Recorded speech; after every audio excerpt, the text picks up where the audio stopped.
Prologue, Torbay Herald. Saturday, December 15th, 1934, the cream of Torbay society is expected to be in attendance this evening for the annual festive charity ball hosted by Lady Eliza Foxley and her sister, Mrs. Lily Trentham. The much-anticipated event, a highlight of the social calendar, is in aid of the Seafarers' Widows and Orphans Fund, a worthy cause founded by Mrs. Trentham in memory of her late husband, Mr. Hubert Trentham, to support families whose loved ones have perished at sea. This is indeed a cause dear to Mrs. Trentham's heart since the tragic loss at sea of her own beloved husband some years ago. Lady Foxley and Mrs. Trentham are very recently arrived back from New York, and the ball this year has been organised on their behalf by Mrs. Millicent Craven, former Mayoress of Dartmouth. The ball, held at Lady Foxley's beautiful home, Villa La Mora in Torquay, regularly raises a considerable sum of money for the charity. The event has been sold out for several weeks, such is the demand for tickets. Chapter 1. The thick winter velvet curtains were drawn in the first-floor bay window of Kitty's grandmother's salon at the ancient Dolphin Hotel in Dartmouth. A fire crackled cheerily in the grate of the marble fireplace, and the lamps were lit. A Christmas tree stood on the table in the curtained bay, and greetings cards were strung above the fireplace. Pine scented the air, and strands of tinsel sparkled against the greenery. Despite the festive gaiety, however, the atmosphere in the room held the same chill as the night air outside on the embankment. "I'll be perfectly honest, Kitty. I thought your father had lost the knack to surprise me with his shenanigans, but really, this time he has taken the biscuit." Mrs. Treadwell's shoulders were rigid with disapproval beneath her dark blue silk evening gown. Kitty, however, was seldom surprised by her father. Edgar Underhay was not known for his reliability. Perhaps we shall learn more when we arrive at the ball. "I think Mr. Potter's taxi should be here for us in a moment." She glanced at her fiancé for support. "Yes, I rather think we should gather our coats. It was quite chilly out this evening when I arrived." Matt, tall and handsome in his evening attire, gave her a smile. "Well, I think it very thoughtless. It's just over a week to your wedding, and for your father to go changing the arrangement of things willy-nilly on a whim. Well, words fail me." Kitty's grandmother huffed as Matt assisted her with her thick woolen, fur-trimmed black evening stole. Kitty suppressed a sigh. Her father's ship had been late docking at Plymouth after encountering some bad weather during the crossing from America. This had meant she had not been able to go to meet him as she had intended. She had booked him a room at the Imperial Hotel in Torquay for the duration of his visit. Both her father and her grandmother had been in rare agreement that them being under the same roof at the Dolphin would not be a good idea. Indeed, being in the same town would have been a stretch. It was far better that her father stayed in Torquay for the duration of his visit. At least that had been the plan. A message had just been received to say that the reservation at the Imperial had now been cancelled, and instead her father would be staying at Villa La Mora, home of Lady Eliza Foxley, whose acquaintance he had apparently made on board the ship from America. Lady Foxley was also the hostess for this evening's ball, organised on her behalf by Mrs. Craven, Kitty's grandmother's particular friend. The black Bakelite telephone on the bureau rang, and Kitty picked up the receiver. "Thank you. We will be right down." She replaced the handset. "I take it that Mr. Potter has arrived." Matt assisted her with her own winter evening coat. The gauzy red chiffon of her dress wouldn't have offered much protection against the winter cold. "Yes, let's go and enjoy ourselves at the ball." Kitty collected her silver evening purse and accompanied her fiancé out of the suite, with her grandmother following behind, still fussing with her fur-trimmed leather gloves. Kitty and her grandmother took the rear seat of the taxi while Matt hopped in the front to sit beside Mr. Potter. He liked to have the window cracked open to allow a little air into the motor car, a legacy from his time at the front during the war. Mindful of Kitty's grandmother's dislike of the cold, though, it was better that he sat beside Mr. Potter. Mrs. Treadwell spread one of the tartan woolen travel rugs that the taxi driver had thoughtfully provided for the comfort of his passengers over her knees and shivered dramatically. "I do hope that Lady Foxley has good fires." She settled into her seat. "I take it that Mrs. Craven must know Lady Foxley quite well, as she's organised the ball for her this evening?" Kitty asked, as their driver steered his car onto the ferry to cross the river. I believe it's her sister, Mrs. Trentham, who is Millicent's acquaintance. They both serve on the board for the Seafarers' Widows and Orphans Fund. Lady Foxley is a very different character to her sister. Mrs. Treadwell gave a slight sniff of disapproval to accompany the last part of her statement. Mrs. Trentham is a widow? Kitty asked. She had heard a little of Lady Foxley's reputation, but knew very little about Mrs. Trentham. Oh yes, my dear, it was terribly sad. Her husband drowned in a shipping accident, leaving her with a young daughter. Caroline, a sweet little thing, was only 6 when it happened. It was quite a few years ago, so I rather think the girl must be at least 15 or 16 by now. Mrs. Trentham set up the charity to aid the families of the sailors who lost their lives in the same tragedy. Since then, she has expanded it to help others and save them from destitution. Kitty's grandmother drew her stole more closely around her as the car made its way up the hill through Kingswear and on towards Paketon and Torquay, and Lady Foxley allows her home to be used to host the ball each year. Kitty was keen to discover as much as she could about her father's hostess before she met her. As I said, Lady Foxley is a very different character to her sister. She married Lord Foxley when she had scarcely left school, and he was old enough to be her grandfather. Naturally enough, it ended in scandal and divorce, although she kept the title, her diamonds and a considerable portfolio of stock. He died shortly after the divorce, or was it just before? When poor Lily Trentham was widowed, her sister offered her and the child a home, and they have been there ever since. Her grandmother glanced at her. I'm rather afraid, my dear, that Lady Foxley and your father are not dissimilar in habits. Kitty pressed her lips together to refrain from answering and gazed out of the window as the darkness of the countryside gave way to the street lamps in the town. Her father was sadly quite a disreputable character. He had been absent for most of her life, leaving for America at the start of the Great War, and only returning to England for the first time a year ago. Kitty had hoped that he had now settled down and started to put his somewhat colourful past behind him. Although she acknowledged that this was probably more hope than expectation on her part, he had insisted that he wished to return for her wedding to Matt, to give her away. While she was delighted that he was back in Torbay, she couldn't help but be a little worried that his stay might prove to be rather trying. The taxi had swung away from the seafront road and was now heading inland up towards the area with the better addresses on the edge of the town. After a moment, Mr. Potter drove them through a grey stone portal, guarded by a magnificent pair of stone lions, and onto a gravel drive. Ahead of them, the large cream-painted walls of Villa Lamora could plainly be seen. Electric lights blazed at every window, and in front of the carved stone portico several impressive motor cars were already parked.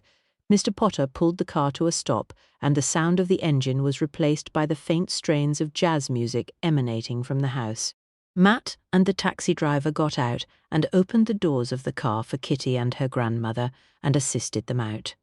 "What time would you like me to return, Mrs. Treadwell?" Mr. Potter asked as he closed the rear door of the car. Kitty's gaze locked with her grandmother's. She suspected her darling Grams would quite happily have climbed back in the car right there and then. "Shall we say midnight?" Kitty suggested. "Very good, miss." Mr. Potter touched the brim of his flat cap and returned to the driver's seat. "Well, this all looks very gay, shall we?" Matt offered Kitty and her grandmother his arms, and they entered the house together. An elderly, grey-haired butler met them at the door, and after checking their tickets, directed a maid, smart in a dark grey and white uniform, to take their outdoor things. The volume of the music was louder inside the house.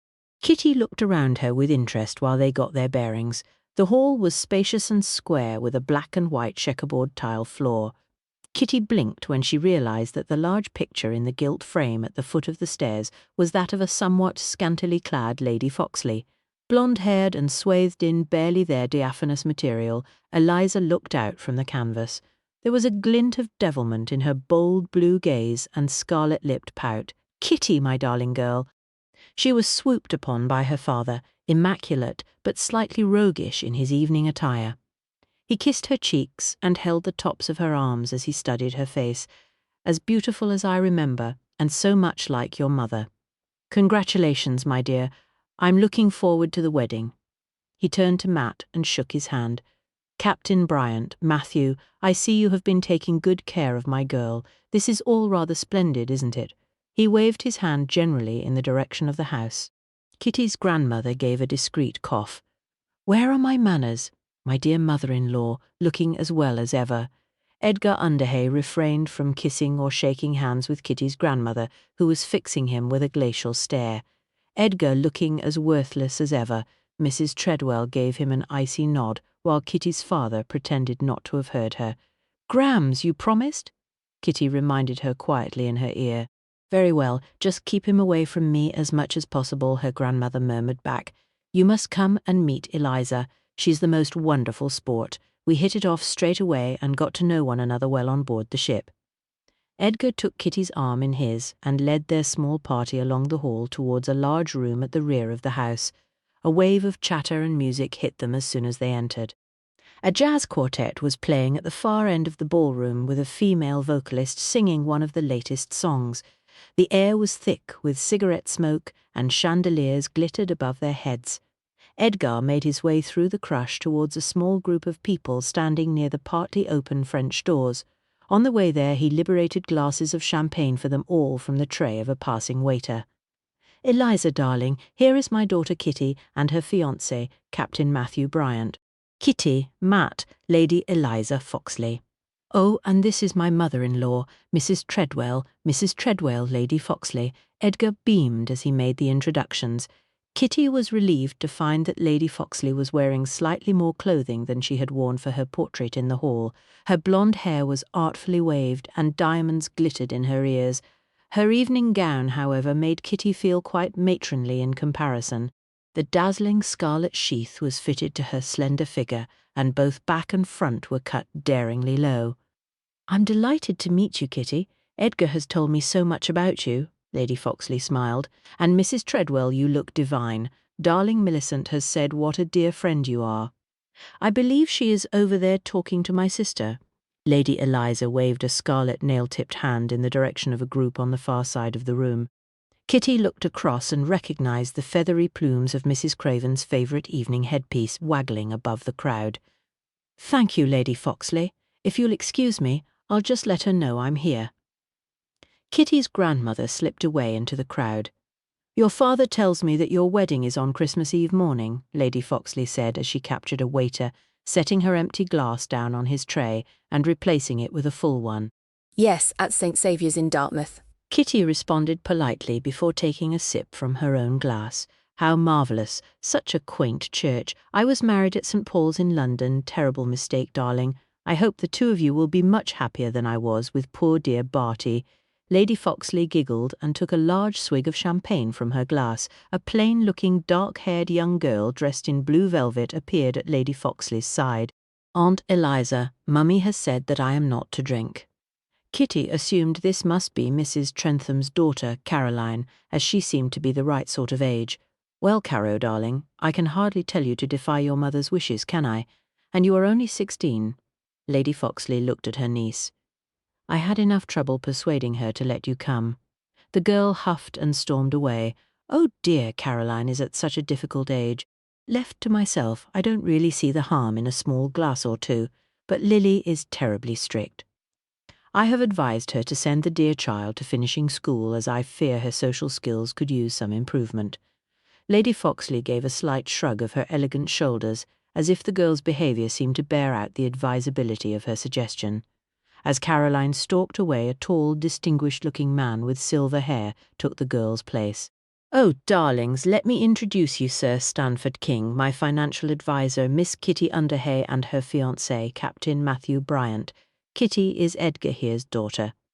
Lady Foxley placed a proprietary hand on Kitty's father's sleeve, a gesture that Kitty saw did not go unnoticed by Sir Stanford, who did not appear to be too pleased by it. "I'm delighted to meet you both." He bowed his head a little stiffly towards them. "Darling Stanford is always so solicitous of me." Lady Eliza bestowed a dazzling smile on him as he procured her another glass of champagne to replace the one that had miraculously emptied itself during the course of their conversation. "One does one's best," Sir Stanford agreed. "Which reminds me, darling, we need to go over my portfolio tomorrow, perhaps after lunch. I'll ask Philip to have everything ready." She looked at Sir Stanford and took another sip from her glass. "I'm sorry, did you just call, Lady Foxley?" A thin, rather anxious, bespectacled young man who Kitty had noticed loitering nearby came to join them. "Yes, Philip, I was telling Stanford that we would review my investments tomorrow afternoon. Perhaps you can be at hand and have the papers ready." Lady Eliza's tone sounded a little sharp to Kitty. Yes, of course. I'll be sure to have everything ready in your study." Philip's cheeks flushed red in his anxious rush to reply. "I'll just go now and check." He disappeared back into the crowd. Lady Foxley sighed. "My secretary, Philip Peters, sadly, he doesn't seem to be the brightest of sparks, but he does try, I suppose." She looked past Matt and signalled to a large older woman dressed in such deep black Kitty at first thought she must be in mourning. "Tiny darling, please can you keep an eye on Caro? I rather think she intends to try the champagne, and you know that if she does Lily will blame me." The woman nodded and set off towards the dance floor. "Miss Morrow was Lily's and my nurse when we were children, and she has looked after Caro too ever since she was a baby. Such a treasure." Lady Eliza finished her drink and bestowed another of her dazzling smiles on Kitty's father. "Edgar, darling, can I tear you away from your lovely daughter? Only this music is so divine, I really must dance. Kitty, my dear, would you mind?" he asked. Kitty smiled her assent, and her father promptly took his leave to escort Lady Eliza towards the dance floor. Chapter 2. Sir Stanford also excused himself to head towards the bar, leaving Kitty and Matt alone with their drinks. "Phew, that was all rather intense, wasn't it?" Kitty remarked. Matt looked around at the crowded room. It was rather. He was quite glad they were standing near the open window. The room was over-warm, and the air was quite muggy. He wondered if Kitty had noticed Lady Eliza's proprietary air towards her father. Clearly the two of them seemed to have become quite close for such a short acquaintance. "I hope my father will be able to tear himself away from his new friend in order to give me away at our wedding," Kitty remarked a trifle ruefully. "I think we can see why he decided to accept Lady Foxley's offer of hospitality." Matt placed his arm around his fiancée's waist and gave her a gentle hug. "Never mind, old thing. I expect you'll have lots of time to talk to him before the big day." He was aware that Kitty had hoped to spend some time getting to know her father better in the run-up to their nuptials. "She is quite lovely," Kitty said. Matt followed Kitty's gaze to where Lady Foxley was dancing with Edgar. Her scarlet figure cut quite the dash in Edgar's arms as they whirled about the dance floor. "Not as lovely as you," Matt stole a kiss and chuckled as Kitty blushed. "Now then, you two lovebirds." A familiar female voice chided him, and he felt a gentle smack from a folded fan on his knuckles.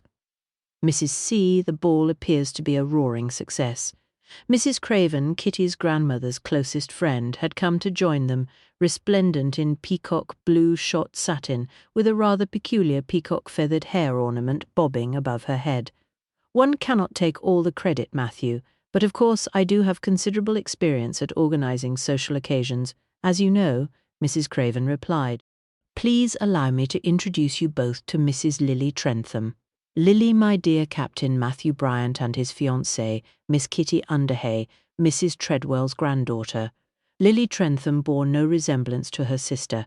If Mrs. Craven had not told him who she was, Matt would not have thought them to be related, where Eliza Foxley was lithe, blonde, and glamorous. Lily was dark-haired, and dressed in a somewhat shapeless gown that he suspected was not the latest fashion. There was an air of frailty and gentility about her slender form. "I'm delighted you could both come. It must be such a busy time for you both with your wedding so close." Lily had a quiet, well-modulated voice that was a little difficult to hear over the hubbub in the room. "Oh, we are having a very small, simple wedding. Neither of us wanted any fuss, and, of course, this is in aid of such a good cause," Kitty assured her. "Well, it sounds very romantic, getting married on Christmas Eve," Lily said. A rather bluff, ruddy-faced gentleman in his late 40s came to join their group, carrying 2 glasses of champagne. "Lily, my dear, I wondered where you had gone." He handed a glass to Mrs. Trentham, who performed the introductions. "Captain Bryant, Miss Underhay, may I introduce Roger Hemmings? He was a fellow passenger on our journey. He is staying at the Grand Hotel in Torquay." Matt wondered that Lady Foxley had not extended the same invitation to Roger Hemmings to stay at the house that she had issued to Kitty's father. Then again, perhaps this Hemmings chap was more Lily's friend than Eliza's. "Pleased to meet you." Hemmings shook hands with them both. Mrs. Craven's attention had been claimed by another acquaintance. "It's a splendid ball. It should raise a lot of money for your charity," Kitty said to Lily. "Oh yes, dear, Mrs. Craven has been a marvel. I'm so very grateful she was able to help. With us all being stuck in America, the ball would have had to be cancelled if Mrs. Craven had not responded to my urgent telegrams for help.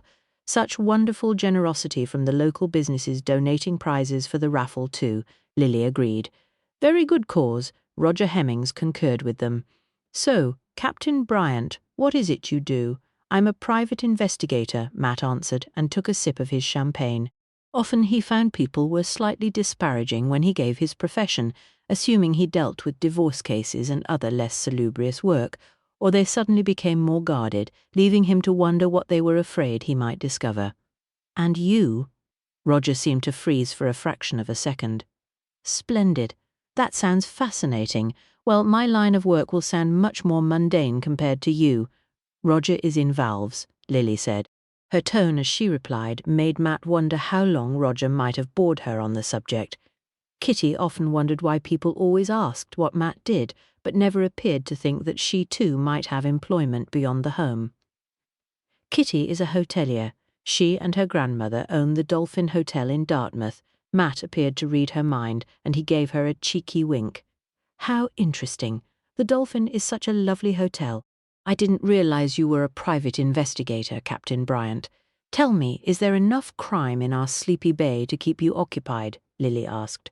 "Unfortunately, there is rather more than you might imagine, Mrs. Trentham," Matt answered with a smile.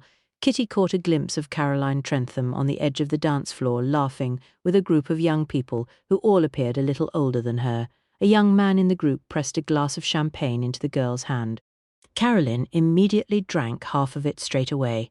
"Please excuse me." Lily Trentham had evidently spotted her daughter at the same time as Kitty, as she immediately plunged away into the crowd in the direction of the dance floor and the errant Caroline. With Lily gone, Roger Hemmings also made his excuses. Matt relieved Kitty of her empty glass and set it down beside his own on a nearby marble-topped side table. "Now then, darling, this is a ball after all, and we should make the most of the evening." He offered her his hand and looked towards the dance floor. "Shall we?" The next hour or so was spent in the most delightful fashion, dancing and eating from the delicious silver trays of canapés that were pressed upon them by the attentive waiters. Kitty caught glimpses of her grandmother seated at a table, talking to a group of her friends, while Mrs. Craven was busy circulating around the room, and other members of Lady Foxley's party were either dancing, talking, or eating. Kitty's father also appeared from time to time, and she even managed a couple of dances with him while Matt escorted Mrs. Craven around the floor. "I haven't seen Lady Foxley for a while," she remarked to her father as they took their second dance together. "Oh, I think Eliza may have gone to powder her nose. She's probably talking to one of her friends somewhere." "She's a very popular lady," Edgar replied. "Did you know her well before the voyage?" Kitty asked. She was curious about the friendship. There seemed a depth of familiarity that spoke of a longer acquaintance than a mere Atlantic crossing. "We have met a few times before in New York at various events," her father said carelessly. "You know how it is with those things. You always run into the same crowd." Kitty could see that her father clearly appeared smitten by the dazzling Eliza. Her sister is a rather different character? "Oh, Lily, yes, totally wrapped up in that girl of hers, Caroline. Rather a sad story, being widowed at such a young age, a terrible tragedy." Edgar whirled Kitty around. The music stopped and the crowd applauded before the band restarted, and a male singer took over. "I suppose I should go and look for Eliza." "I had expected her to return before now," Edgar said as he handed Kitty back to Matt. "Most unlike her to miss the fun, and I think the raffle is being drawn soon." "Time for a drink." Matt led Kitty from the dance floor so she could catch her breath.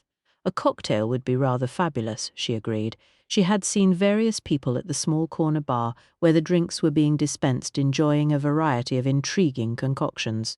"Take a seat and rest your feet for a moment. I'll be right back." Matt indicated a vacant gilt-backed chair at the side of the room next to a large potted palm. Kitty was quite glad to take him up on his suggestion. The high-heeled red satin shoes that matched her evening gown were making her feet ache. She took a seat and wondered if anyone would notice if she slipped them off for a moment. "Gin fizz, darling." Matt returned and handed her a glass before taking a seat from a nearby table and sitting down next to her. Delicious. Kitty licked her lips after taking a sip. Matt leaned across and chinked his glass against hers. Cheers, Kitty laughed. It is rather nice to come out like this and have some fun. I can't believe it's only 9 days to our wedding. Lucy and Rupert will be arriving in a few days' time. It's a shame my aunt and uncle couldn't get away earlier to arrive with them. She had prepared rooms at the Dolphin for all the expected members of the wedding party. It will be nice to see them again. I presume Lucy will be accompanied by Muffy, Matt asked. Muffy was her cousin's little dog and went with Lucy everywhere she went. Lucy was to be Kitty's matron of honour. Your parents are due to arrive at around the same time, I think? Kitty was not looking forward to her prospective in-laws' arrival quite so much. Oh yes, Mother is whittering away about the arrangements as usual. Aunt Euphemia is looking forward to it all. Matt grinned at her. His parents were old friends of her grandmother. She had met his formidable Aunt Effie before in Yorkshire, when Kitty had been a bridesmaid for Lucy at her wedding. Matt's aunt had been dispatched to assess Kitty's suitability before handing over the family heirloom engagement ring that now graced Kitty's finger. I do rather like your Aunt Effie. She smiled back at him. She preferred the straight-talking Effie to Matt's parents. Conscious that although friends of her grandmother, they did not really approve the match, Matt had been married before to Edith, a woman a few years older than him who, along with her baby daughter Betty, had been killed during the war. It comforted her slightly that his parents had also not approved of Matt's first wife either. It had taken a long time for Matt to recover from their deaths, and Kitty was always sensitive to his loss and his memories. She took another sip from her drink and settled back in her chair, glad of a few moments' respite to look around her. A huge Christmas tree covered with silver strands stood at the side of the stage area where the band were playing. Green festive garlands adorned the tops of the window frames, and holly wreaths were hung on the walls. Everywhere was full of glitter and sparkle. Her happy reverie was soon broken. Captain Bryant, we need your assistance. I must beg you to please come with me. It's most urgent. Lily Trentham stood before them, her face so pale Kitty thought her about to faint. Matt leapt to his feet with Kitty following suit. What's wrong? Has something happened? Matt asked. You look most unwell, Kitty added, preparing to insist Lily take a seat on one of their freshly vacated chairs. To her astonishment, Lily seemed unwilling to meet her gaze. Something dreadful, really dreadful. Please, you must come. I can't explain here.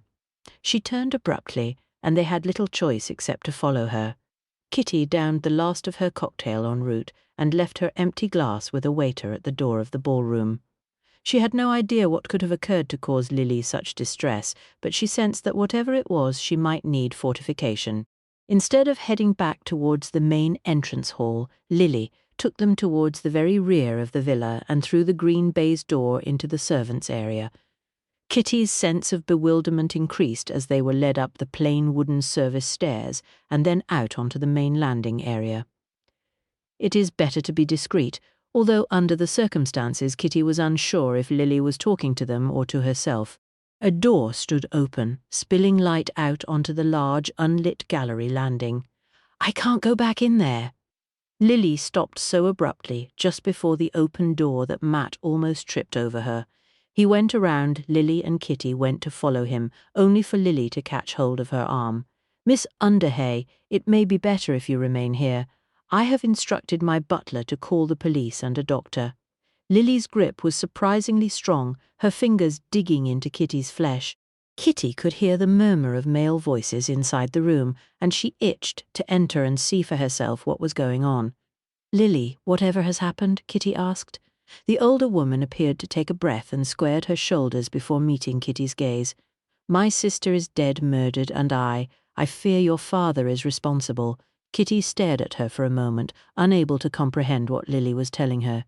Impossible. She wrenched her arm free of Lily's grasp and hurried through the open door. The room clearly belonged to Lady Foxley. Luxuriously appointed in shades of pink, the vista was marred by the sprawled body of Lady Eliza on the bed. The crimson of her dress clashed with the dusky pink silk of her eiderdown. Edgar Underhay was seated in a white leather and cane seat beside the window, his head in his hands. Matt was engaged in cautiously examining Lady Eliza's body. "Matt, what's happened, Papa?" She looked from her fiancé to her father, desperate to understand what could have occurred within the room. "It appears Lady Foxley has been strangled with one of her own stockings," Matt said. Kitty saw that the top drawer of the inlaid walnut dressing table was partially open, revealing a glimpse of stockings and mounds of delicate lace lingerie. Her legs were surprisingly wobbly as she approached the bed to stand beside Matt. As she drew nearer, she saw what appeared to be a new stocking on the counterpane next to Lady Foxley's body. It looks as if she had laddered her stocking and had returned to her bedroom to change when the killer struck. Kitty looked at Matt for confirmation. "That would be my guess," Matt agreed, "and your father killed her, driven mad by lust, I suppose." Kitty and Matt turned to discover the woman they had briefly met earlier. The one Lady Foxley had called Tiny was standing in the doorway. Her round face was dark with fury, and she had one massive, meaty arm around Lily's delicate shoulders. "I did no such thing. I merely came to find Eliza, as she had been gone from the party for a while, and God help me, I found her like this," Edgar protested, seemingly aroused from his stupor by the ferocity of the woman's accusation. "We shall see what the police have to say about this. My poor Eliza." The woman's face crumpled, and a huge sob racked her frame. Kitty looked around the room. Lady Eliza's jewel box seemed undisturbed, and there were no indications that the room had been searched for any valuables. The only items out of place were the partly opened dressing table drawer and Eliza's discarded high-heeled patent evening shoe on the white fur rug at the end of the bed. Lady Foxley was still wearing her diamond bracelet, and Kitty could see the glitter of diamonds around her neck under the knot of the stocking used to murder her. Her earrings were also still in her ears. "There are no signs of robbery," Kitty murmured to Matt. "I noticed," Matt agreed. Kitty crossed the room to kneel beside her father. "Tell us what happened," her father groaned. "I came to look for Eliza as she had been gone for a while. I thought perhaps she might be unwell." She had drunk rather a lot of champagne. "When I arrived upstairs, her bedroom door was open, and I could see a light. I called her name and knocked on the door first." "Lies," Tiny said between sobs as Lily pressed a restraining hand on the companion's arm. Edgar stared ahead as if attempting to evade the memory of his discovery. She didn't answer, so I gave the door a push to open it a little further and saw her lying on the bed. I came inside thinking perhaps she was just lying down for a brief rest before rejoining the ball. Then, when I got closer, I saw," he paused and swallowed. "I saw the stocking around her throat. I checked her pulse in case there was any chance that she might merely be unconscious, but I knew it was too late." He turned his head and looked at Lily. "That was when Mrs. Trentham appeared. I asked her to get help, to call for the police, and to get you Matthew. I can see how it must look, but I swear on Kitty's life I never harmed Eliza. She was already dead when I found her." Edgar's hands were trembling, and Kitty took them in her own. "Did you see or hear anyone else up here when you came upstairs?" she asked. Her father shook his head. "No one." Chapter 3. Matt was relieved to see the familiar figure of Inspector Greville arriving in the doorway of the bedroom at that very moment, accompanied by a uniformed constable. "Now we shall see, officer. Arrest that man for murder." Tiny raised a trembling hand and pointed an accusatory finger at Kitty's father. "Now then, miss." Inspector Greville took out his notebook and a pen and looked inquiringly at Tiny. "Miss Morrow, I am Miss Caroline Trentham's governess." Tiny sniffed and drew herself up to her considerable height, easily matching the inspector. "Thank you, perhaps, if you and this other lady," the inspector said. "I am Mrs. Lily Trentham." "The victim is my sister, Lady Eliza Foxley," Lily interjected. "As I was saying, if you ladies might care to find a quiet place to wait, perhaps a cup of tea or a drop of brandy might help with the shock, and I shall be along to see you both in a few minutes. Constable, perhaps you could accompany them?" the inspector suggested. Tiny kept her arm about Lily's shoulders as they left the room, after throwing another ferocious glance at Kitty's father on their way out. "Righto then, Captain Bryant. Miss Underhay, perhaps you could enlighten me," the inspector said as he stepped further into the room and snapped on the glass-shaded overhead light, throwing the scene into stark brightness. The inspector bent to make his own examination of Lady Foxley. Matt provided a succinct summary of all they had seen and heard since Lily had come to fetch them from the ballroom. Once his examination of Lady Foxley was complete, the inspector turned his attention to Kitty's father. "Now then, sir, you say that you found the body?" Kitty's father leaned back in his chair, the stark overhead light revealing the haggard expression on his face. "Yes, it was exactly as Matthew described it. I came upstairs about 45 minutes or so ago. I saw no one else on my way to the room, and I was about to go for help when Lily, Mrs. Trentham, entered the room and saw me here."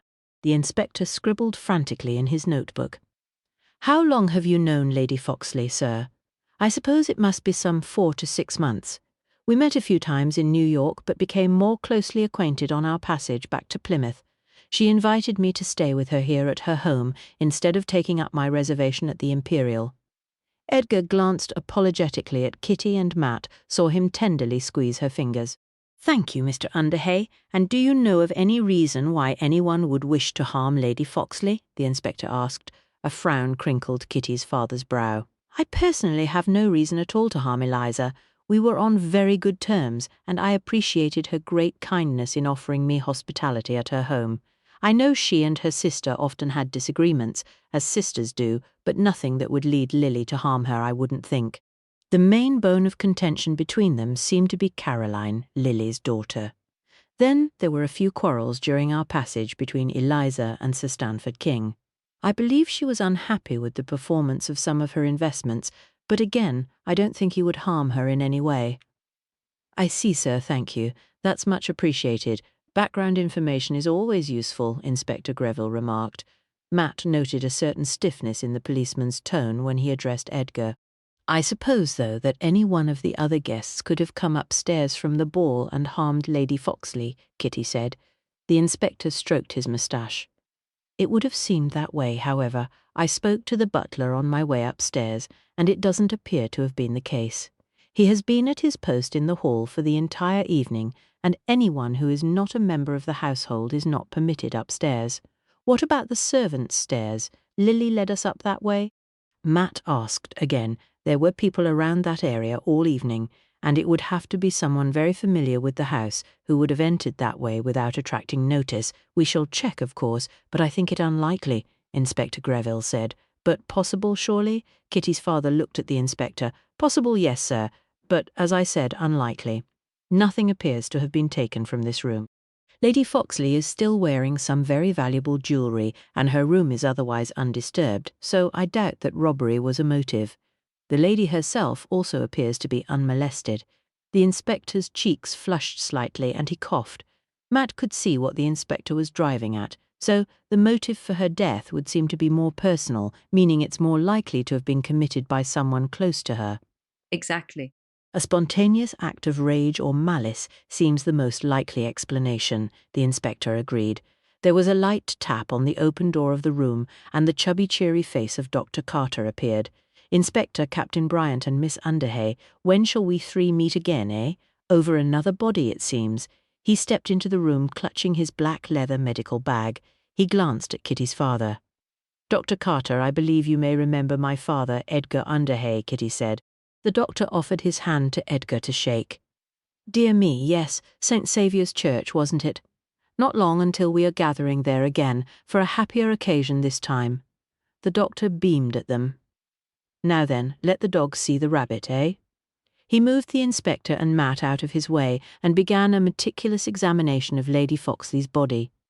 "Perhaps we should adjourn to wherever Mrs. Trentham and Miss Morrow have gone to, while Dr. Carter concludes his preliminary examination.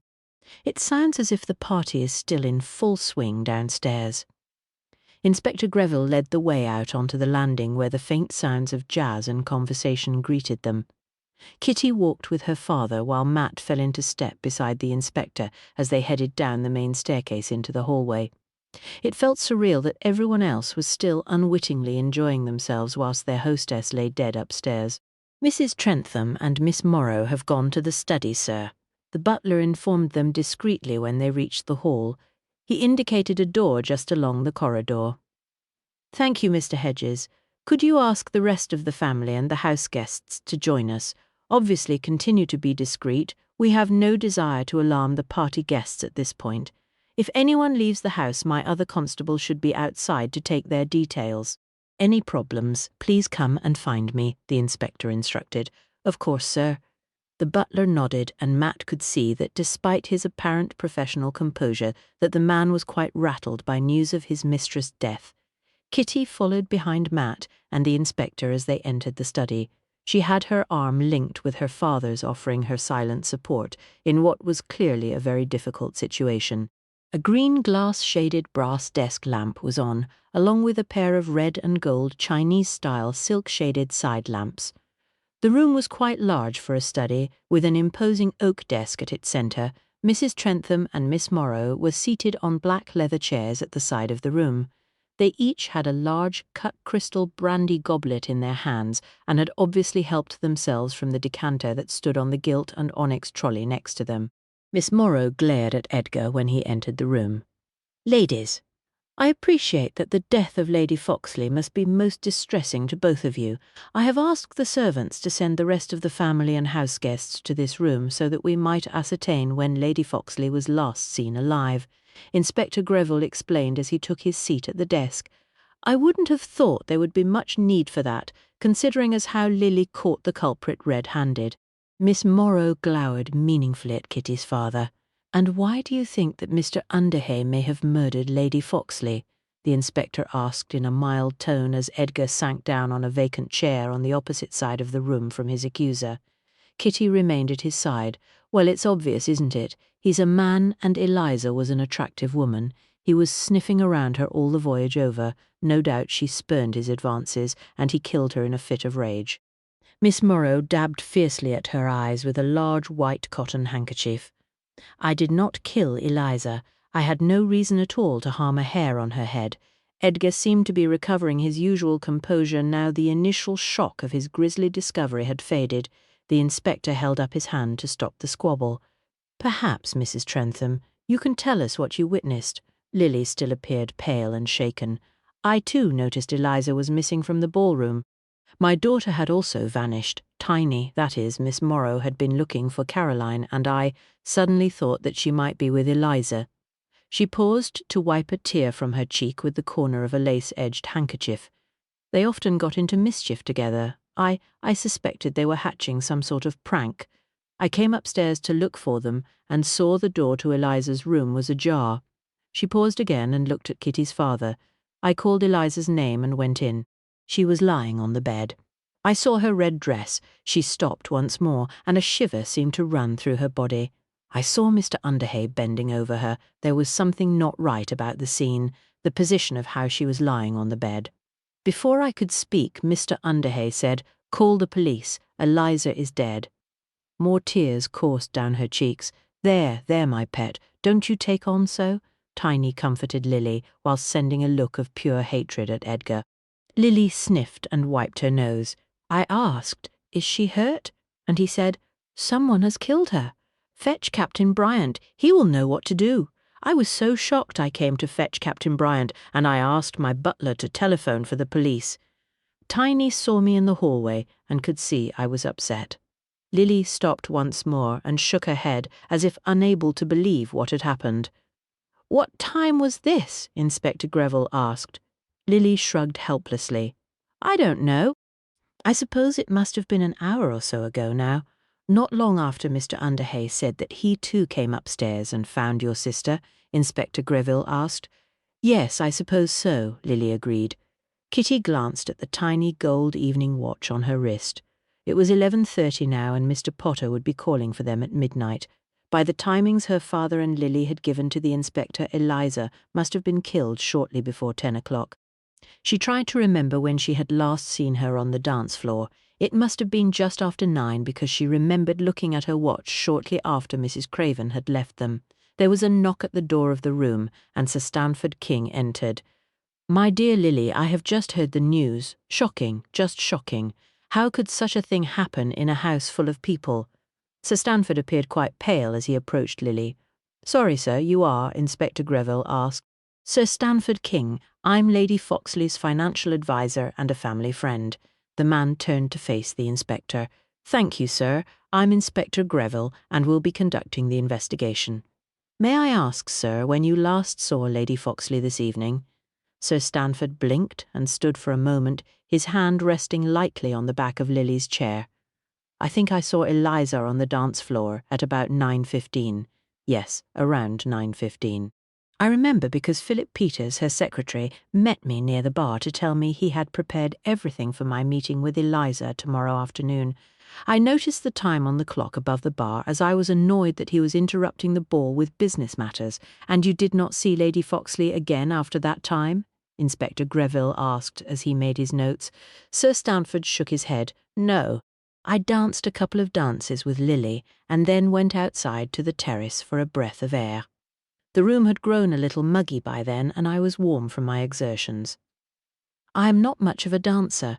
You did not venture upstairs for any reason during the course of the evening, the inspector asked. Sir Stanford shook his head once more. Not that I recall. I don't think so. There was another tap at the door, and Philip Peters came into the room. I say, is it true? I was just told that Lady Foxley has been murdered. He blinked at them all through his black metal round-framed spectacles like a bewildered owl. Kitty thought how young he looked, not much older than her friend Alice. Unfortunately, yes, Inspector Greville confirmed. The colour seemed to leach from the secretary's anxious face, and he sank down on a nearby seat. I don't believe it. How? Perhaps a drop of brandy, Mr. Peters. Tiny suggested and poured a measure into a glass before pressing it into the man's hand. I take it that you are Philip Peters, Lady Foxley's secretary, Inspector Greville asked after checking his notes. Yes, sir. The man took a sip of the drink. Kitty could see his hand was trembling, and he pressed the glass hard, as if trying to stop himself from shaking. When did you last see Lady Foxley this evening, Mr. Peters? Inspector Greville asked. I?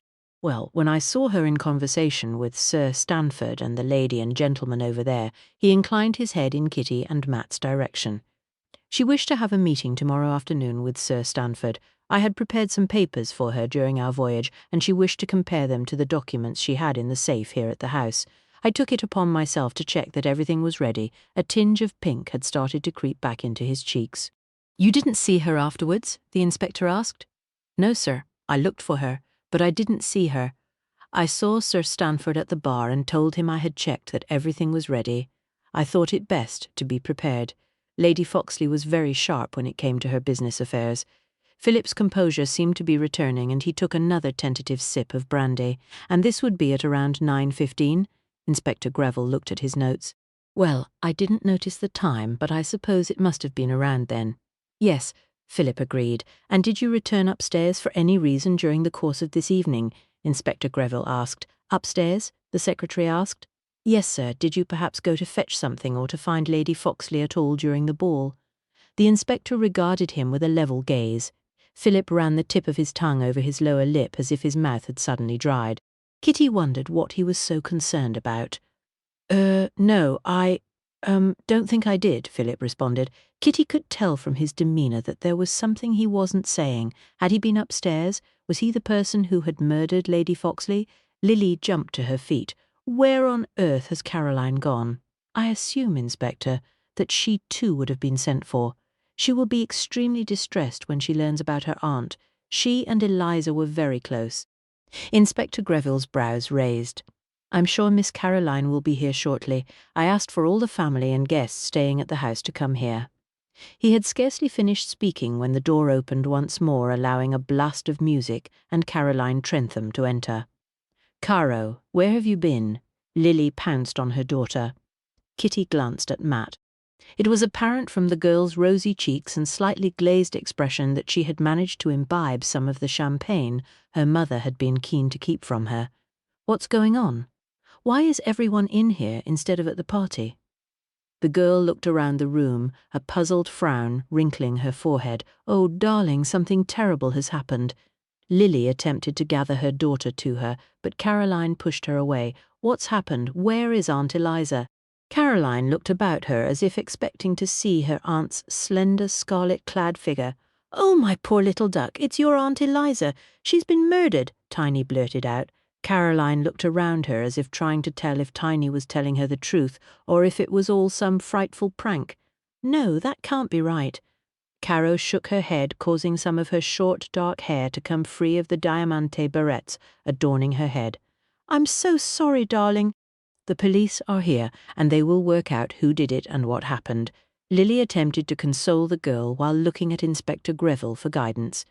I'm very sorry, Miss Trentham, but I'm afraid that Lady Foxley was killed earlier this evening. Inspector Greville confirmed the truth. Caroline gasped, and before anyone could catch her, she fell to the floor in a dead faint. Chapter 4. A hubbub broke out in the room as everyone rushed to the girl's aid. Matt picked Caro up and carried her across to a small black leather-covered sofa where he set her down.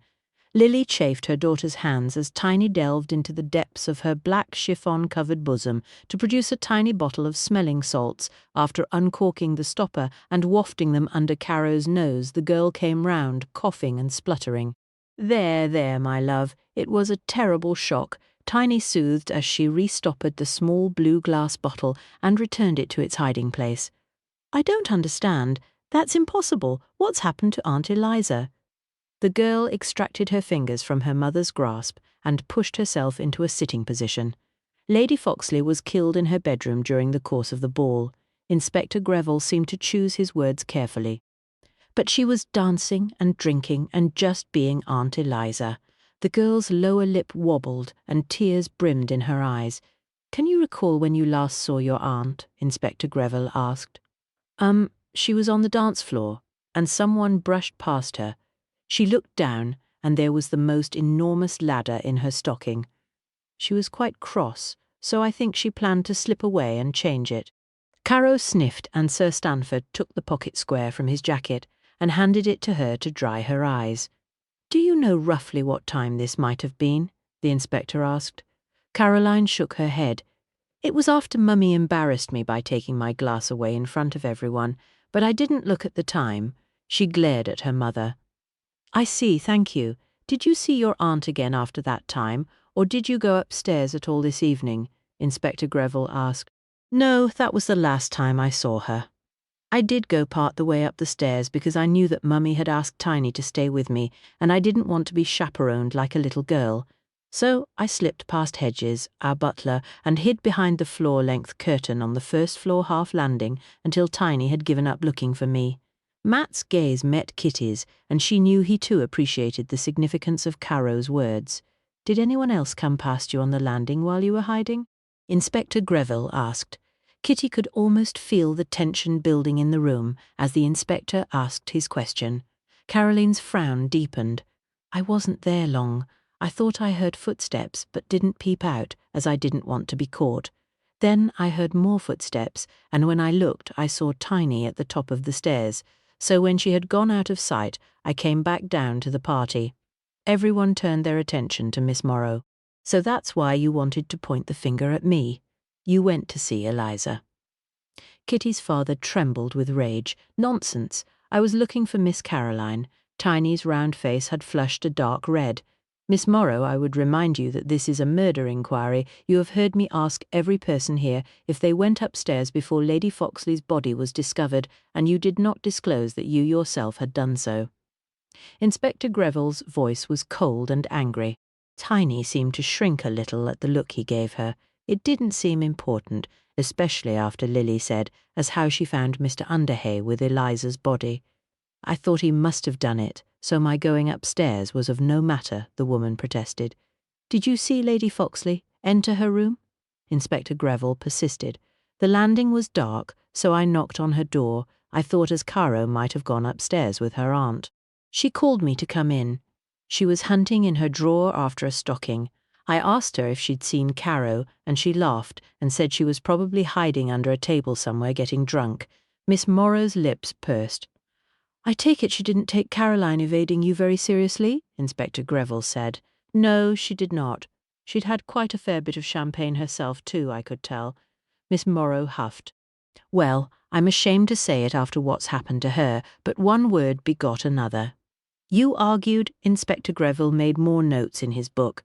"Yes, and I'm proper ashamed of that now, but she were alive and well and set to change her stocking when I left her," Miss Morrow finished, lifting her chin as if to defy anyone present to disagree with her. "You didn't see anyone else upstairs?" the inspector asked. "Or note the time of your altercation?" "I didn't see anyone, no, but the landing was dark. It must have been about 20 minutes or so after I left her when I bumped into Mrs. Trentham in the hall, and she was all of a fluster, Miss Morrow said. A shiver ran down Kitty's spine, and she wondered what Tiny and Eliza had quarrelled about.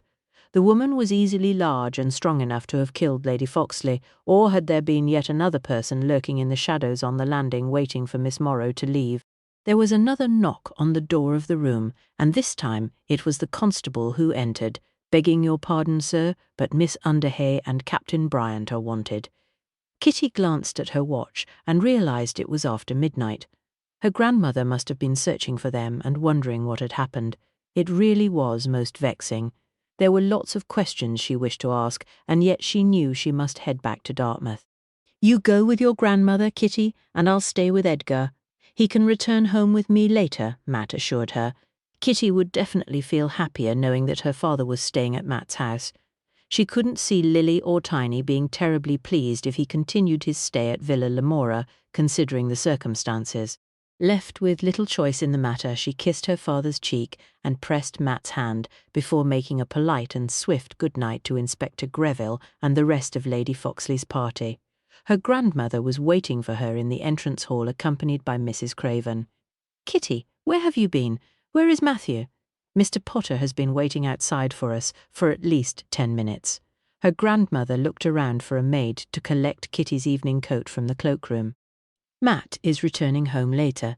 Something has come up, and Mrs. Trentham requires his assistance," Kitty explained, and gave her ticket to the maid so her coat could be retrieved. "I thought I saw a constable here a moment ago." The feathers in Mrs. Craven's headdress waggled accusingly at Kitty. Kitty took her coat from the maid. "I really can't say. It's not your father, is it? Oh, Kitty, please don't tell me he's managed to get himself arrested. Who will give you away?" Her grandmother shared a look with Mrs. Craven. "Father hasn't done anything. The constable's presence has nothing to do with him." Kitty stretched the truth a little in her response, but she knew that if Mrs. Craven learned what had happened to Lady Foxley, then she would haunt poor Inspector Greville and Lily Trentham. "Well, that's a relief. Let us hope he manages to keep himself out of mischief at least until after the wedding. Now, my dear, we must hurry or we shall miss the ferry back across the river." Mrs. Treadwell took Kitty's arm, ready to leave. "I shall stop by tomorrow." Mrs. Craven called after them as they made their exit from the house. Mr. Potter was waiting patiently in the taxi. He jumped out to come around and open the rear passenger door to assist Kitty's grandmother inside the car. "No Captain Bryant, Miss Kitty?" he asked. "Unfortunately, he has to stay later, so we will go straight to the Dolphin," Kitty explained. "Off home, Miss Underhay?" Dr. Carter hailed her in a cheery voice from the other side of the driveway, where he was clearly about to set off in his own rather more sporty motor. "Yes, Matt is staying for a while longer to assist." Kitty hoped her grandmother wouldn't hear too much of the conversation, since she was already inside the taxi arranging the travel rug over her knees. Jolly good. "I'm all done here now, so I'm off too. Good to see you both. My wife and I are looking forward to the wedding." He gave her a wave and started his car, the throaty rumble of the engine drowning out any possibility of further conversation. Kitty slid onto the back seat next to her grandmother. She would have liked to ask the doctor if he had found anything significant to aid the investigation. It simply was too frustrating to be sidelined when there were so many things she wanted to know. "Really, Kitty, you've let all the cold air in," her grandmother complained as Mr. Potter closed the door and resumed his seat behind the steering wheel. "Was that Dr. Carter you were talking to? I didn't see him at the party. And Mrs. Carter not with him this evening?" She settled back in her seat and pulled her fur collar closer to her neck. "I don't think so. He was just saying they were looking forward to the wedding." Kitty occupied herself with settling a corner of the tartan travel rug over her own legs and avoided her grandmother's gaze. Nothing more was said on the matter as her grandmother was quickly diverted into reminding Kitty of all the outstanding tasks that needed to be done in time for the wedding. "Don't forget you must attend church with me this morning," her grandmother reminded her as she kissed her good-night in the lobby of the hotel. "I won't," Kitty promised. Her grandmother ascended the stairs to her suite, while Kitty went to the hotel kitchen in search of hot chocolate to help settle her mind before she went to bed. As she waited for the milk to heat in the small enamelled pan on top of the stove, she wondered how Matt and her father were faring. Perhaps Matt would learn more about why Miss Morrow had quarrelled with Lady Foxley, or if Philip Peters had been telling the truth about not having ventured back upstairs. Kitty poured the milk into her favourite thick blue and white striped crockery mug and stirred in the chocolate powder. She washed the pan and her spoon in the sink and returned them to their proper places, as she didn't wish to cause work for her staff. Sir Stanford had seemed a little uncomfortable too, now that she thought about it. Eliza had said that she wanted to discuss her investments with him, and it must have been something urgent to wish to do so on a Sunday afternoon.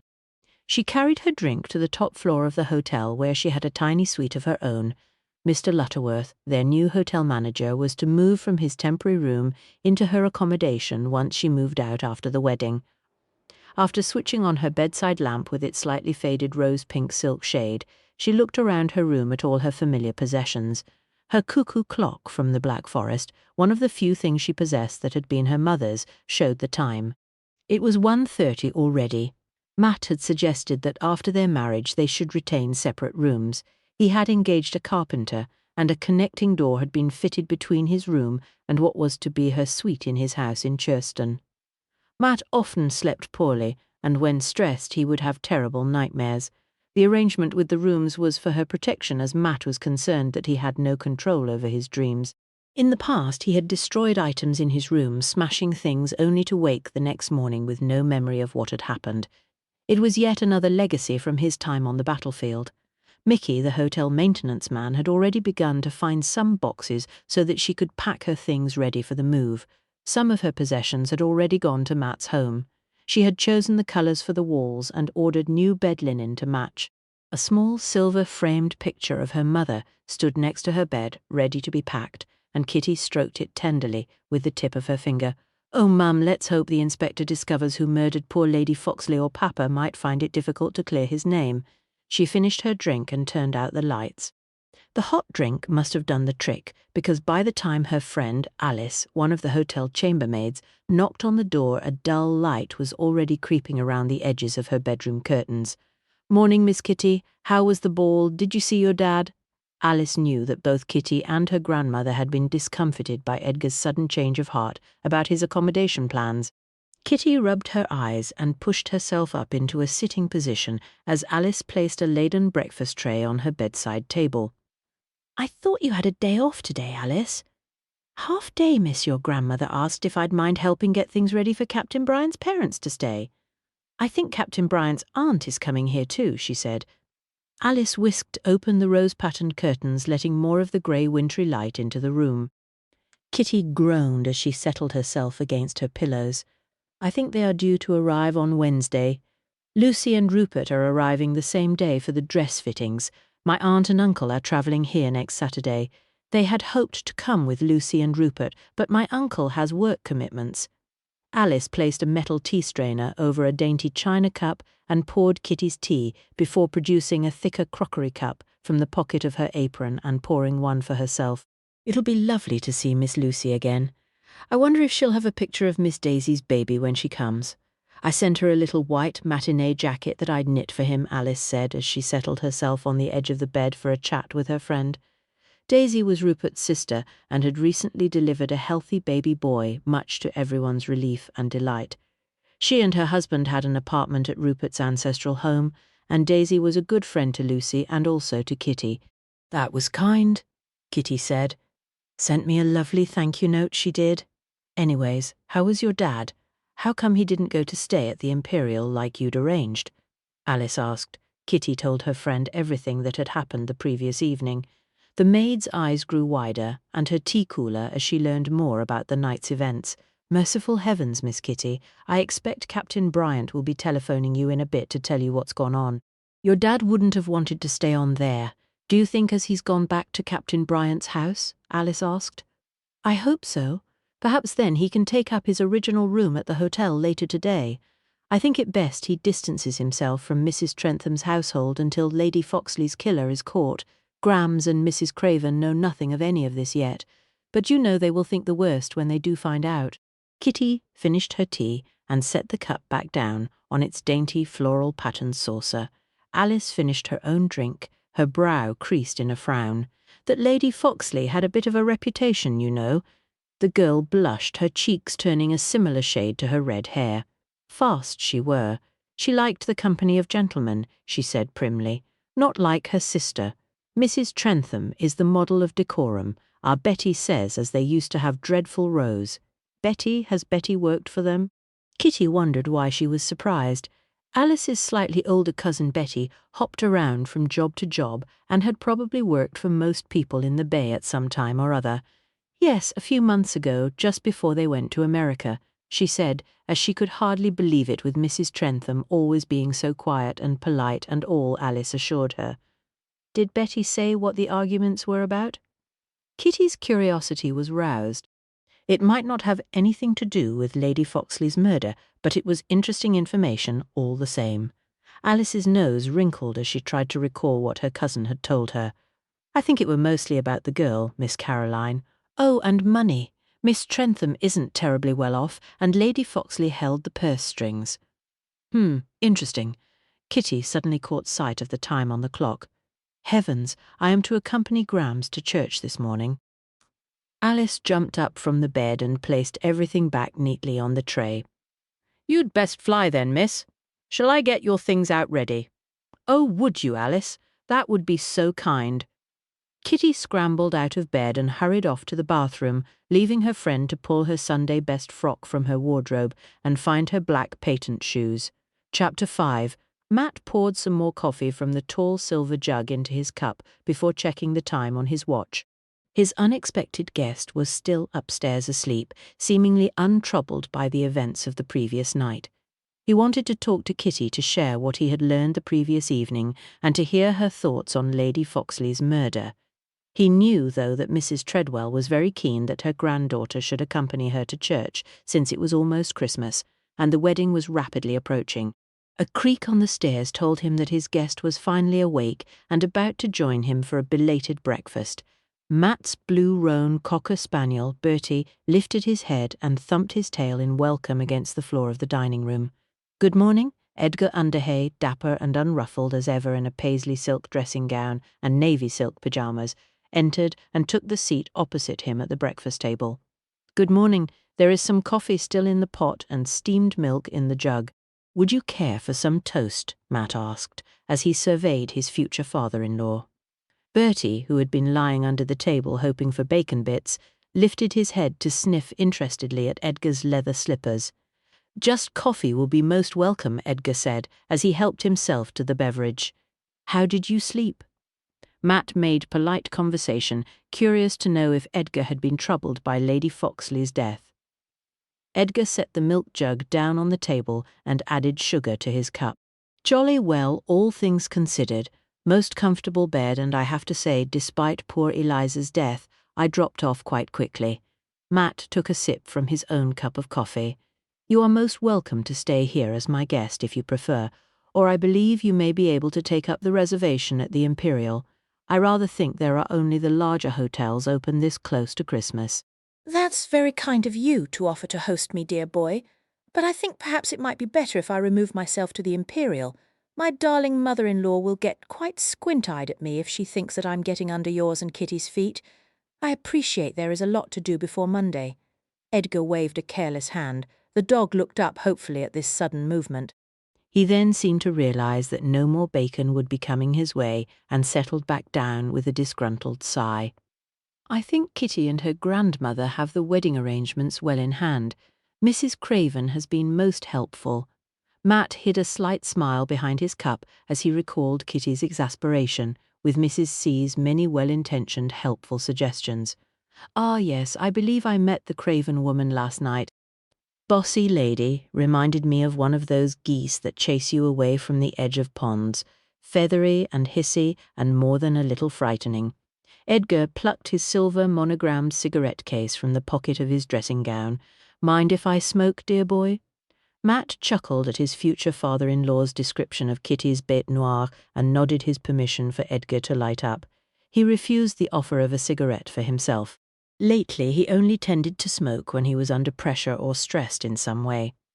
That sounds like Mrs. C. It seems to me that unless there is someone else who was at the ball who had a particular grudge against her, that it must be someone who was close to Lady Foxley who murdered her.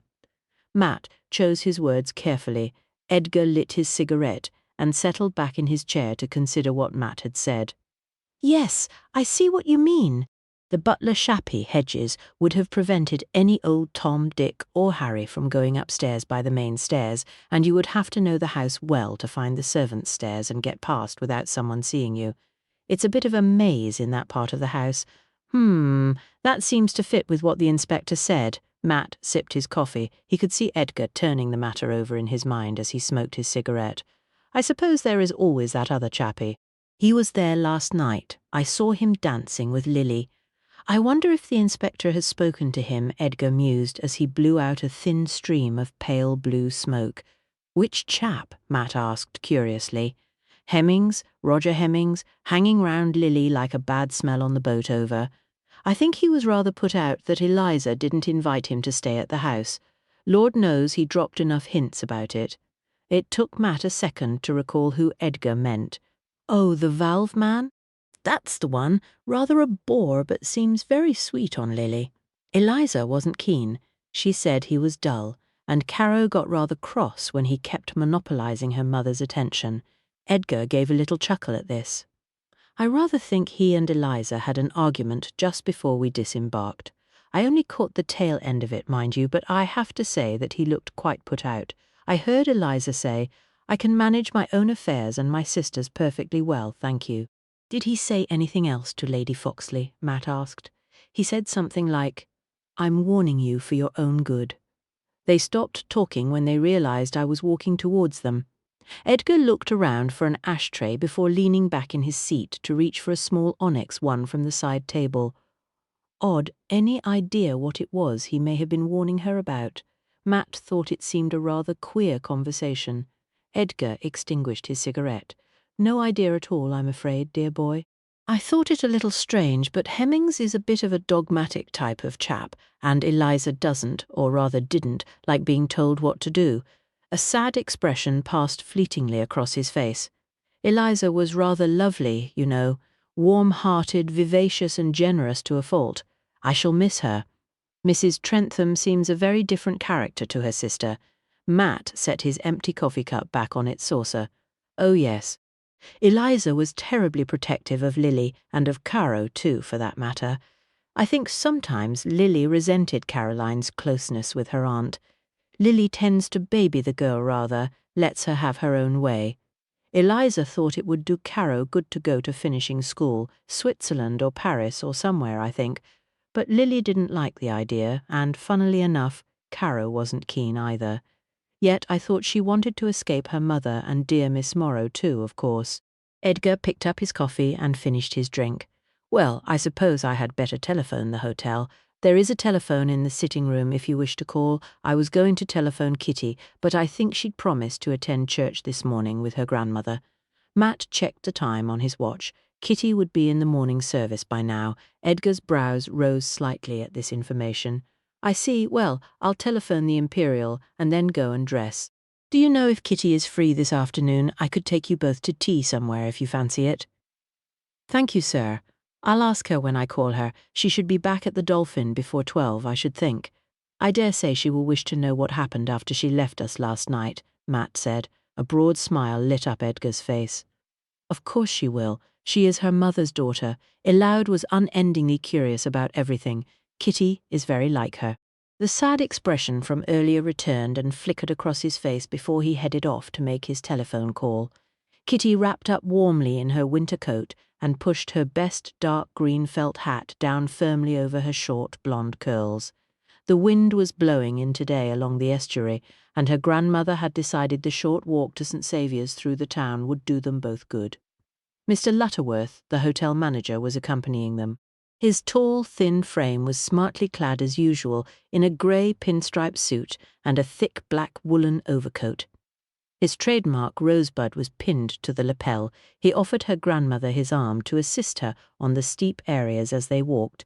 As they made their way through the town and along the cobbled street up the hill towards the ancient church, Kitty wondered how she would feel in just over a week's time, approaching it as a bride.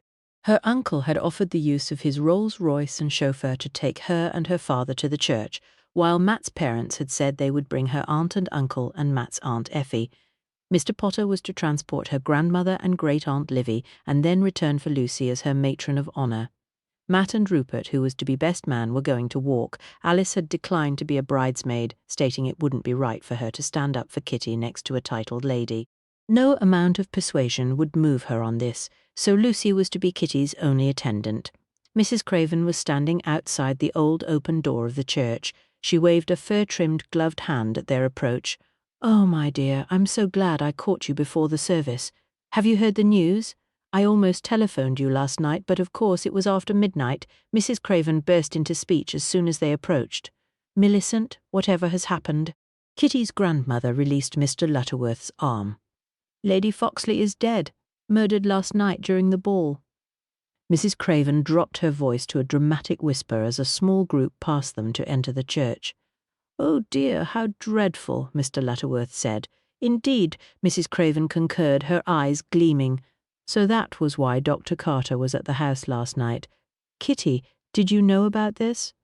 Her grandmother turned to her. Kitty's shoulders slumped. Trust Mrs. Craven to discover what had happened. Yes, Grams, that was why Matt stayed behind. He was assisting Inspector Greville. The church bell tolled above their heads. "We had better go inside and take our places," Mr. Lutterworth suggested. "Yes, and you, Kitty, can tell us everything after the service," Mrs. Craven added in a meaningful tone. Mr. Lutterworth escorted them to their places. Mrs. Craven had a seat on one of the front pews, while Kitty, her grandmother, and Mr. Lutterworth sat further back. The church was already decorated for Christmas.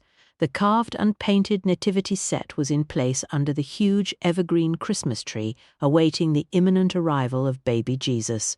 The church smelt of greenery and wax. The painted woodwork glowed in green, gold, and scarlet, creamy-coloured Christmas roses were arranged in artistic displays with pine and holly. Kitty could see that it would all make a very lovely setting for her wedding. The soothing tones of the elderly vicar and the choristers' renditions of old seasonal favourites did much to settle her suddenly frazzled nerves. It really was too bad of Eliza Foxley to get herself murdered right before Kitty's wedding, as if she didn't have enough to think about with packing up her rooms, dress fittings, catering and coping with her future in-laws. She just hoped that her father would be quickly exonerated from the investigation. The last thing she needed was the possibility of him being arrested before he could give her away. She knew he was no stranger to the inside of a prison cell and hoped this wouldn't influence the police investigation. The service was over before she knew it, and she barely had time to shake hands with the vicar before Mrs. Craven was at her elbow. "I thought we might call in for coffee at the tea room by the Butterwalk. They are open today. You can tell us what happened over a nice piece of cake," Mrs. Craven suggested, looking at Kitty's grandmother and Mr. Lutterworth for agreement. Kitty could see from their expressions that she had little choice except to give in gracefully. So they followed Mrs. Craven to a small tea room that opened on Sundays, usually for the holiday trade. Once ensconced around a table with their order for a large pot of coffee and slices of Victoria sponge given to the uniformed waitress, Mrs. Craven drew off her gloves. "Now then, Kitty, tell us what happened." "There is not much that I can say," Kitty protested. She was certain Inspector Greville wouldn't wish her to be going around Dartmouth telling everyone about the nature of Lady Foxley's demise. Her grandmother tucked her own brown leather gloves inside her handbag. "I knew something dire was bound to happen if your father was involved. Please tell me he is not caught up in this matter." All three of her companions turned their gaze on Kitty, and she fidgeted uncomfortably under their scrutiny. "I knew it. Trouble follows Edgar Underhay everywhere he goes." Her grandmother shook her head. "I'm sure father has nothing to do with Lady Foxley's murder." Kitty's tone was rather sharp. There was a pause in the conversation when the waitress arrived with a trolley and set out their coffee and cake. Mrs. Treadwell looked unconvinced as Mr. Lutterworth took it upon himself to pour coffee for them all. "Lily Trentham was in a dreadful state last night when I left. I'd wondered why neither she nor Lady Foxley had appeared to announce the raffle winners or to close the ball before the carriages arrived. Obviously I tried to find them, and I ran into that secretary. Philip, somebody. I needed to give the takings over and to take my leave.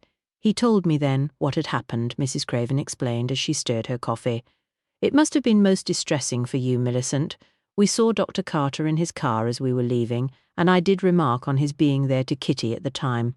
I should have known then that something was wrong." Kitty's grandmother gave Kitty a baleful look.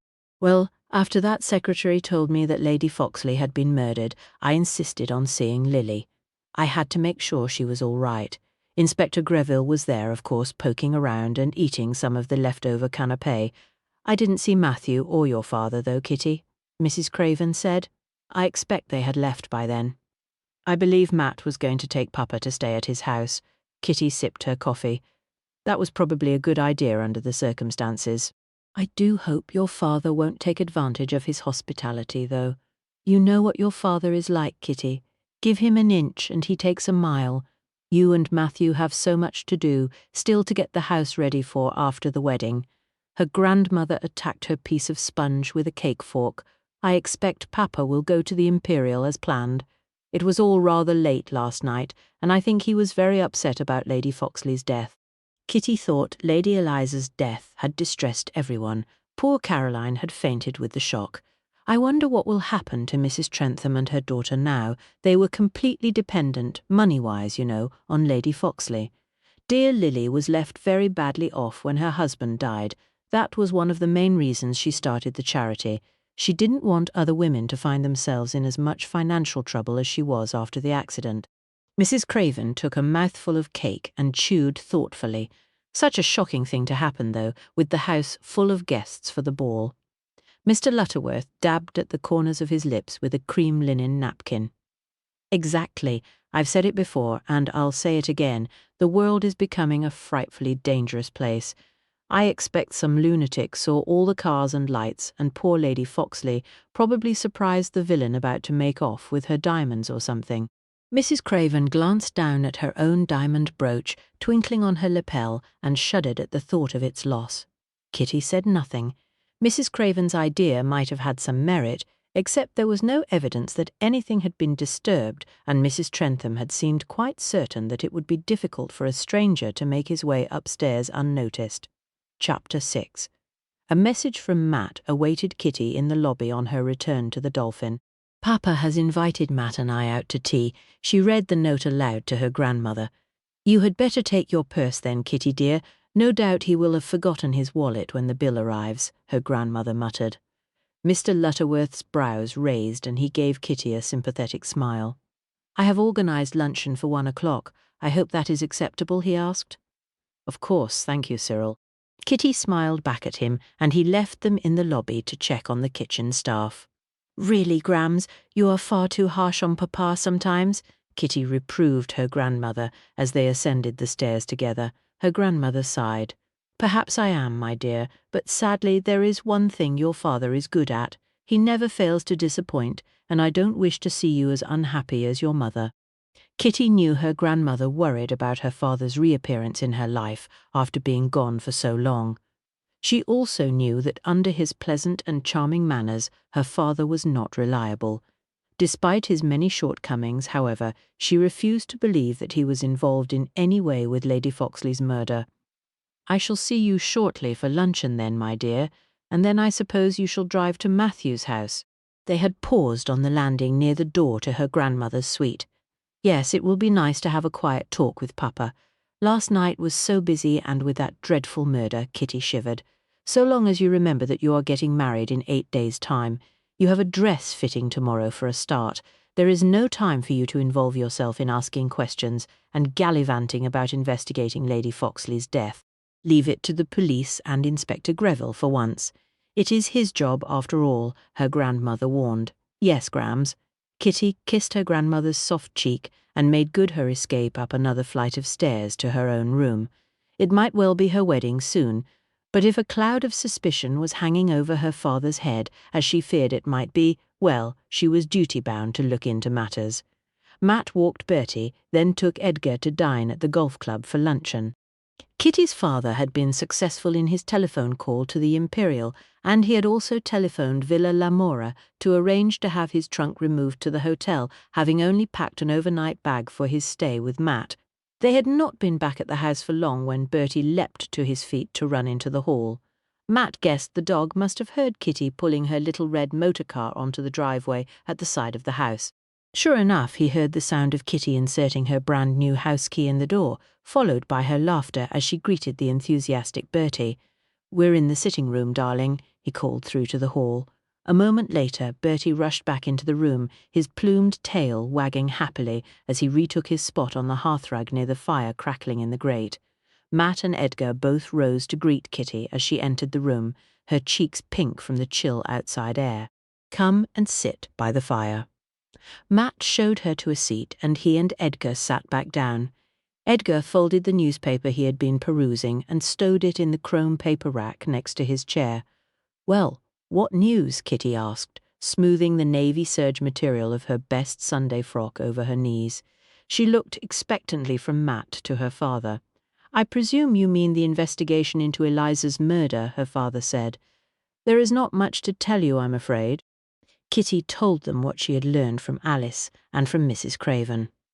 "What do you think, Papa? How were things between Eliza and Lily? You saw them together during the voyage." Her father frowned. "They did argue from time to time, as all siblings do. You only have to consider my own relationship with your Aunt Hortense to understand that. There was an underscore of tension, I suppose. I had not, I confess, given it much thought. I assumed it was because Eliza controlled the purse strings, and she did interfere a great deal with Lily's plans regarding Caroline. Matt could see the cogs turning in his fiancée's mind. And did Inspector Greville discover what Lady Foxley and Miss Morrow had been arguing about? Kitty asked. Miss Morrow appeared reluctant to say, but it seems it was to do with her role in the household once Caroline went to finishing school, Matt said. I suppose she would be redundant, as Lady Foxley would not require her services, and I expect Lily could not afford them if her sister usually paid the bills, Kitty said thoughtfully. Exactly that. You have hit the nail squarely on the head, my dear. Miss Morrow wished for Caroline to remain at home for another couple of years before making her society debut rather than attending a school. Kitty's father looked approvingly at his daughter. Why was Lady Foxley so keen on sending Caroline away if both the girl and her mother were opposed to it? Matt asked. Edgar gave a slight shrug. Eliza loved Caro, but she felt that it would be good for her to see more of the world, to obtain poise and polish before making her way in society, something Miss Morrow could not provide. You've both met Tiny. She is quite a homely soul, Matt told Kitty about her father's thoughts regarding Roger Hemmings. You say Lady Foxley was not encouraging about the friendship between him and her sister? Kitty looked at her father. She thought Hemmings dull and suburban. Thinking about things now, it may also have been because he was clearly interested in Lily. Eliza, I think, rather enjoyed her control over her sister, and I suppose Hemmings could have threatened that if they had fallen in love. Edgar's brow creased in concentration as he appeared to consider the idea. The logs in the fire shifted, sending a small shower of sparks ascending up the chimney. Bertie huffed and shuffled a little further away from the heat. A sudden knock at the door startled all of them and sent Bertie into a frenzy of barks as Matt went to see who could be calling at this time on a Sunday afternoon. He shushed Bertie as he opened the door to discover Inspector Greville and a uniformed constable on his doorstep. "Inspector, this is a surprise. Do come in." Matt stepped back to allow both the inspector and the constable to enter the hall. The presence of the uniformed man triggered a sense of unease. "We are all in the sitting room. Can I get you both a drink?" Matt offered. "I'm afraid not, Captain Bryant. Thank you. We are here on official business." The inspector's expression was unusually grave. "Then do go on through. Mr. Underhay and Kitty are both in there." Matt indicated the door to the sitting room. He followed the inspector in through the sitting room door while the constable stationed himself in the hall outside the room. "Inspector Greville, has something happened? Do you have whoever did it?" Kitty asked as the inspector removed his hat and undid his overcoat before taking a seat on the sofa. Bertie resumed his position on the rug after determining the inspector was not in possession of any tasty titbits in his pockets. "I'm afraid, Miss Underhay, that I am here to ask some more questions of your father." The inspector looked at Edgar, who seemed quite unruffled by the appearance of the police. "Of course, Inspector, I will be happy to answer any questions you might have for me," Edgar replied. He took out his cigarette case and offered it to the inspector. "No, thank you, sir." Inspector Greville declined the offer.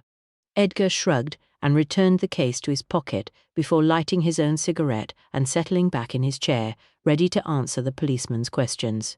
"Should my father have a solicitor present?" Kitty asked, her brow creased with worry. "It's quite all right, dear girl. I'm sure I can answer anything the inspector wishes to know," her father assured her. Matt met Kitty's gaze and could see the fear lurking in her eyes. Inspector Greville felt inside the breast pocket of his jacket and brought out his small black notebook and pen. "Now then, sir, you said that when Mrs. Trentham discovered you leaning over the body of Lady Foxley, you had just discovered her and were checking to see if she was still alive." Edgar nodded. "Yes, that's correct. I thought at first she had fainted or fallen asleep. Can you remind me, sir, why you were upstairs?"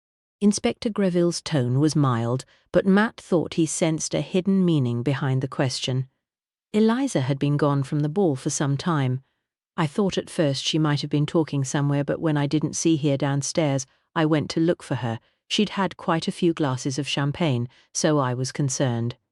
Edgar flicked some ash into the onyx ashtray on the side table. Inspector Greville flicked back through the pages of his notebook as if looking for something. "I see, sir. And can you recall when this was?" Edgar stubbed out his cigarette in the ashtray. "I'm not sure. 10:15 perhaps. I know it must have been about 45 minutes before you yourself arrived. I didn't look at my watch. Are you certain that was the time you went upstairs, sir?" "It is very important," Inspector Greville asked. "What are you driving at, Inspector?" Kitty asked. "My father has already told you he didn't check his watch." "The point is, Miss Underhay, that Mr. Hedges, Lady Foxley's butler, insists that your father ascended upstairs some 20 minutes or so before Mrs. Trentham went upstairs and discovered him in Lady Foxley's room. I would like Mr. Underhay to account for his movements during that time." The inspector looked at Kitty's father. Kitty gasped in surprise. "Papa, what does he mean?" Her tone held a warning note. "It's nothing, my dear. I told you, Inspector, I can't be certain of the time. I noticed Eliza was missing and went to look for her." "This butler fellow must be mistaken," Edgar said. "His testimony is backed up by the maid who was assisting him with the coats. They noted the time particularly since they were anxious about serving the hot canapés. Lady Foxley had given them explicit instructions about the timing for the evening, and Mr. Hedges checked the time on the hall clock." Inspector Greville's eyes were flinty as he regarded Kitty's father. "Papa." Kitty's eyes were almost as stony as the inspector's. Edgar. Underhay sighed. "Oh, very well. Yes, I went upstairs a little earlier than I said. The landing was dark, and all the doors were closed. I went into my own room first to collect my lighter. I had rather stupidly left it there when I dressed earlier in the evening. When I came out from my room, however, Eliza's door was ajar and the light was on.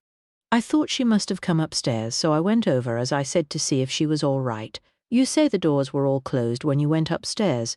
You didn't put on the landing light?" Inspector Greville asked. "No, my room was the first door as you entered the gallery, so I didn't bother. It took me a while to find my lighter, as I thought I'd left it on the dresser, but it had fallen off and jammed itself under the bed. I checked all my pockets and everything before I recalled hearing something fall when I got my cufflinks from my bag."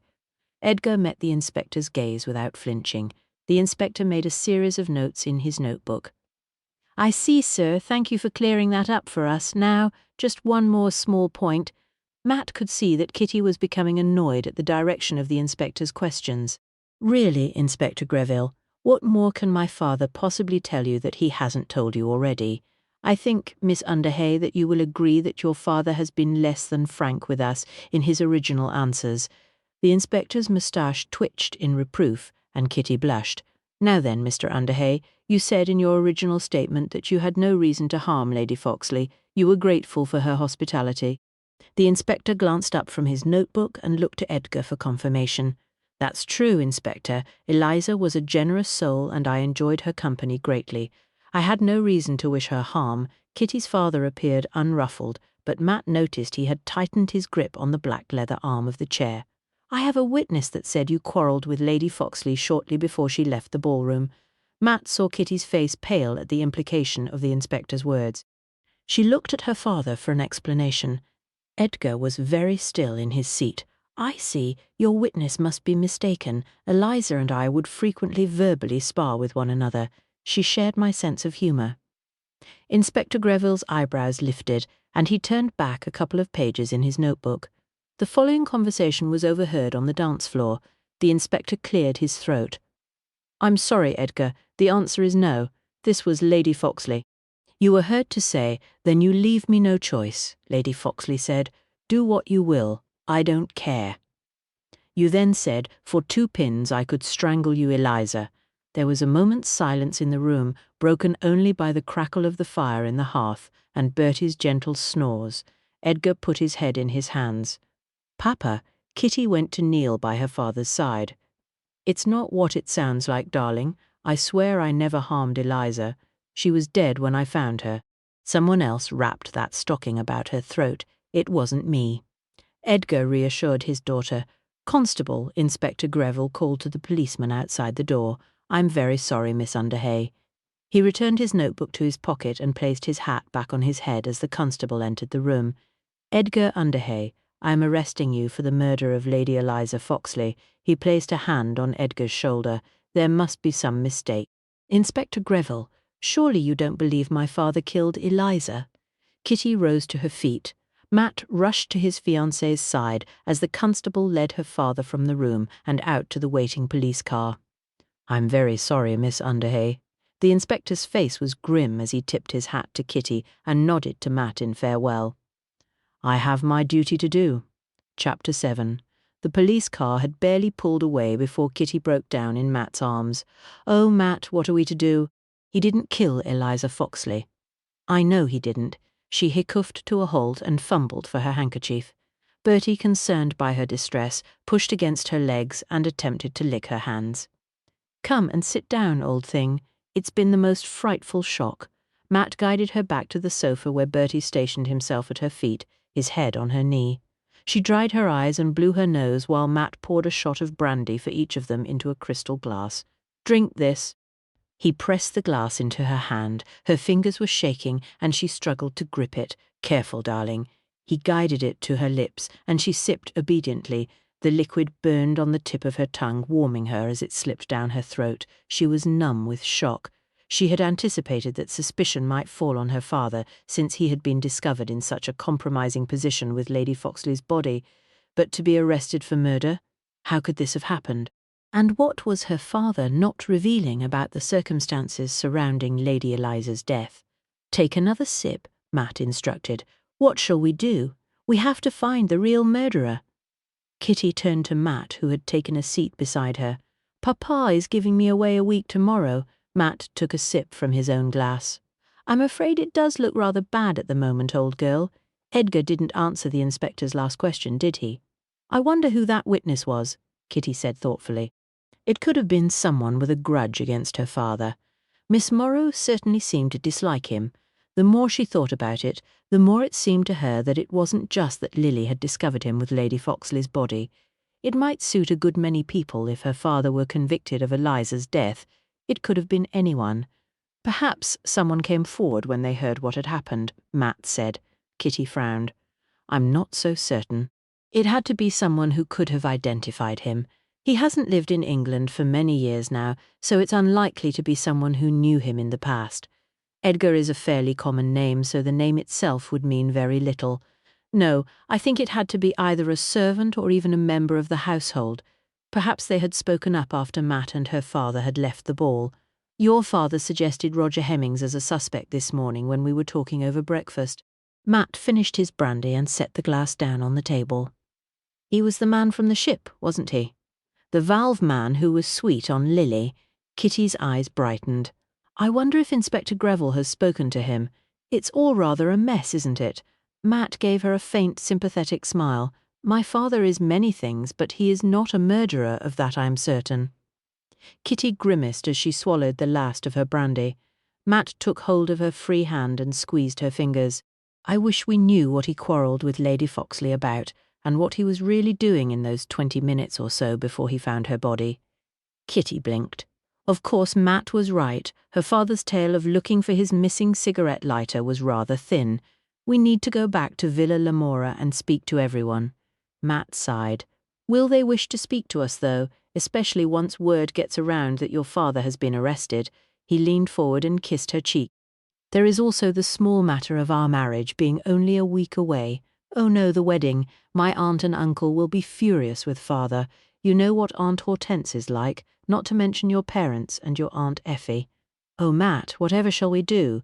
Kitty could see that all the plans for their nice quiet wedding were being thrown into chaos, not to mention that her father could be facing the noose. It all felt like a dreadful dream that she couldn't escape from. Chin up. One thing at a time. Listen, we'll get your father a solicitor tomorrow and see if Inspector Greville really intends to charge him formally. In the meantime, let's head over to Villa Lamora. We can always say we are there to check if your father's trunk has gone ahead to the Imperial. You never know, they may agree to see us. Matt jumped to his feet. Kitty could see the sense in his suggestion and followed suit. At least it would feel as if they were doing something to assist her father. She tidied her face and put on her outdoor things while Matt secured Bertie in the kitchen. "He's much better behaved these days, but he has chewed a hole in the rug behind the sofa," Matt said as he collected his coat and hat. Oh dear, she hoped that Bertie's destructive habits would stop. Keeping a dog was proving very expensive. Kitty tugged on her scarlet leather driving gloves, a gift last Christmas from Matt, and they hurried out to her car. While they had been inside the house, a dull grey mist had descended over the common, swirling about in front of Kitty's car as they made their way towards Torquay and Villa Lamora. When they arrived, the lamps on either side of the front door of the house were lit, casting a soft yellow light into the bleak afternoon. The front of the house, which had been so busy with vehicles the previous evening, was now empty. Kitty pulled her car to a halt near the front door. A chill ran along her spine as she studied the gloomy frontage of the villa. Matt looked across at her from under the brim of his hat as she switched off the engine. "Courage, old thing, we'll get to the bottom of this." She managed a tight smile and they headed towards the dark green painted front door. The house was ominously silent after the music and chatter of just a few hours previous. It felt to Kitty as if Eliza's death had extinguished all other life from the house in its wake. Matt pressed the brass button on the wall. From inside the house, they heard the faint, distant chime of the bell. The mist seemed to permeate Kitty's thick woolen coat, and the skin on her face was chilled. She was about to push the bell pull again when the door was finally answered by a solemn-faced, uniformed maid. "We would like to see Mrs. Trentham if she is receiving." Matt gave the girl his card, and she permitted them to enter the hall to wait while she went to let Lily know they had called. Matt placed his hand on Kitty's waist as they stood at the foot of the stairs, looking at Eliza's portrait. She was frightfully pretty, wasn't she? A voice above them made them turn and look up to see Caroline coming down the dark oak staircase towards them. "Yes, she was. I'm so very sorry. You must already miss her terribly," Kitty said. The girl looked pale in her dark grey flannel dress and black stockings. "Yes, I do. She always treated me like a grown-up." Caro looked at the portrait. "Tiny says this picture is in poor taste, but I think it's rather lovely. I think the artist certainly captured your aunt's spirit," Matt agreed. "You say Lady Foxley treated you like a grown-up, but yet she wanted you to go away to school." Caro turned her attention from the portrait to study Matt carefully. "Yes, she thought I'd like it." "And would you like to go abroad to school?" Kitty asked. Caro shrugged. "I don't know. I've always been perfectly happy here. I don't suppose it matters now anyway. Mummy won't send me." Her tone was flat and Kitty couldn't decide if the girl was pleased about this or not. Everyone had said that she hadn't wished to go, but perhaps they were mistaken. Caro looked at Kitty. "Tiny says your father killed Aunt Eliza." Kitty swallowed. "Well, Miss Morrow is mistaken. He discovered your aunt and asked for help to try to save her. Who do you think might have wished to harm your aunt?" Matt asked. Caro turned back towards Matt. "I don't know. If it wasn't Mr. Underhay, then perhaps Sir Stanford. Aunt Eliza was quite cross with him on the boat, something to do with her money. I heard her telling Mummy that she intended to have it out with him when we returned here, and she could check her papers." The sound of the maid coming back towards them echoed on the tiled floor. "I should go," Caro said, and slipped away through a nearby door. The maid halted in the hall and offered Matt his card back. "I'm very sorry, sir, miss, but Mrs. Trentham is not at home to visitors today." Kitty exchanged a glance with Matt before they followed the maid over to the door where she was preparing to let them out. "Thank you. Please send our regards to Mrs. Trentham with our apologies for disturbing her, and tell her we shall be in touch again soon," Matt said as they ventured back out into the wintry afternoon air. "Well, that was rather vexing," Kitty remarked as the door clicked shut behind them. "At least we managed to speak to Caroline," Matt said as they walked the short distance to Kitty's car. She glanced back at Villa Lamora and thought she caught a glimpse of a pale face looking out at them from an upstairs window. Whoever it was, though, vanished before she had the chance to identify them. What shall we do now? She couldn't help feeling rather despondent as she opened her car door and slid behind the wheel. Matt took his seat beside her. "This is a bit of a long shot, but are you up for a spot of tea?" Kitty looked at him in bewilderment. "Tea?" Matt grinned and a dimple quirked in his cheek. "It's a horrid day, let's head for the Grand and take tea. We might just happen to find a certain Mr. Hemmings there if we are lucky. The weather may have deterred him from venturing out." Kitty brightened at the suggestion. Unusually for her, she didn't feel hungry, but they had nothing to lose, and there was every chance that on a dull Sunday afternoon Mr. Hemmings might well be in one of the public rooms. The Grand Hotel stood just slightly back from Torquay seafront, a large white-painted building with a square tower at each end. It was highly regarded and, like the Dolphin and the Imperial, it catered to guests at the higher end of the social scale. The mist was still thick as Kitty drove past Torre Abbey and into the grounds of the hotel. The headlamps of her little car made a poor impression in the fog as she ventured past the smart wrought iron railings guarding the top of the red stone garden wall. "Ugh, I do hope this fog lifts a little before we drive back. It's getting quite dark now as well. Grams will start to fret." She knew her grandmother would do more than fret when she learned that Kitty's father had been arrested for murder. "It will be all right if you take it steadily. You know how this can be patchy in some places and clearer in others." "It may lift a little while we are at tea," Matt reassured her. "Now, let us go inside, see if we can get some refreshments and spy Mr. Hemmings anywhere." The lobby of the Grand Hotel was considerably larger than that of the Dolphin, and the hotelier side of Kitty couldn't help but admire the elegant plasterwork. It was fitted out in the latest style and had clearly been updated from its earlier, more ornate roots. Matt inquired at the desk about afternoon tea, and they were directed to one of the smaller public lounges. Kitty looked around with approval as they entered the comfortably appointed room and chose a table near the window with a somewhat foggy view of the bay. Fortuitously, however, it provided an excellent view of anyone coming or going in both that room and the adjoining one. A steward approached them, and Matt ordered afternoon tea for two. Kitty took off her driving gloves and placed them on top of her bag before unfastening her coat. "It's fairly quiet in here. I don't suppose they are terribly busy. They usually fill up just before Christmas Day as they have a wonderful party here on New Year's Eve," Kitty observed. There was a family also taking tea at a table a little further away from them, a man, woman and two small boys in navy sailor suits with white collars. An elderly lady was knitting peacefully at another table and an older man was snoring discreetly in the corner, a newspaper open across his knees. Her spirits dipped when she realized there was no sign of Roger Hemmings. The steward returned after a short time with a trolley containing a curved deco-style silver stand, laden with finger sandwiches of cucumber, crab and cheese and a selection of pastries. He placed them on the table, along with a round silver teapot with a bone handle and elegant geometric-shaped china. "Thank you." Kitty's appetite, which had been firmly squashed by her father's arrest, suddenly reappeared at the sight of such a delectable tea. She only wished her father had been with them to enjoy it. No doubt he would be receiving one of the desk sergeant's teas in a chipped enamel mug instead. She poured tea for herself and Matt and settled in her seat. Outside the window the mist swirled and obscured what must, on a fine day, be a glorious view of the sea. Lost in her own thoughts about the wedding, what she would tell her grandmother, and worrying about who could have been responsible for Eliza's death, she forgot to look for Hemmings. "Kitty, I've just seen him." Matt's urgent whisper called her from her daydream. Mr. Hemmings. Matt had sprung from his seat and gone to greet the man, leading him back to join them at their table. "Captain Bryant and Miss Underhay, isn't it? I've just returned from Cockington. An old friend of my mother's lives there, so I had to make a duty call. It's a filthy evening out there."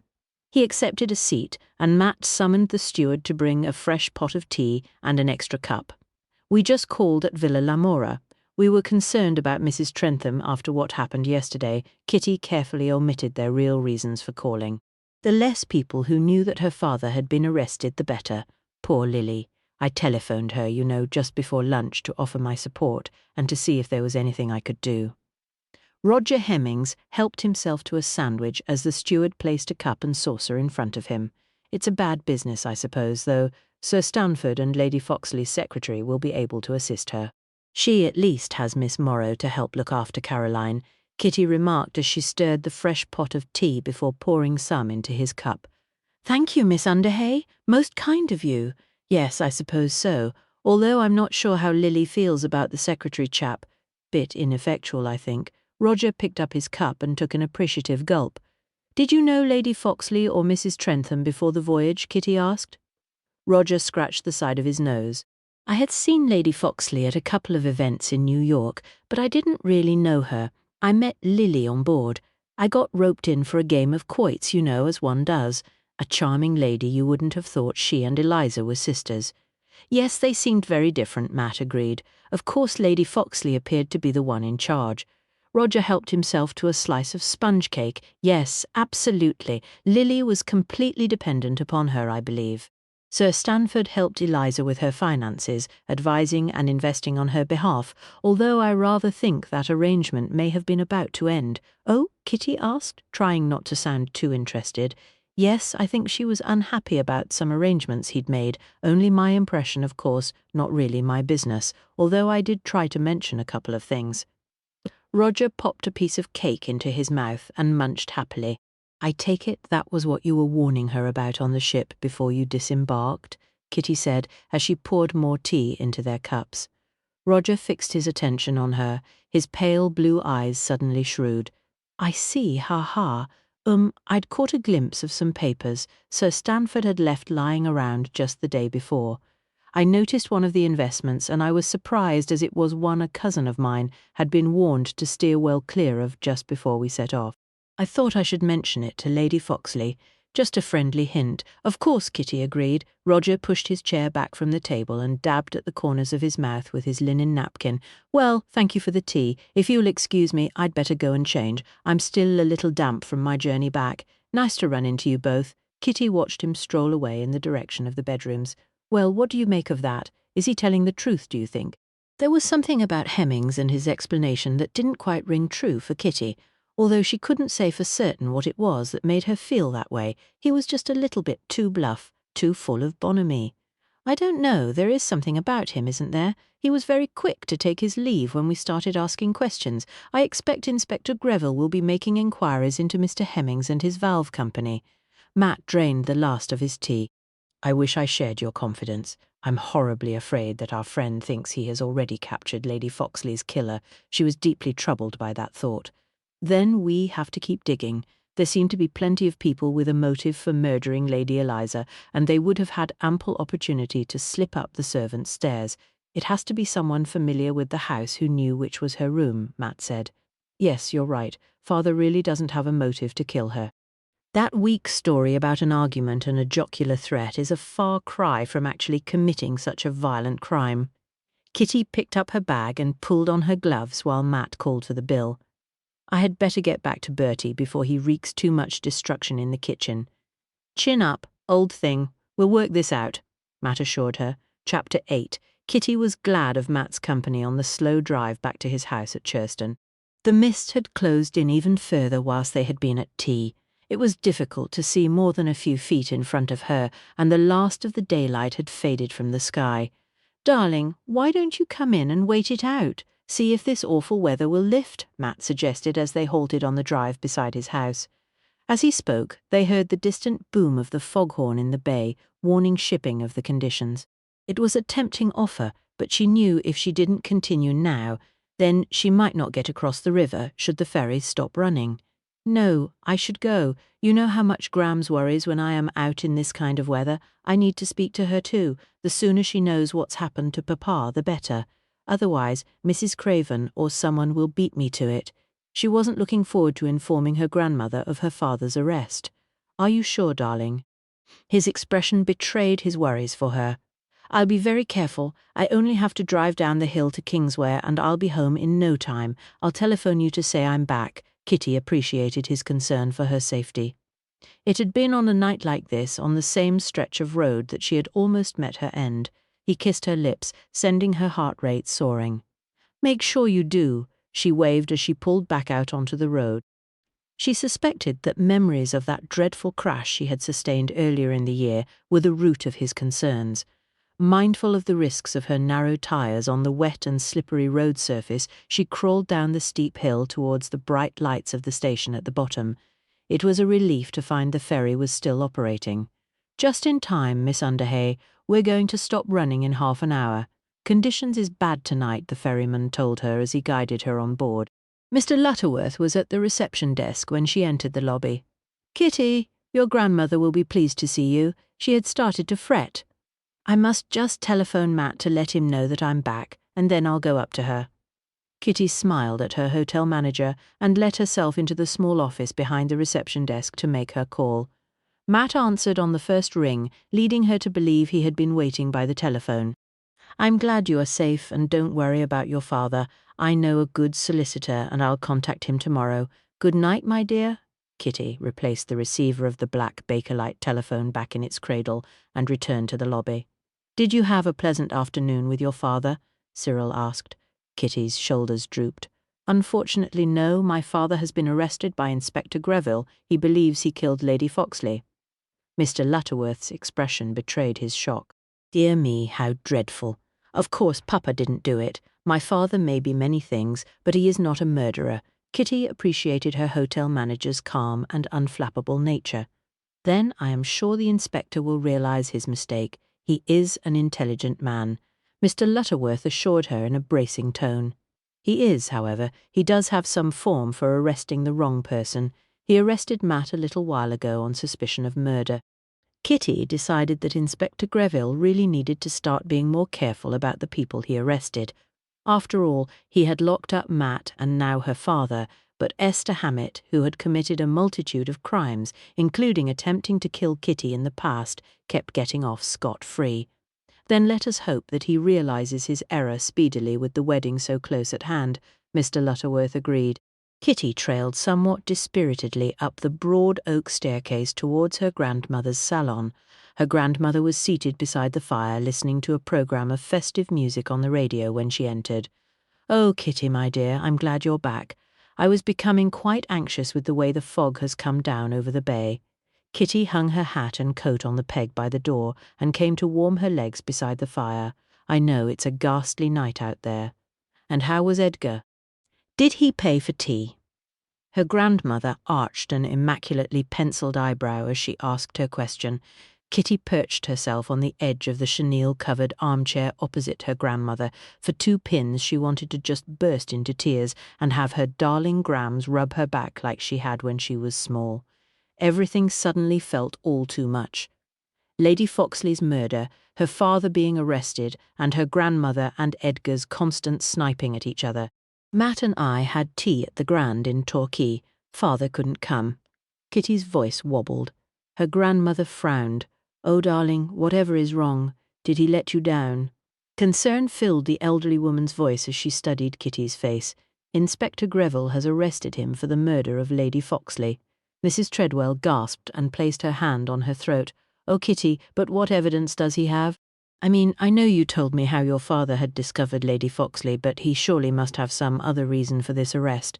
It all seems to be circumstantial and based on hearsay. Kitty gave a faint shrug of her shoulders. Matt is contacting a solicitor he knows tomorrow. It may be the one who helped him when he was arrested. She gave a wry smile. This is preposterous. Even I struggle to believe Edgar capable of murder, many other things, but not that. Whatever shall we do if he is not released in time for the wedding? Surely he won't have to spend Christmas in jail? Mrs. Treadwell sounded aghast at the thought. Whatever will we tell people? Kitty didn't know whether to laugh or cry. Matt and I will simply have to find the real murderer before Christmas Eve. It's a week until your marriage. You have a dress fitting tomorrow, and Lucy and Rupert and Matthew's family are due to arrive on Wednesday. I knew your father would do something to complicate matters." Her grandmother's blue eyes were warm with concern. Kitty hoped the solicitor Matt had mentioned might at least be able to persuade the inspector to release her father from custody. She looked around her grandmother's cosy room at the replies to the wedding invitations nestled next to the Christmas cards and sighed. The faint, niggling concern at the back of her mind up till now had been that Esther Hammett might resurface and attempt to derail the wedding in some way. After all, Esther's son had kidnapped her only a few weeks earlier, and Esther herself had made numerous threats and attempted to kill Kitty previously. What Kitty had not anticipated was that her father would manage to get himself arrested for murder. Matt telephoned the solicitor first thing the following morning and apprised him of Edgar's case. He then promptly telephoned the police station and asked to speak to Inspector Greville. "Good morning, Captain Bryant." Matt detected the note of caution in the inspector's greeting. "Good morning, Inspector. I thought I should let you know that Mr. Shillingford will arrive at the station shortly before lunchtime to meet Mr. Underhay. He will be acting on Mr. Underhay's behalf." Matt knew the solicitor would no doubt contact the station himself, but he wished to be courteous and forewarn the inspector. He also hoped he might obtain some information that could be useful to their case if they kept the inspector on their side. "I see, thank you. I will inform my desk sergeant to expect him. I hope Miss Underhay appreciates that I had little choice in the matter of making the arrest." Matt felt this was a somewhat optimistic statement, but until another stronger suspect could be found then, he could see the policeman's dilemma. He told the inspector of their conversation with Caroline and with Roger Hemmings. "I see, thank you. We are continuing to look into Lady Foxley's affairs." Inspector Greville responded. "Do we know much about this, Roger Hemmings?" Matt asked. "There is just something that feels a little off about him, but neither Kitty nor I can quite put our finger on it. I have cabled to his company in New York asking for background. Of course it will probably be this evening before I get a response due to the time difference and the office being closed yesterday," the inspector assured him. "And forgive me, Inspector, do we know the terms of Lady Foxley's will yet?" Matt was curious to discover if anyone could have had a financial motive for killing Eliza. Yes, there was a copy in her safe. The secretary that Peter's chap found it out.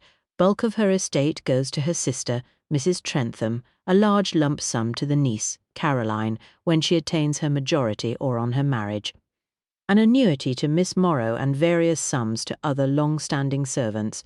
Nothing out of the ordinary, the inspector said. "I have a meeting at Lady Foxley's bank this morning to assess her accounts, look through any unusual payments, etc. Then I intend to talk to Sir Stanford about his role in managing her stocks and other investments." Matt felt more reassured that the inspector was clearly being very thorough in looking at motives for Eliza's murder. "Thank you for being so frank, Inspector. I'm sure you'll appreciate that Kitty and I are anxious for the matter to be resolved and her father released from custody as soon as possible. I can understand Miss Underhay's anxiety on the matter. However, our new acting chief constable is keen to see results. You know how it is. He wishes to impress, and it will look bad in the press that a noted local socialite was murdered in her own home when it was full of the great and the good of Torbay." Matt understood the inspector's meaning. "Then it seems we are both working to the same ends, Inspector, to catch the real culprit and put them behind bars as soon as possible." Kitty had slept badly, her dreams punctuated with visions of her father standing trial, culminating with the bewigged judge in his robes reaching for his black cap to pronounce sentence. When Alice tapped on her door, she was already awake and sitting up trying to shake the horrible feeling of foreboding hanging over her. "Morning, Miss Kitty. I brought your tea and some toast." Alice set the tray down as usual on the bedside table and opened the curtains. A pale wintry light filled the room, and Kitty could see that the fog of the previous evening had cleared. "Are you feeling all right, miss? You look as pale as your sheets," Alice observed as she poured Kitty a cup of tea before producing her own mug and pouring one for herself. "Oh, Alice." Kitty made room for her friend to sit beside her as she told her everything that had happened. The maid's eyes were as round and wide as the saucer under Kitty's cup by the time she had finished. "Oh, dear me. What a thing to happen. I do wonder at that Inspector Greville sometimes. Alice shook her head in despair, causing a stray lock of her auburn hair to escape from under her cap. "Whatever are you and Captain Bryant going to do about it?" she asked. "Matt is appointing a solicitor to act for father. I must confess, though, Alice, I'm not sure who we should be questioning or where to find a lead to the real culprit. If Mrs. Trentham will not admit us to the house, then it will be very difficult to talk to her or Sir Stanford." Kitty looked at her friend. Alice sipped her tea and considered the problem. "There's the mother too as well, the secretary and that Miss Morrow. Yes, you're right, any of them might have a motive for killing Eliza. Lily was dependent on her sister for money. Sir Stanford seemed uneasy about Lady Foxley wishing to discuss her investments. Caro didn't wish to be sent away to school, or so we are led to believe, and Miss Morrow would have lost her position. Philip Peters did not appear to be a terribly good secretary in Eliza's opinion, so I suppose there might be something there. Kitty picked up a knife and spread marmalade thickly on the slice of toast. "Here, don't you be getting that on the bed sheets," Alice chided as she quickly spread a thick linen napkin under Kitty's plate. "Sorry, Alice." Kitty hastily licked a blob of butter from the side of her thumb. "And you and Captain Bryant think as that Mr. Hemmings isn't all he should be, neither?" Alice asked. Kitty munched on her toast. "No, there's just something not quite right about him, but I don't know quite what it is." The maid looked at her. "You probably won't care for what I'm about to say, Miss Kitty, but I think if you wants to help your father, then you'll have to bite the bullet." Kitty had a horrid feeling that she knew what Alice was about to suggest. She placed the last piece of her toast back down on her plate. Her appetite suddenly diminished. "Mrs. Craven," Alice nodded. "She's friends with Mrs. Trentham, and she has to see her to wrap up all the work as she's been doing for Mrs. Trentham's charity. If anyone can get you or Captain Bryant into that house so as you can poke about, then it's her." Kitty knew that her friend was right. It was very hard for people to refuse Mrs. Craven anything. The woman had the hide of a rhinoceros and could insert herself anywhere. The problem was that she loved to play detective and often flattered herself that Kitty could not manage to solve cases without her assistance. To ask for her aid this time would play right into her hands and would involve Kitty having to swallow a great deal of pride if she wished to exonerate her father. Her expression must have betrayed her feelings on the matter as Alice chuckled. "Never mind, Miss Kitty, you look as if you've lost a crown and found a sixpence. You could call on Mrs. Craven after you've had your dress fitting." The maid smiled at her and drained her cup. "You are a regular job's comforter this morning." Kitty finished her own tea and set the things back on the tray as Alice jumped off the bed, ready to clear everything away. "You know, as Mrs. Craven will be happy to help, even if she don't like your father much," Alice remarked as she collected the tray. Mrs. Craven's views on Edgar Underhay had been fixed ever since his last visit, when she had been assaulted in her own garden by someone searching for an item her father had hidden years before. "That's true, Alice. She does like to be helpful, even if it is my father," Kitty agreed. Her friend's grin widened as she whisked out of the room bearing the breakfast tray to allow Kitty to dress. Once ready for the day, Kitty telephoned Matt to let him know her plan to call on Mrs. Craven. He told her of his conversation with Inspector Greville. "I'm glad he isn't just resting on his laurels and is still looking at the other people in the household," Kitty said. "Yes, I felt more reassured. I've arranged to go with Mr. Shillingford to see your father. He called me back after he had spoken to the inspector. I'm hoping Edgar can recall something useful to get him off the hook," Matt said. "We can only hope," Kitty agreed. Her father might even be able to account for that missing 20 minutes. "Try to put this from your mind and enjoy your dress fitting. I'll speak to you later and we can compare notes." Matt rang off and Kitty went downstairs to see her grandmother. "I'm sure Millicent will be delighted to help you," her grandmother replied briskly when Kitty explained her plan. "I shall telephone her now and then we really must set off for Torquay or we shall be late for your fitting." Kitty resigned herself to accepting Mrs. Craven's assistance and put on her hat and coat. "There, it is all arranged, my dear." Her grandmother replaced the handset on the telephone. "She is free after lunch." The drive to Torquay and the dressmaker's atelier was much pleasanter now that the fog had dissipated. Her grandmother was an uneasy passenger, and her relief showed plainly on her face as they drew to a halt outside the shiny black-fronted shop with its elegant gold lettering. The plate-glass windows on either side of the shop door displayed glamorous evening gowns ideal for seasonal balls and parties. There was an air of gaiety and expectation in the busy street as shoppers walked purposefully in search of the perfect gifts for under the tree. The large brass bell on its curved spring tinkled above their heads as they entered the shop. The young shop assistant in her smart, plain black dress was occupied with a customer. Kitty amused herself by looking at the display of evening purses in the cabinet while she waited for Mademoiselle Desmond to come down from her workshop. She had remembered to bring the ivory satin shoes she had purchased to wear for her wedding so that the hem could be finished to the correct length. Kitty often found that being barely 5'2", even custom-made garments required careful measurements if they were to fit her correctly. "Miss Underhay, Madame Treadwell, please to ascend." The small French dressmaker emerged from behind the curtain leading to her workshop on the first floor and greeted them with a beaming smile. Kitty had been for 3 fittings with Mademoiselle Desmoines so far. Suddenly now the wedding seemed very close, and her heart thudded in her chest as she rounded the top of the narrow flight of wooden stairs to enter the workroom. A mannequin stood to one side covered with a pristine white sheet next to the bolts of fabrics. Near the center of the atelier was a round wooden podium raised about 9 inches from the floor. "Now, Miss Underhay, you have the shoes? And you are wearing the undergarments you wish for your wedding?" the dressmaker asked. "Yes, I have the shoes here." Kitty held up the small canvas bag containing her brand-new shoes. "Bien, Madame Treadwell, if you would be so good as to be seated." Mademoiselle Desmond indicated the slightly worn black leather armchairs at the end of the room. "Miss Underhay, you will accompany me." She took hold of the mannequin, still shrouded in its white sheet, and wheeled it down the length of the workshop to a large area behind another satin curtain. Kitty followed her dutifully. She had changed there before, when she had been fitted for something the dressmaker had called a toil. This, however, would be the first time she would see herself in her finished dress and with the veil and cap. Kitty hoped it would be as lovely as she remembered.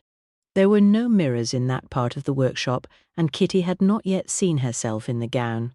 Her grandmother had said she wished to wait until now to see her dress, so it was with some trepidation that Kitty waited as the dressmaker lowered the gown carefully over her head. Once fastened into the dress, she put on her shoes, while the seamstress bustled about her making small clicking noises with her tongue as she applied pins in a few places. "Now we go to the podium so I can pin the hem and you can show your grandmère the dress." Kitty took a deep breath and gathered her gown so she wouldn't trip as the dressmaker drew back the curtain. Once safely on the podium, Mademoiselle Desmond unveiled a large gilt-framed mirror so she could see herself. Oh, Kitty could only stare at her reflection, for once lost for words. The winter-white satin with the delicate lace trim seemed to elongate her small frame, making her appear a taller, more elegant version of herself. She glanced at her grandmother to see tears streaming down the older woman's cheeks. "Oh, Kitty, you look so beautiful. Your mother would have been so proud of you." Mademoiselle Desmond beamed up at her before scuttling about her feet as she pinned the hem. The dress was everything Kitty had hoped it would be. She rotated obediently as the dressmaker pinned and tucked. "Now we try with the cap." Mademoiselle Desmond produced a large, flat, pale pink box and moved aside the layers of tissue paper to extract the contents. Kitty stepped from the podium and bent down, so the small ivory silk headpiece could be pinned to her hair, and the long, floating, lace-trimmed, gossamer-like veil spread about her. "It's perfect. Mademoiselle Desmond, thank you so much." Kitty turned to the Frenchwoman. "Of course. I am pleased you like it now. You must remove it very carefully, and I will make the final adjustments. You are bringing your matron of honor on your next appointment? We will fit her gown also. The winter cape is also ready." Mademoiselle Desmond opened another box, and Kitty could see the cape made to match her dress, trimmed with soft white fur around the edges. "It's so lovely." Kitty took one last look at her reflection before preparing to return to the dressing area. "Matt will be quite stunned, I'm sure." Her grandmother dabbed at her eyes with a lace-trimmed handkerchief. Kitty changed back into her cherry-red serge dress with a white collar, while Mademoiselle Desmond carefully placed her gown back on the mannequin. Since Matt had seen her covered in mud, battered and bruised, and with her stockings in shreds in the past, she was confident that he would marry her even if she arrived wearing a flour sack. The dress Mademoiselle Desmond had created, though, was so lovely she had scarcely recognized herself. It would be nice to surprise her fiancé. Now all she had to do was to prove her father's innocence so that he could escort her down the aisle. Chapter 9. Kitty and her grandmother took their lunch at Bobby's Cafe near the seafront before they returned to Dartmouth. The cafe was crowded, and they shared their table with an acquaintance of Kitty's grandmother. Talk was therefore confined to Christmas and the wedding, which was a relief to Kitty and helped to take her mind off her problems. Please do remember, Kitty dear, that Millicent is doing you an enormous favour by agreeing to assist you to gain access to Villa Lamora, her grandmother cautioned later as Kitty pulled her car to a halt outside the Dolphin. I know, Grams, and I do understand how tricky this all is. Kitty did appreciate that her grandmother's friend did not have to assist her, especially given that she disliked Kitty's father. She also knew that Mrs. Craven would be unbearably smug and would be queening it over her all afternoon while they were at the villa. She kissed her grandmother's cheek and waved as she set off again, this time up the hill out of the town to the quiet street where Mrs. Craven resided. Mrs. Craven was ready and waiting in her front bay window looking out for Kitty's arrival, dressed in her best navy blue suit with a matching hat trimmed with fur. Mrs. Craven made her appearance at the front door. "Now, Kitty, you will drive carefully, won't you?"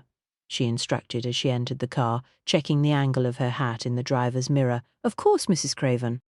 Kitty managed to suppress a sigh as she turned the car ready to drive back into town to get the ferry across the river.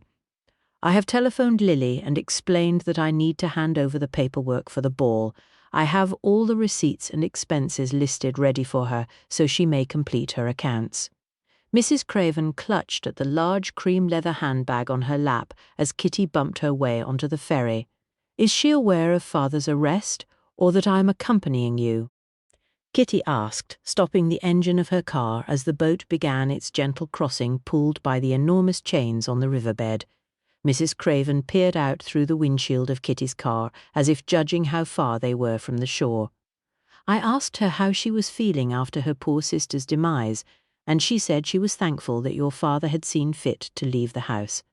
I don't know if his arrest is common knowledge as yet." The ferry bumped to a halt on the slip, and Kitty turned on her engine while the ferryman secured the boat. "She declined to see Matt and I yesterday when we called.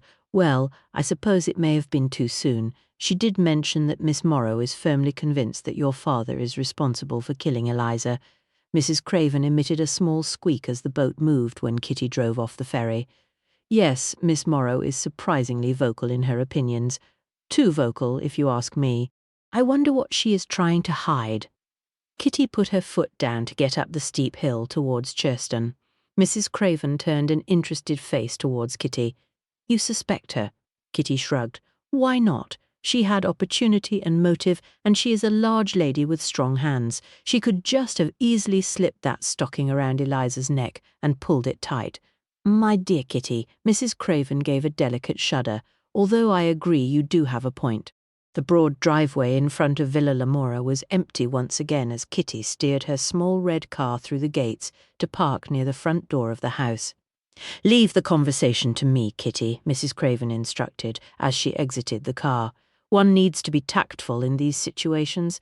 Kitty sighed and closed her car door before trudging after Mrs. Craven.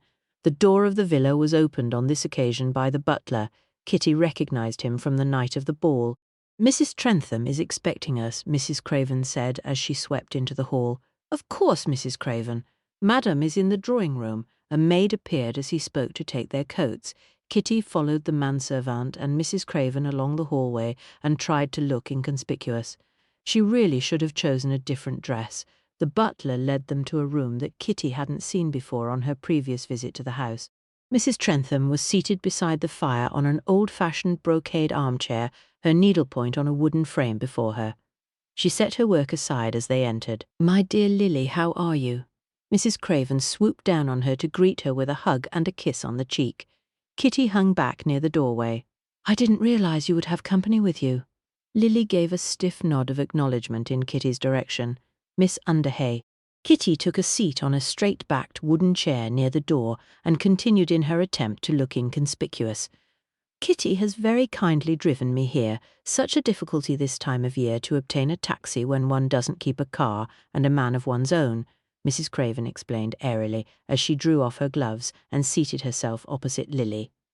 Hedges will bring tea, Lily said, as the butler disappeared from the room.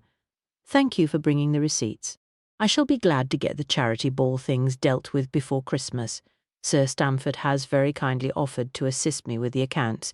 Usually, Eliza dealt with everything financial for me, ready for the rest of the committee. Kitty had 100 questions hovering on the tip of her tongue, but she could see that Lily was barely tolerating her presence, so decided it was better that she remain silent for the time being. How very good of him. One often needs a man to sort through such matters. Is Eliza's secretary, Mr. Peters, able to help you? Mrs. Craven asked, as she opened her handbag to retrieve the promised papers. He has been very busy helping the police to sort out Eliza's financial affairs. My sister was always somewhat disparaging about his abilities, but he does seem to have been useful to Inspector Greville. Lily glanced at Kitty as she spoke. It really is just too distressing, my dear. Mrs. Craven shook her head sympathetically as she passed the receipts over to Lily along with a small notebook. Everything is noted in there for you, and you can see that the ball has returned a very healthy profit for the charity. Thank you, Mrs. Craven. Eliza was so grateful for your help, as indeed am I. We had anticipated returning from New York much earlier than we did, and, of course, would have saved you all of this work, Lily said as she looked through the pile of paperwork. Not at all, my dear. It was my pleasure. I think Eliza said in her telegram that Caroline's health was the reason your departure was delayed, Mrs. Craven said as the butler announced his reappearance with the jangle of crockery on a laden tea trolley. Yes, the poor child contracted measles just before we were originally intending to sail, so we were forced to change our plans. Lily nodded her thanks to the butler as he placed the trolley beside her. Once he had poured tea for each of them, he returned to his duties and the conversation resumed. Poor Caroline. She is fully recovered, though, now, I hope? Mrs. Craven asked as she stirred her tea. Oh, yes. Thankfully, Miss Morrow has a great deal of experience with nursing children through various illnesses. I really wonder what I would have done without her. Lily picked up a biscuit and nibbled at the edge. You will miss them both when Caroline leaves for finishing school, Mrs. Craven observed. Kitty hid her smile behind her cup. Mrs. Craven was wasting no time in asking the kinds of questions Kitty herself would have liked to ask. Lily looked surprised. Oh, I couldn't possibly part with Caroline now. Not after what has happened to Eliza. I think it will be for the best if she stays at home with me, and Tiny continues with her education. She will still have her season in London, of course, in time. Naturally. Shall you stay on in Torquay, or will you return to London? Mrs. Craven asked. Your sister had a house there too, didn't she? Lily set her plate aside. I don't really know. There will be all kinds of things to be sorted out, and it is so dreadfully close to Christmas. Mrs. Craven smiled sympathetically. I do understand. Let us hope that the police catch your sister's murderer swiftly. Kitty held her breath and waited for Lily's response. Oh, but I thought. Lily turned towards Kitty, a bewildered expression on her pale face. Forgive me, but isn't Miss Underhay's father under arrest? He is assisting the police, but it is very far from certain that he is the culprit. The police inquiries are continuing. After all, he had no reason to kill Eliza. There are several other people with far stronger motives for wishing her harm. Kitty kept her tone mild and watched as patches of high colour appeared on Lily's cheeks. I expect Inspector Greville will release him soon, Mrs. Craven agreed. He has detained the wrong person before in other cases while he investigates and then lets them go. Mrs. Craven's confirmation of Kitty's statement seemed to throw Lily into a state of confusion, but Tiny was so certain that Mr. Underhay was the culprit. I myself found him with Eliza's body. Miss Morrow seems very keen to try to implicate my father in this matter. Why is that? Is she hiding something herself? She said she had argued with Eliza just before her death. We only have her word that she left your sister alive and well, Kitty said. She was not feeling very kindly towards Miss Morrow just now, and had no compunction about pointing the arrow of suspicion firmly in her direction. Tiny would have never harmed Eliza. She loved her. She has cared for both of us since we were young girls. Lily's eyes were wide, and Kitty could tell that despite her denials the idea had disturbed her. Mrs. Craven finished her tea. Kitty does make a good point. There are others who had far more reason to harm your sister. Sir Stanford, for instance. Sir Stanford. Lily looked at Mrs. Craven. I would perhaps be a little careful of accepting all his advice regarding your finances. One can never be too careful, and Eliza did say she was unhappy of late with some of his advice, Mrs. Craven cautioned. Mrs. Trentham placed her head in her hands. I feel now as if I may be living in a nest of vipers. We didn't mean to distress you, my dear, just to caution you to remain on your guard until the inspector is absolutely certain that he has the right person under lock and key. Mrs. Craven looked at Kitty. Mrs. Craven is right, Mrs. Trentham. Keep your wits about you, and if you see or hear or recall anything that may shed light on whoever killed your sister, please tell the inspector immediately. Kitty agreed as she set her empty cup back on the trolley. Well, that all went rather well, I thought, Mrs. Craven remarked smugly a few minutes later when they were safely installed in Kitty's car once more. I have a knack for these things.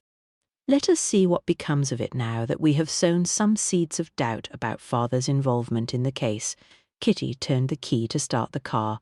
They had certainly given Lily something to think about during the course of their visit. She hoped that Matt and his solicitor were having a similar degree of success at the police station. Mr. Shillingford was a short, elderly man with a dry tone and wire-rimmed spectacles. He met Matt outside the police station, and they entered the building together. Captain Bryant, Mr. Shillingford, the desk sergeant, greeted them as they approached the desk. He was familiar with Matt from his many previous visits with Kitty. Mr. Shillingford was also a frequent visitor. "We're here to see Mr. Underhay," Matt said. "Of course, sir," Inspector Greville said to expect you. The sergeant lifted the hinged portion of the reception desk to allow them passage to the corridor beyond.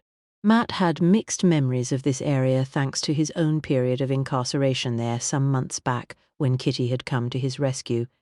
He hoped that Edgar was dealing with his captivity in a better manner than he had. The sergeant led them along the cream-painted corridor and down the stone steps to the cells. He paused at the first door and selected a key from the bunch that hung from an iron ring at his waist. 30 minutes, the sergeant said as he opened the door to allow them to enter. That will be ample time, thank you, Sergeant, Mr. Shillingford said as the sergeant closed and locked the cell door behind them. Edgar was lying on his bed as they entered. He had his jacket rolled up behind his head and his ankles crossed. A lit cigarette was in his hand, and he looked for all the world as if he were relaxing on a holiday. Matthew, my dear boy, and Mr. Shillingford, I assume. Inspector Greville kindly told me to expect you. Edgar swung his legs down from the narrow bed and held out his free hand to greet them both. Mr. Shillingford perched himself neatly on the end of the bunk and drew a large notepad from his brown leather briefcase. Matt leaned against the cell wall and waited to see how the interview would progress. Captain Bryant has provided me with the gist of the case against you. Shall I go through what I have here and you can fill in any details that we may have missed? The solicitor produced his pen and began to read from his notes. Edgar listened attentively, only stopping the man a couple of times to add a minor detail. Well, it does seem to be mainly circumstantial evidence against you, Mr. Underhay, at this point. Clearly it is unfortunate that Mrs. Trentham found you with her sister's body, but your explanation is one a jury would understand.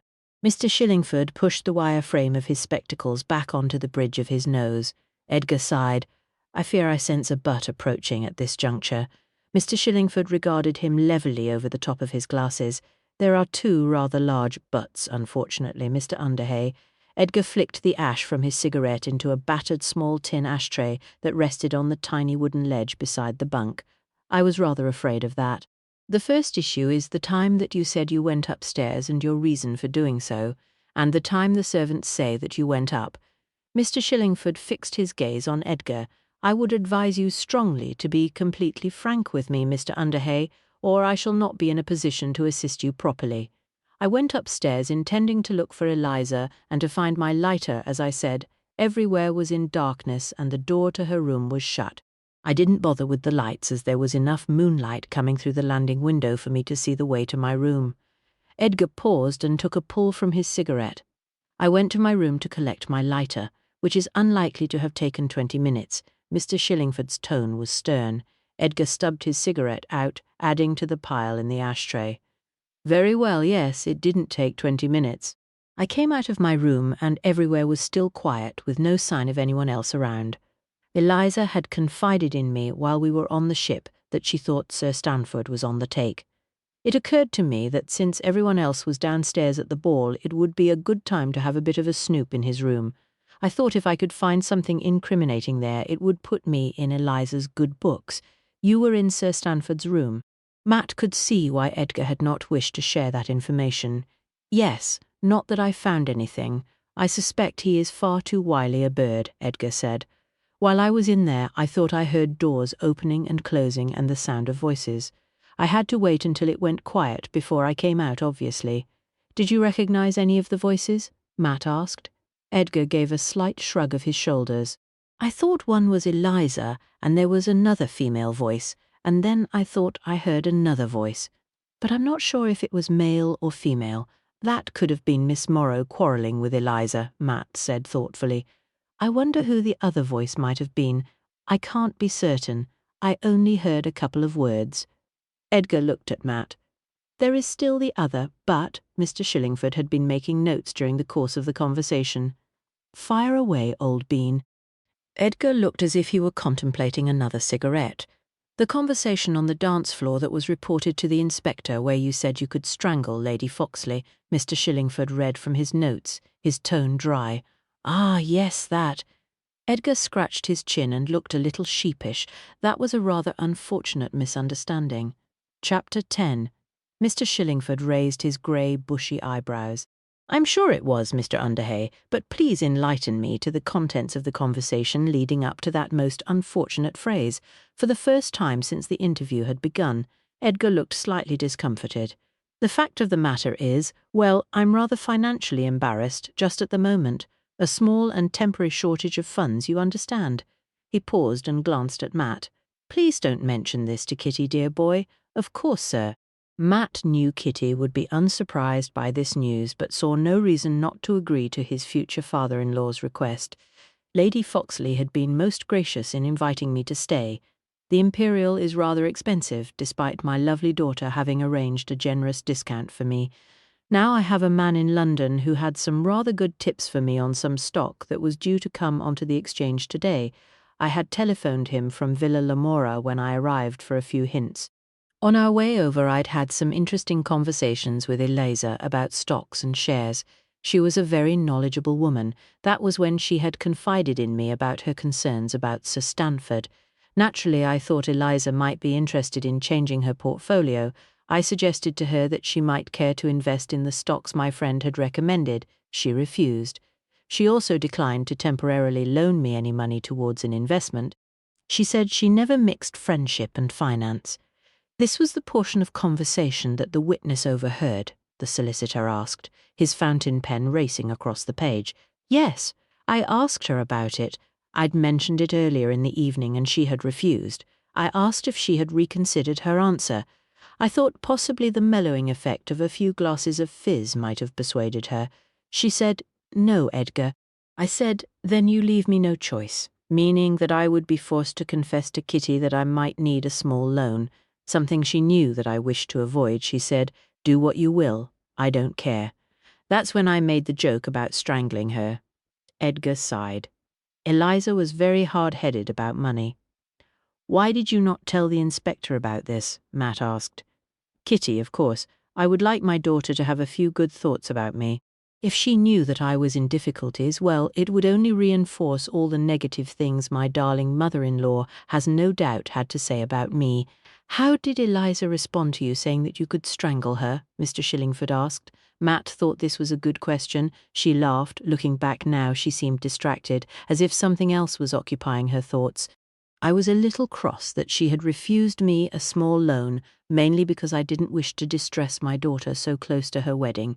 I made light of my request, however. I hoped that she might yet change her mind before the evening was finished. Edgar sounded thoughtful. I see. Thank you for being so frank, Mr. Underhay. I suggest that we make Inspector Greville aware of this statement. The solicitor regarded Edgar intently as if examining him under a microscope. If you think it will help. Edgar stood and shook the solicitor's hand once more as the heavy sound of the sergeant's boots could be heard approaching on the stone floor of the corridor outside the cell. Matt went to follow Mr. Shillingford out of the cell as soon as the sergeant unlocked the door.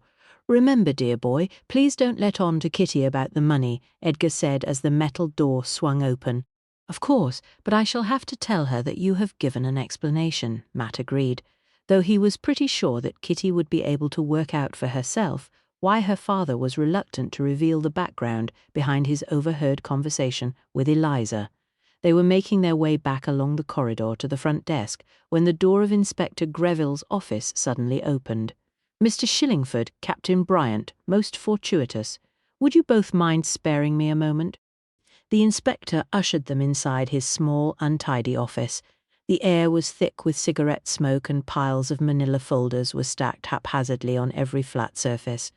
The inspector moved some of the piles from the 2 wooden chairs in front of his desk and invited them to sit down. "Thank you, Inspector. Mr. Underhay has just provided us with some new information and further context for the conversation heard by your witness. You may care to consider it in your investigation." Mr. Shillingford looked around the untidy office with a slightly distressed expression as he took his seat. "Oh," Inspector Greville resumed his seat behind the desk and adjusted another pile of paperwork so that he could see them better. Matt was used to the organized chaos of the inspector's office. If anything, he thought it marginally tidier than the last time he and Kitty had called at the police station.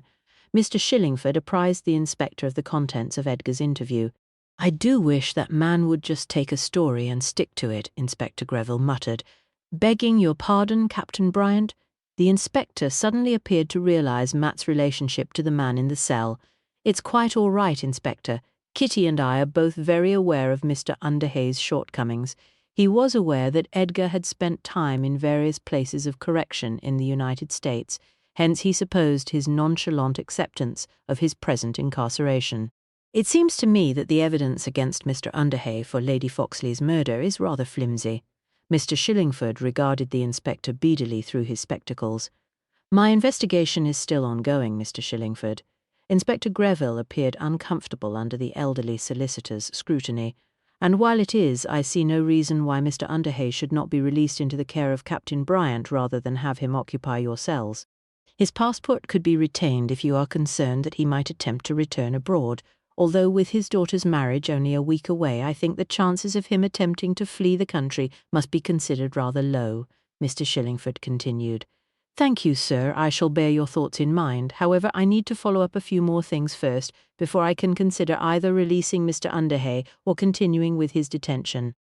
Inspector Greville met the other man's gaze. "Very well, if you will excuse me, Inspector, I shall return to my office and send you the typewritten transcripts of my conversation with Mr. Underhay as soon as my secretary has finished typing them." The elderly solicitor stood and made his farewells to the inspector and Matt. Once the office door had closed and the inspector was seated once more, he leaned back in his chair and regarded Matt with a level gaze. "Well, I have to tell you that there's been a bit of a turn-up for the books, Captain Bryant. It seems that you and Miss Underhay were on the money about there being something a bit fishy about that Roger Hemmings." Matt was curious to learn more. "What have you discovered?" "Well, for starters, he's no more a salesman for a valve manufacturer than you or I. The company he purports to represent doesn't exist, not in London or New York for that matter, neither does Roger Hemmings." Inspector Greville's moustache twitched on delivering this piece of information. "I see. Then, who is he? And what is his connection to Lily Trentham and Lady Foxley?" Matt asked. This was a puzzling development. "This is where it gets very interesting indeed. I made some inquiries, and it seems that our Mr. Hemmings is in fact in the same line of work as yourself." Matt blinked. "He is a private investigator, but who is he working for, and what is he investigating?" "I telephoned the Grand Hotel while you and Mr. Shillingford were with Mr. Underhay, and I've asked him to call. He is on his way here now." "I thought you might care to be present at his interview," Inspector Greville said. "I certainly would. "Thank you, Inspector. I wonder that he didn't come clean yesterday when he had tea with Kitty and I at his hotel," Matt mused. Perhaps the man didn't fully trust them. However, being involved in a murder case must surely have altered the complexion of whatever problem Mr. Hemmings had been engaged to solve. "Let us see if he is more forthcoming when he gets here," the inspector remarked. The sergeant rapped on the door of the office a few minutes later before opening it and announcing Mr. Hemmings' arrival. "Please come in and take a seat, Mr. Hemmings." The inspector indicated the vacant chair next to Matt. The older man undid the top buttons on his dark grey overcoat and removed his hat before taking his seat. "I suppose the jig is up," he remarked as he glanced first at Inspector Greville and then at Matt. "It would help us enormously, sir, if you could tell us your real identity," the inspector said. The man appeared unperturbed by the inspector's request. He dug deep inside the inner breast pocket of his coat before producing a silver card case. He opened it and extracted 2 printed cards, one for Matt and one for the inspector. "Roger Harper, Private Investigator, London." Matt tapped the corner of the embossed card thoughtfully. "So, Mr. Harper, Hemmings, whatever you're calling yourself, who hired you, and for what ends?" Inspector Greville asked, glaring at the card in his hand, as if it had purposely insulted him. "I have been engaged on a case for some time. It's quite a complex one, and I am contracted by several companies who have all been affected by the same crime." Roger looked at them as if he were choosing his words carefully. He named 3 large firms, all operating both in London and internationally.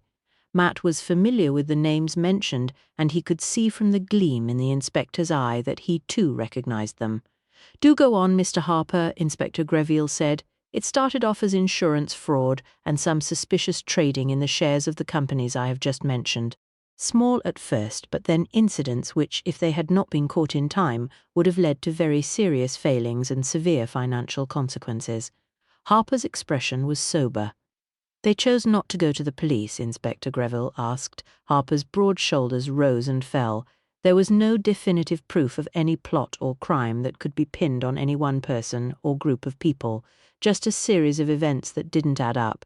"I was engaged to see if the incidents were linked and if any particular person or group would benefit by any of these actions." "I think I am beginning to see," Matt said. A run on a company's stocks and shares, insider dealing and trading was nothing new. The recent conversation with Kitty's father had been along similar lines. "The course of the investigation led me to New York, and I began to track certain patterns in trading. The stock purchased was always in a few names." Roger looked at Matt. "Lady Eliza Foxley's name being one of those?" Matt guessed. Harper nodded his head. "Exactly. I needed to find out what Lady Foxley knew about the shares that were purchased in her name and the insurance bonds." Matt shifted in his seat. "I understood Lady Foxley was quite shrewd where money was concerned." "Indeed," Inspector Greville agreed. "She was quite knowledgeable, but of late she had permitted Sir Stanford to handle more of her financial affairs. He was the one buying, selling and dealing on her behalf. It was clear that she was unhappy about Sir Stanford's actions, but didn't know quite what was wrong. When I spoke to her on board the ship, she indicated that she needed to see some of the documents she had here in her house on her return," Harper said. "Does he have other clients beside Lady Foxley?" Matt was interested now in this story of Harper's. It seemed that Sir Stanford might have some questions to answer. "Yes, although it seems that in the last year they have become fewer in number." Roger tucked his card case back inside his coat. Inspector Greville stroked his moustache as he considered this new information.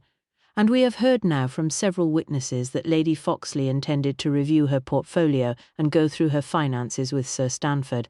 I did attempt to indirectly warn Lady Foxley once again shortly before we disembarked," Roger said. "I had to be careful as I had no desire to alert Sir Stanford.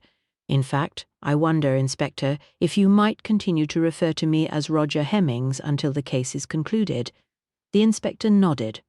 "My inquiries have indicated that Sir Stanford has some financial difficulties of his own." "What of Philip Peters, Lady Foxley's secretary? Does he have any role to play in her financial affairs?" Matt asked. It seemed clear to him that Sir Stanford had a motive for killing Eliza. But was he acting alone, or did someone else also have a reason to wish Lady Foxley dead? Hemmings frowned. "He's a bit of an odd bod, a very nervous kind of a chap, inexperienced. Lady Foxley found him rather trying, I believe. He mainly organised her social calendar and dealt with her correspondence. I don't believe he would have had sufficient access or knowledge to be involved in the purchase and sale of any stocks and shares.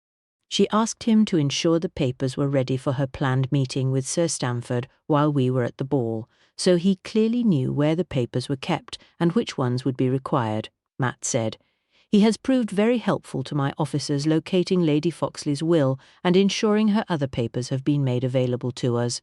I have asked that her documents be secured in the safe at Villa Lamora. Inspector Greville looked at Roger, a wise precaution. Now, I have a request, if I may. I would very much like to look at the documents regarding Lady Foxley's portfolio. I know what I'm looking for and would be able to see if anything was missing or had been altered, Roger asked. Matt could see why this would be useful to him. No doubt the papers would confirm his suspicions regarding Sir Stamford. It would also be very helpful to the police. It may be possible to allow some access to them, but they are now the property of Mrs. Trentham. It would also have to be done under our supervision. Inspector Greville looked thoughtful. Perhaps if the documents were brought here, then Sir Stamford would be none the wiser about your involvement. Hemmings nodded his head. Thank you, Inspector. I presume, Inspector, that you will also wish to speak to Sir Stamford about his business affairs in relation to Lady Foxley's murder, Matt asked. It seemed to him that Sir Stamford had far more motive to kill Eliza Foxley than Kitty's father did. Inspector Greville looked uncomfortable.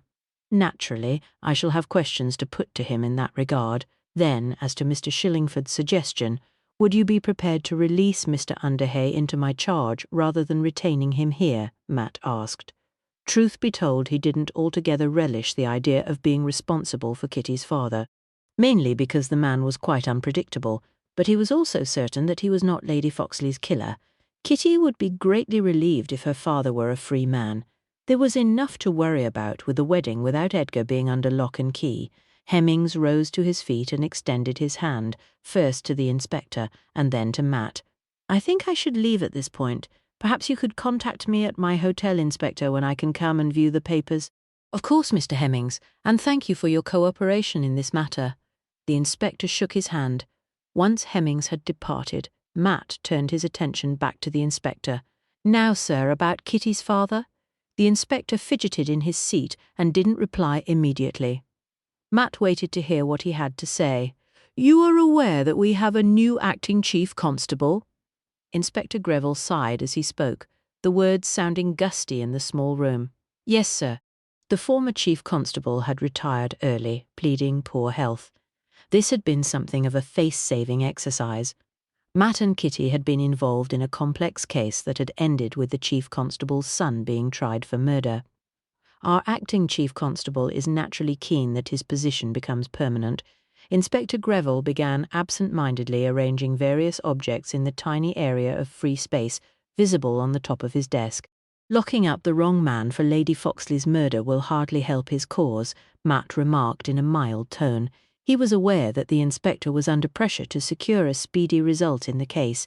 Inspector Greville heaved another sigh. Between you, me and the gatepost, I agree with you.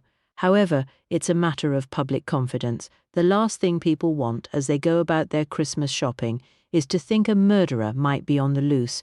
But a murderer is on the loose, Inspector. We both know that. Matt could tell that there was something else going on behind the scenes. The inspector was usually a very reasonable man. There is also the small matter of my own position. I am quite content to remain an inspector. My good lady wife, Mrs. Greville, however, has started to point out rather frequently of late that a promotion to chief inspector might be desirable. He avoided Matt's gaze. Ladies tend to be like that, sir, ambitious on our behalves. Matt bit back a smile. He counted himself as fortunate that Kitty wasn't overly concerned with things like social status. Then again, she was concerned that she was regarded and treated as an equal when it came to solving his cases. It's an expensive business, marriage, as no doubt you'll discover after next Monday. It's the children you see, school fees, shoes, toys. The inspector shook his head, his moustache drooping under the financial burden of supporting his wife and all the little Grevilles.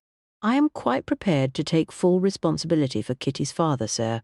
From what Hemmings was saying, it seems Sir Stamford may have more of a motive for harming Lady Foxley.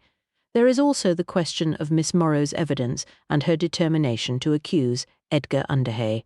Matt did his best to look sympathetic to the inspector's cause while still pushing for Edgar's release. The inspector met his gaze. "Very well. I'll ask the sergeant to bring in the paperwork. He is under your surety, however, and even a hair out of line will see him back behind bars." "Thank you, Inspector. Kitty and I are most grateful." Matt breathed a silent sigh of relief. "Yes, well, let's hope I don't come to regret it," Inspector Greville remarked as he picked up the telephone to call the front desk. Chapter 11. Kitty was quite exhausted by the time she delivered Mrs. Craven safely back to her home. The return journey had been filled by her companion with ceaseless chatter and speculation about the identity of Lady Foxley's murderer. This commentary was punctuated with squeaks of alarm if Kitty overtook anything or accelerated. "There is a message for you, Kitty." Mr. Lutterworth was behind the reception desk as she entered the hotel lobby. He beamed as he retrieved a small piece of paper from the pigeonhole behind him. "Captain Bryant telephoned for you a moment ago." Kitty took the paper and opened it.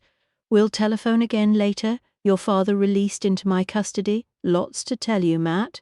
"Oh, that is good news. The inspector has released my father." Kitty smiled happily at her hotel manager, her fatigue fading at finally receiving some good news. Splendid news. That must be a great relief with the wedding so close. "Perhaps the inspector has apprehended the real culprit," Cyril suggested. "Matt would have said so if he had, but he does say he has lots to tell me. At least father is out of the cells. I had better go upstairs and let Grams know." Kitty folded the paper back up and tucked it inside her coat pocket. Her heart was light as she ascended the stairs to her grandmother's salon with a spring in her step. No doubt her father would have to stay at Matt's house, at least for the time being. Still, at least he would be able to give her away, and she wouldn't have to face awkward questions from Matt's family or her aunt and uncle when they arrived. Her grandmother was dozing beside the fire as Kitty entered her salon. She raised her head as the door clicked shut. "Kitty, my dear, how was your adventure with Millicent? Did you discover anything useful?" Her grandmother straightened herself up in her chair and blinked drowsily at her. Kitty explained what they had discovered while she hung her hat and coat on the hooks beside the door.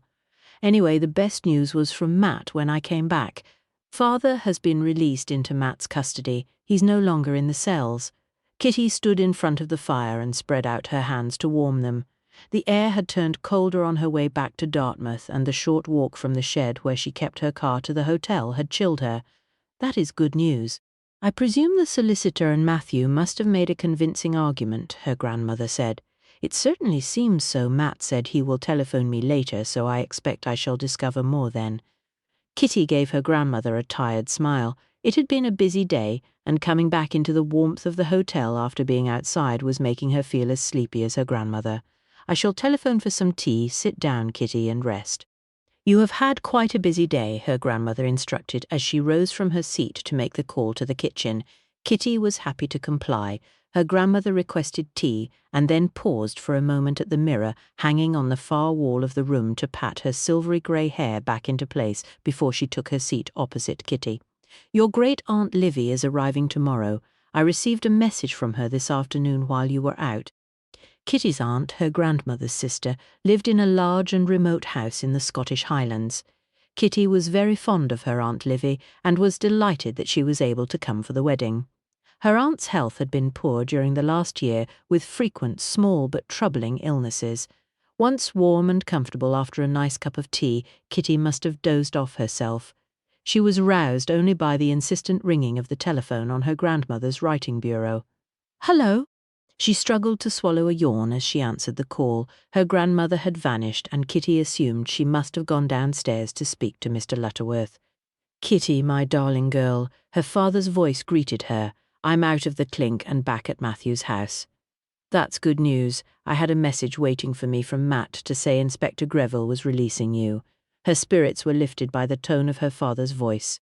At least he did not appear too downcast after being accused of murder and incarcerated.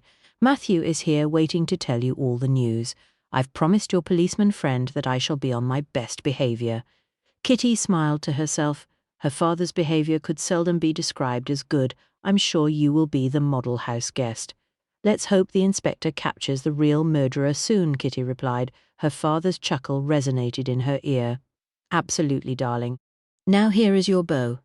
He must have passed the receiver over to Matt. Hello, old thing. How was your quest with Mrs. C? Did Mrs. Trentham let you across the doorstep this time? Kitty told Matt all that she had learned during the visit, and in return he told her about Roger Hemmings and the information he had learned from Inspector Greville. It sounds as if Sir Stanford may have questions to answer, Kitty said thoughtfully. Absolutely.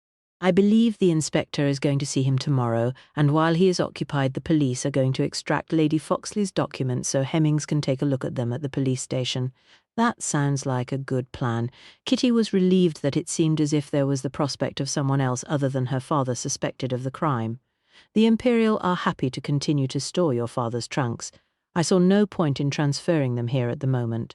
He is, of course, welcome to stay here as long as he wishes, even after his name is cleared, Matt assured her. Thank you. That sounds like a sensible arrangement. Kitty hoped her father would be completely exonerated before much longer. She had been looking forward to spending her first few days as a married woman without a house guest, even if it was her father. Now, however, with her father safely installed at Matt's home, she intended to have a quiet dinner with her grandmother and an early night. Matt and his future father-in-law were still at breakfast the following morning when there was a loud knock at the door. His housekeeper hurried to answer it while Matt finished his coffee and wondered who could be calling so early. Inspector Greville for you, sir. Shall I fetch more coffee? Yes, please. Matt rose to greet the inspector. Bertie came barreling in from the kitchen where he had been begging for bacon to investigate the visitor. Please take a seat, Inspector Greville, Matt suggested as he shooed his dog under the table. Edgar finished his toast and waited for the policeman to sit down. Rather early for a social call, Inspector. I hope this means you have good news for us? The inspector's face was grave as he sat down heavily on one of the spare dining chairs. I'm afraid not, Mr. Underhay. Quite the contrary, in fact. Oh, Matt resumed his own seat opposite Edgar. How so, Inspector? Mrs. Trentham was taken violently ill yesterday during the night. Good Lord. Edgar stared at the policeman. Is she all right? She is at the hospital and is still gravely ill. Inspector Greville had removed his hat and now seemed intent on examining the brim as he spoke. It seems, sir, that she has been poisoned. Poisoned? Matt and Edgar spoke in unison. The doctors believe that she may have been given something in her medication. She regularly takes a sleeping powder last thing at night. She has done so for years, apparently, ever since her husband was killed. Inspector Greville looked at Edgar, who seemed quite shocked by this turn of events. But who would wish to harm Lily? Matt asked. That is a very interesting question, Captain Bryant. Now, I must ask both of you where you were yesterday evening after you left the police station. Bertie nibbled happily on the end of the policeman's bootlace, seemingly unperturbed by the drama that was going on above his furry head. Surely you don't believe I was involved in poisoning Lily? Edgar asked, staring at the inspector. I have to question everyone, sir, and this incident happened after you had been released from custody. It would be a dereliction of my duty if I did not establish that you were not responsible. Inspector Greville looked at Edgar. Mr. Underhay and I left the police station by motor taxi and returned here. We telephoned Kitty to tell her of our arrival. I also telephoned the Imperial to give instructions for storing Mr. Underhay's trunk. We had supper together and listened to the radio. We were in each other's company all evening, Matt said. Thank you, Captain Bryant. Inspector Greville had made notes while Matt was speaking in his notebook. Surely it would be more useful to speak to anyone still staying at Villa Lamora. They would have been in a better position to tamper with Lily's medication, Edgar protested. There is the possibility, sir, that this had been done at an earlier time, and it would be a matter of chance when Mrs. Trentham took the affected cachet. There is still that period of time you spent upstairs on the evening of the ball before discovering Lady Foxley's body, the inspector said. Edgar jumped to his feet, startling Matt's housekeeper, who had just entered the room with a fresh tray of coffee. Dash it all, man, I've explained all of that already. The housekeeper tutted as Edgar apologized and assisted the woman to set the tray down on the table. Did anyone at the house know that Edgar had been released? Matt asked. It struck him that it could be that someone at Villa Lamora was intent on ensuring that Edgar remained firmly in the frame for killing Eliza by harming Lily. Mrs. Trentham was informed yesterday evening before dinner when I contacted her regarding her sister's papers. It was imperative that no one accessed the safe before we went to question Sir Stamford. Inspector Greville looked perturbed as the implications of Matt's question sank in. Edgar sat back in his seat. There you have it then. Someone in that house is determined to see me hang. Perhaps, Inspector, you could tell us exactly what happened at the house when Mrs. Trentham was taken ill. Matt picked up the coffee pot and poured them all fresh drinks. Bertie raised his head momentarily before lowering it back with a disappointed sigh when he realised that there were no biscuits. Inspector Greville added cream and sugar to his cup. The household dined together at 8.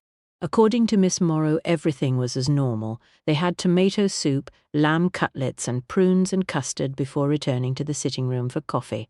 Mrs. Trentham was perfectly well. She was busy with her needlepoint. The household retired at 11. At around midnight, Mrs. Trentham rang her bell for assistance. She had been violently sick. Miss Morrow called for the doctor. I presume that the symptoms she was displaying led the doctor to suspect something was amiss? Matt asked as he collected his own cup from the tray. Yes. The doctor arranged for her to be taken immediately to the local hospital where they pumped her stomach and gave her intravenous fluid. He asked questions about what everyone had eaten and drunk. There was a small amount of water in a glass beside the bed. Miss Morrow explained about Mrs. Trentham's medication. The doctor had the presence of mind to take the glass and test the remaining contents. Inspector Greville paused and took a sip of his coffee.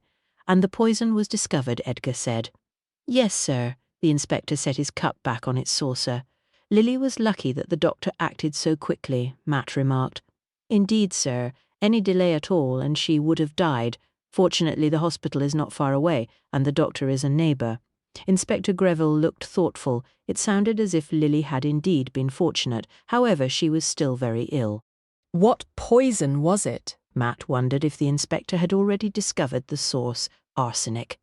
Luckily, it was a small amount due, I suspect, to the size of the cachet and the difficulty the perpetrator must have had in extracting enough usable material.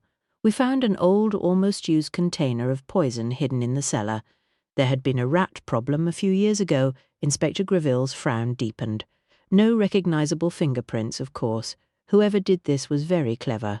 Why Lily? Edgar asked. Matt looked at his future father-in-law. That's a good question, Inspector. Why was Lily targeted? The inspector took another drink of coffee. Mrs. Trentham is now a wealthy woman. As you know, she inherited the bulk of Lady Foxley's estate.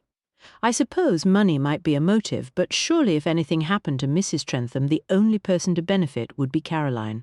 Matt thought that Miss Morrow might also be mentioned in Mrs. Trentham's will, but would that be enough to provide a motive for killing her? Miss Morrow, I think, has a bequest, and, of course, the charity that Mrs. Trentham founded after the death of her late husband would also stand to receive a large sum of money. Inspector Greville confirmed Matt's thoughts, or perhaps someone wished to try and prevent Lily from passing something on to the police. Something she'd seen or heard or might discover when Eliza's papers are examined once more, Matt suggested. He had scarcely finished speaking when Bertie shot from under the table at the sound of a key in the front door. I think Kitty is here. No doubt she may have some ideas on the matter, Matt said as he rose to greet his fiancée. Chapter 12. Kitty was somewhat surprised to discover the dining room at Matt's house to be fully occupied. Inspector, I wasn't expecting to see you here so early, Kitty said as she petted the top of Bertie's head while the dog sniffed hopefully at her handbag. She hoped this was not a bad omen. I'm afraid there has been an unfortunate development in the case, Miss Underhay, the inspector said as he retook his seat once Kitty had sat down. The inspector, aided by Matt, told her about Lily Trentham. Goodness, how terrible. The poor woman, will she recover? Kitty asked, looking around at the men seated at the table. The doctor is hopeful, but it is by no means certain, the inspector said. Oh dear, I feel awful. Mrs. Craven and I warned her to be careful when we saw her yesterday. Kitty was quite distressed when she recalled the contents of their conversation. The inspector's moustache twitched. Careful? In what regard, Miss Underhay? Well, Lily seemed so blind to the fact that she could still be harbouring her sister's murderer within her own four walls. She told us that Sir Stamford had offered to assist her with her finances and sorting out both Eliza's affairs and the financial matters for the charity. Kitty looked at the inspector. Mrs. Craven felt that while she personally found a man's viewpoint useful, she thought Lily should be a little cautious. Her sister had, after all, been intending to quiz Sir Stamford about his financial advice. Kitty hadn't agreed with Mrs. Craven about having a man look at the paperwork. In her mind, any intelligent woman should be able to understand her own money. Lily Trentham did not appear unintelligent, just lacking in confidence, which she supposed was to be expected when she had always been in the shadow of her dazzling older sister. "Thank you, Miss Underhay. That does throw a different complexion on the case. Until Mrs. Trentham regains consciousness, however, we shall remain in the dark about the possibility of her having discovered some information for us." Inspector Greville sighed. "I have a constable posted at the hospital, by the way, to ensure Mrs. Trentham's safety." "That seems a sensible precaution," Kitty agreed. "If someone had attempted to kill Lily once, then they might well make another attempt." Inspector Greville rose and replaced his hat. "I should get off. I'm expected at Villa Lamora." Kitty sent Matt an urgent glance. She knew that she would not be permitted to attend during the questioning of the household, but the inspector might allow Matt to accompany him. "I wonder, Inspector, might I be permitted to observe?" Matt suggested, picking up on Kitty's unspoken hint. "I can stay with my father," Kitty offered. Edgar rolled his eyes. She hoped this was at the suggestion that he needed someone to stay with him, to prevent him absconding rather than a lack of desire for her company. The inspector tugged at his moustache, seemingly torn by the idea. "It would be most irregular," he started. "Of course we understand your position, sir, but any help to solve the case quickly must surely help to impress the new acting chief constable," Matt said quickly. Inspector Greville sighed. "Very well, observation only. Miss Underhay, if you and Mr. Underhay could give Villa Lamora a wide berth, that would be much appreciated." "Of course, Inspector Kitty, and I shall both be veritable paragons of virtue." Edgar held up his fingers in a mock salute. Bertie gave a small whine of agreement. The inspector looked unconvinced as he led the way out of the room into the hall. Matt followed, giving Kitty a wink on his way out. "Well, my darling girl, what shall we do to amuse ourselves?" her father asked as the inspector's car drove away. "Stay out of trouble, like you promised." Kitty smiled wryly as she spoke. "Aunt Livy is arriving later, so I am expected for tea." "Then we have most of the day to ourselves." Edgar smiled at her. Kitty was struck by an idea. "Give me a moment." She left her father in the dining room and went to make a telephone call. She returned after a few minutes. "Better get your coat, father. We have a luncheon invitation with a very respectable person who can give you an impeccable alibi just in case there are any more unexpected events." Her smile widened as Bertie nudged her hopefully with his nose. "You are invited too, Bertie?" Her father immediately looked wary. "Where are we going?" "A pre-wedding lunch with a guest who can't attend the wedding itself. My dear friend, Father Lamb." Kitty bestowed another dazzling smile on her father and went to find her coat from the hall closet, humming happily to herself. Father Lamb had been the person who had supported her and her grandmother when they had discovered the terrible truth of what had happened to her mother all those years ago. He lived in Exeter, near the cathedral, and although this time of year was a busy period, he had been delighted to hear that she was to call. "I suppose a priest would keep me out of trouble," her father muttered gloomily as he collected his hat. Kitty's grin grew even bigger as she placed Bertie on his lead, ready to put him in the car. Inspector Greville was remarkably quiet on the drive to Villa Lamora.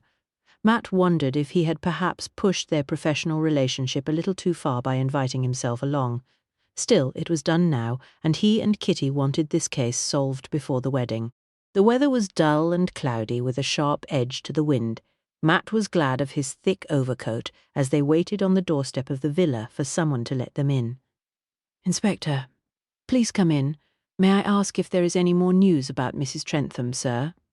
The butler had opened the door and was busy taking their coats. "Nothing new, I'm afraid. She remains very ill." The inspector handed him his hat. The man said nothing but took their things to a nearby cloakroom before returning to lead them along the hall. "The family are in the sitting room. The sounds of a piano being played somewhat discordantly echoed down the hall. Matt followed behind the inspector as they entered. A sullen and red-eyed Caroline was seated at the piano while Miss Morrow was beside her, presumably to turn her pages. Sir Stanford had the morning newspaper open as he sat beside the fire. There was no sign of Philip Peters, the secretary. "Inspector, is there any news?" Caro turned around on the piano stool, clearly glad of the opportunity to stop her practice. "I'm afraid there is nothing new yet, Miss Trentham," the inspector said. Matt could see the anxiety in Miss Morrow's plain, round face. "Poor Lily, who could have done something so terrible."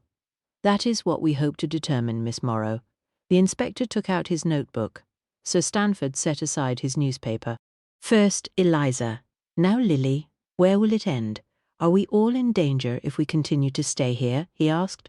"Rest assured, Sir Stanford, we are doing everything in our power to catch whoever is responsible." Inspector Greville took a seat opposite Sir Stanford. Matt found a chair in the far corner where he could observe the proceedings without drawing undue attention to his presence. Sir Stanford did not look convinced. "There's a madman on the loose, if you ask me, targeting women." "I'd like to recap the events of last night, if you don't mind." Miss Morrow looked indignant at the inspector's words, and he held up his hand to prevent her from protesting. "I am aware, Miss Morrow, that you have already very kindly given me an outline, but I would like to go through things in a little more detail." Matt listened intently as the inspector went through the sequence of events provided by Miss Morrow. He reaffirmed the dinner menu and that everyone was perfectly well following their meal. "Coffee was served in here following dinner." Inspector Greville looked at Sir Stanford and Miss Morrow for confirmation. "Yes, we were all in here all evening. Lily had her needlepoint." Sir Stanford nodded towards the wooden frame and tapestry workbag that stood to the side of the fireplace. "I had my paper." Caroline was reading one of her detective books until Peters persuaded her into a game of cards. "And I was doing some mending," Miss Morrow added. It all sounded quite the domestic picture, Matt thought. "Did everyone retire for the evening at the same time?" Inspector Greville consulted his notes. "I think you said around 11, Miss Morrow." "Caroline went up first at about 10:30, then Mr. Peters about 5 minutes afterwards. I went up just after Peters," Sir Stanford said. "Lily went up just before 11. I was last to leave. I like to make sure the servants turn off the lamps and see to the fire," Miss Morrow added. "Thank you. Did any of you see or speak to Mrs. Trentham again after going upstairs, before she rang the bell for assistance?" The inspector looked around the room. Caroline looked awkward and dropped her gaze to focus on the music pages in front of her. Miss Morrow pursed her lips as if torn between speaking and remaining silent. Sir Stanford frowned. "I thought I heard voices from the direction of Lily's room when I went to the bathroom, but it could have been from anywhere, I suppose." "What time was this, sir?" Inspector Greville asked. The creases on Sir Stanford's brow deepened. "I suppose it must have been some 10 minutes or so before Lily rang the bell for help. I hadn't long returned to my room and was still in my dressing gown when I rushed out to her aid." He could have been telling the truth, Matt thought, or he could have made the story up to cover his own speed at rushing to Lily's room. The inspector had said that after pressing the bell, Lily had called out just once before knocking her lamp from the side of her bed. The ensuing crash and her initial cry had alerted the house. "Did you recognize the voices at all?" Inspector Greville scribbled busily in his book. Sir Stanford shook his head. "I can't even swear one of them was Lily, but there were two people talking. Actually, thinking about it now, I rather think it was an argument. The tone sounded heated, even if the voices were indistinct." No one else heard anything, or had a conversation that resembled the one Sir Stanford heard. Inspector Greville looked around the room once more. There was a tap at the door of the sitting room, and Philip Peters looked into the room, an anxious expression on his bespectacled face. "I say, Inspector, I have finished assisting your man. Is there anything further I can help you with?" Matt paid attention to Sir Stanford to see if there was any reaction to Peter's statement. He fancied that Sir Stanford looked a little discomfited, but decided this could have been a trick of the light. "Thank you, Mr. Peters. Perhaps you might come and join us. I am attempting to double-check the information from yesterday evening when Mrs. Trentham was taken ill." Inspector Greville waited as Mr. Peters scuttled into the room and took a seat on the sofa. The inspector repeated the questions he had already asked the rest of the group. Peters, however, denied seeing Lily or hearing any conversation when he went upstairs. "Of course, my room is the furthest away from Mrs. Trentham's. Lady Foxley preferred me to be closer to her side of the landing," Peters explained. "I see, thank you, sir." Inspector Greville consulted his notebook once more. "Miss Trentham, your room is next to your mother's room, with Miss Morrow's room on the other side?" "Yes, I stopped using the nursery suite years ago." Caroline picked at the edge of one of the ivory piano keys with her fingernail. Matt noticed her nails appeared bitten down and the quicks around the edges looked red and sore. "You definitely didn't hear any conversation or an argument from inside your mother's room shortly before she collapsed and called for help?" Inspector Greville pinned the girl with his gaze. Caroline shuffled uncomfortably, her cheeks flushing. "I'm sure Caro would have told you, Inspector Greville, if she had heard anything." Miss Morrow glowered at the inspector. The inspector merely raised his eyebrows and continued to look at Caroline. "No, I must have been asleep. I was tired," the girl said defensively. Matt thought the girl was lying. There was something evasive about her reply and manner. "Thank you, Miss Trentham."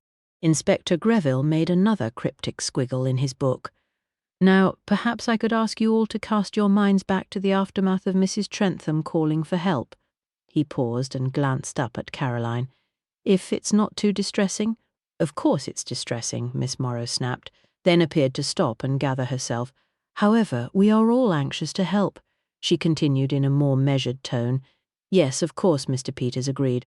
The bell was pulled alerting the servants, but before any of the staff came upstairs, Mrs. Trentham was heard to cry out. The inspector checked his notes.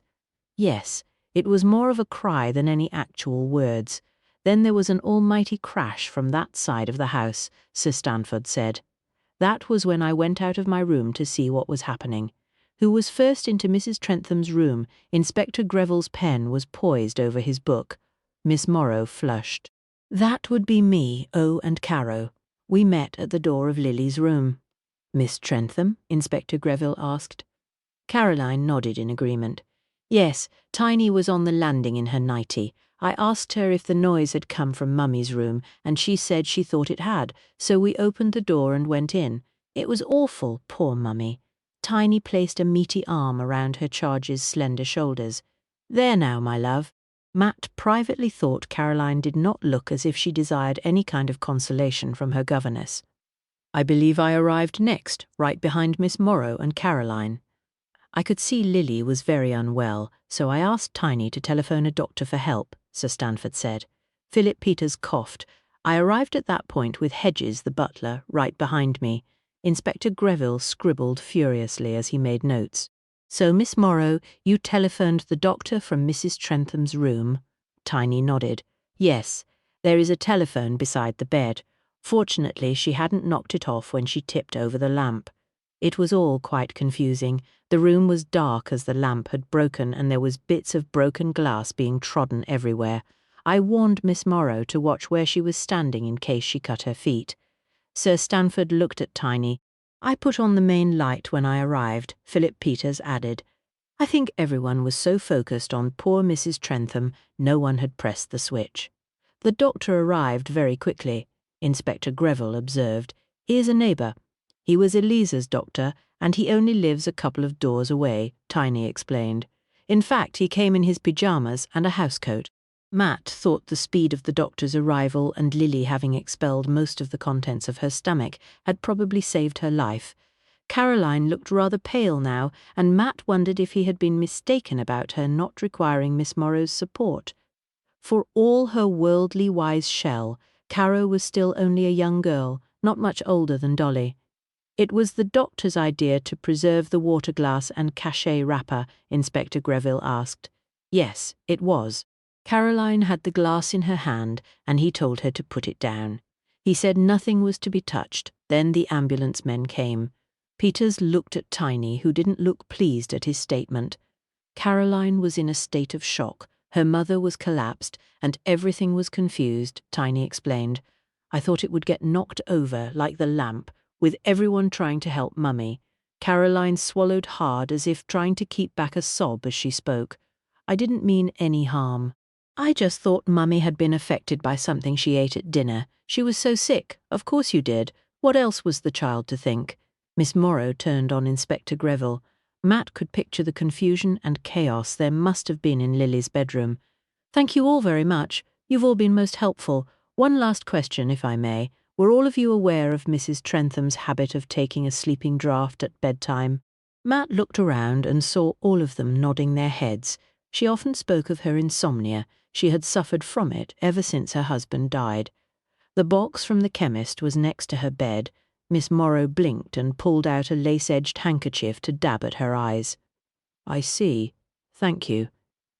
The inspector closed his notebook and replaced the cap on his pen. Matt thought he could almost feel the tension in the room dissipate at this action. He was a little surprised that no one there had questioned his presence, but he guessed that it was widely known that he was a private investigator. Inspector Greville rose from his seat. Before we leave, Sir Stanford, would you mind accompanying me to Lady Foxley's study? There are a few questions I should like to ask you about her financial matters. You had offered to assist Mrs. Trentham with her affairs, I believe. Inspector Greville's tone was mild and benign. Of course, Inspector. Anything at all that I can do to assist. Sir Stanford rose and followed the inspector. Matt slipped out of the room after them, and they made their way to Lady Foxley's study. Chapter 13. Lady Foxley's study was a large square room with dark red walls and matching drapes. Another portrait of a younger Eliza dominated the wall above the Portland stone fireplace. Gilt-framed, it showed Eliza in a more casual pose, sitting on a bench under a tree. Splendid picture, done just before her marriage to Lord Foxley, Sir Stanford said, noting Matt's attention. The room seemed to reflect Eliza's strong personality. There were two desks, one in the centre of the room, larger and more ornate, carved in cherry wood. The other, smaller, plainer desk in the corner, Matt guessed was where Philip Peters usually worked. There were a couple of cabinets for papers, several plush red leather upholstered chairs with carved frames and button-backs. On the mantelpiece were a couple of bronze figures featuring young women in a state of undress and athletic poses. Sir Stanford looked around the room and sighed before seating himself on one of the easy chairs. How may I help you, Inspector? You knew Lady Foxley for many years, I believe? Inspector Greville dropped into the other chair, leaving Matt to take the one behind Peter's desk. Yes, both Eliza and Lily. I first met Eliza not long after her divorce from Lord Foxley. That was a somewhat messy affair. He died only a few weeks after the divorce was finalised, and fortunately for Eliza, his will still stood. She was a friend of a friend of a friend. You know how these things are. She knew I was a financial advisor, and after the war, well, there was a lot of uncertainty. The stock market is an unpredictable beast. She approached me for advice, and I've been assisting her off and on ever since. Sir Stanford looked unconcerned by the inspector's question. Lady Foxley was quite knowledgeable on such things herself. I understand. Inspector Greville had taken out his notebook once more. Sir Stanford steepled the tips of his fingers together. Yes, she always took a keen interest in her money.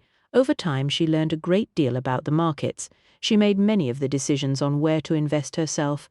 I only advised her from time to time at her request. Matt could tell that Sir Stanford was already preparing some kind of escape clause. By saying that it was Eliza's choice on where to invest, then no blame could come his way if Hemmings was right about the dodgy dealing and money laundering. After all, with Eliza dead, she couldn't contradict him. And you have offered Mrs. Trentham your assistance too? Inspector Greville asked. Sir Stanford smiled complacently. Lily has never been as financially astute as Eliza. Her husband left her very badly off when he died. If it had not been for Eliza's generosity to her and Caroline, then they would have almost certainly been left destitute. Inspector Greville's next words echoed Matt's own thoughts. Lady Foxley was very generous towards her sister and her niece. Yes, she was. They've lived with her ever since Lily's husband died. Eliza paid for all of Caroline's schooling and Miss Morrow's wages. She spared no expense on the girl. Of course, there were certain rumours. Sir Stanford paused, as if suddenly aware that he may have said too much. Matt saw Inspector Greville's moustache twitch, and a gleam enter the policeman's eyes. Rumours, sir? Sir Stanford looked uncomfortable. A ruddy tinge had entered his cheeks. It was all years ago when Caroline was little. Probably nothing in it, nothing at all. As you say, sir, probably nothing, but I would like to hear this rumour. The inspector's tone was firm, and Matt sat up straighter in his seat. He wished Kitty could be there to listen to all of this. The tinge in Sir Stanford's cheeks grew deeper, and he hemmed and hawed before continuing his tale. Well, as I said, Inspector, this is just all hearsay, and one doesn't care to repeat gossip. I only heard a whisper of it myself after I'd known Eliza and the rest of the family for quite a few years. He paused and looked at Inspector Greville before flicking his gaze towards Matt. I assure you, sir, anything you say to me will remain confidential. I can speak for Captain Bryant on this matter too. If the information turns out not to be true or pertinent to the case, it will be disregarded. The inspector's words seemed to reassure Sir Stanford, and he nodded before continuing his story. As I mentioned before, there was considerable scandal around the time of Lady Foxley's divorce. He was much older than her, and, well, she didn't marry him for love. There were stories of dalliances with other men and wild partying. Around the time that the divorce came through, Eliza dropped off the map for some time. Socially, I mean. It was thought she had done it to let the dust settle, so to speak. Sir Stanford paused again. Matt could see the man was lost in his thoughts, clearly trying to get his story straight. An understandable move after such a big scandal, Inspector Greville murmured encouragingly. Indeed, no one quite knew where Eliza had gone. Some said France, others said Italy or New York. During that time, Lily gave birth to Caroline. She and her husband had been married for a few years by then. At least it was claimed that Lily was Caro's mother. Sir Stanford met the inspector's gaze. You mean Caroline is Lady Foxley's child? Inspector Greville asked. Matt took in a breath. He had not been expecting this twist to the morning's events. Yes, the story goes that the baby was hers by the man she had been seeing while still married to Lord Foxley. It was the timing, I think. Eliza vanished for some 6 months or so and reappeared after her sister had Caroline. Eliza was a complicated woman. She never cared about conventions for herself. The scandal surrounding the divorce never seemed to touch her, and she was very wealthy.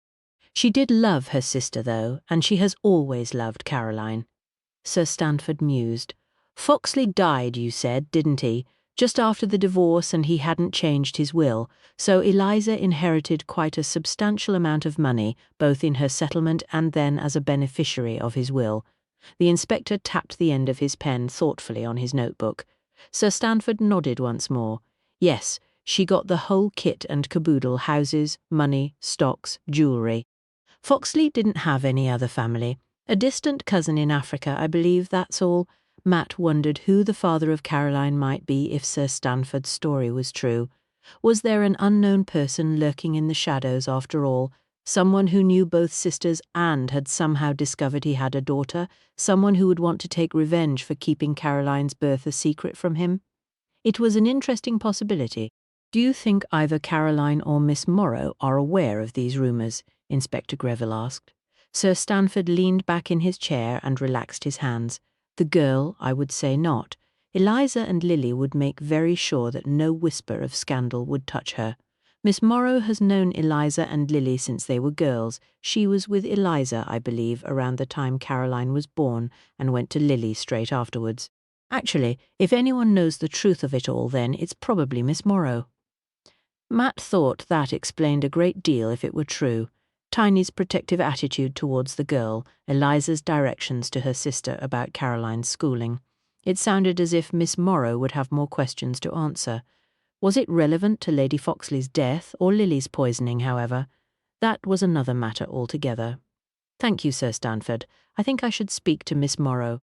If you would be so good as to ask her to come here, Inspector Greville finished his note. Sir Stanford rose and went to exit the study.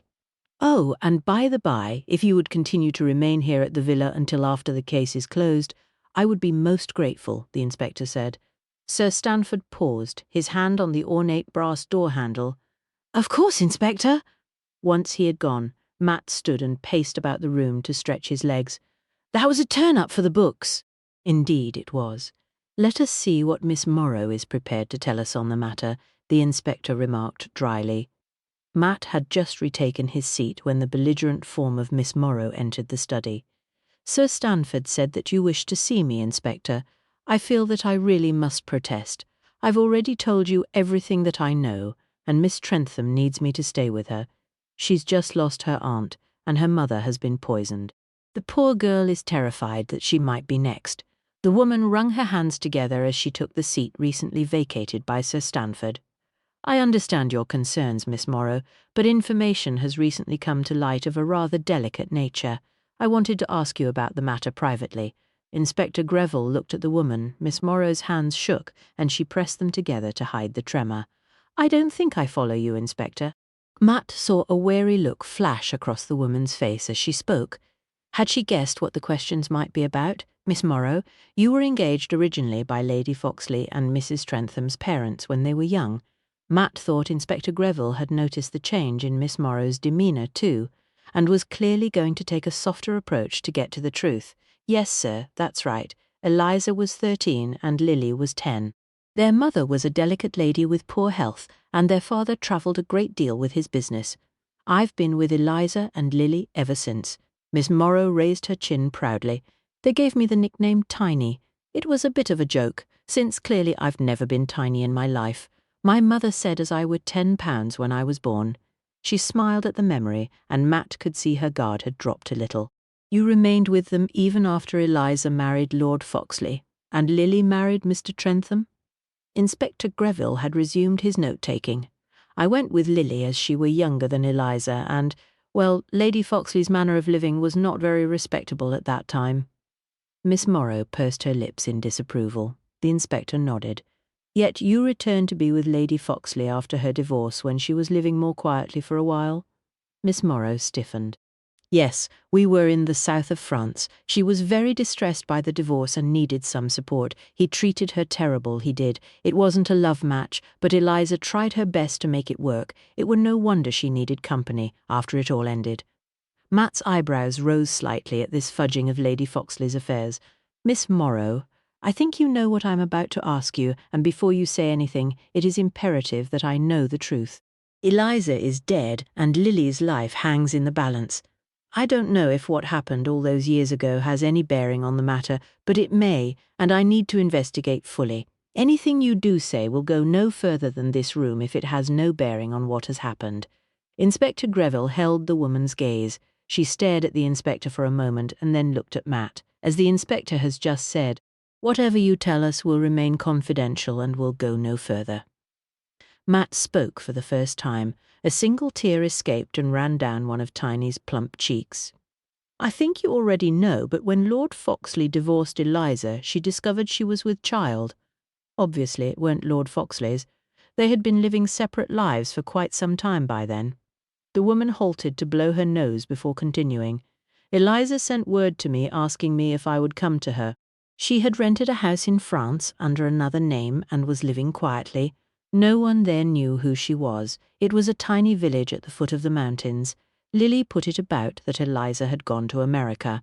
The only people who knew were me, Lily and Lily's husband. Tiny gave another sniff.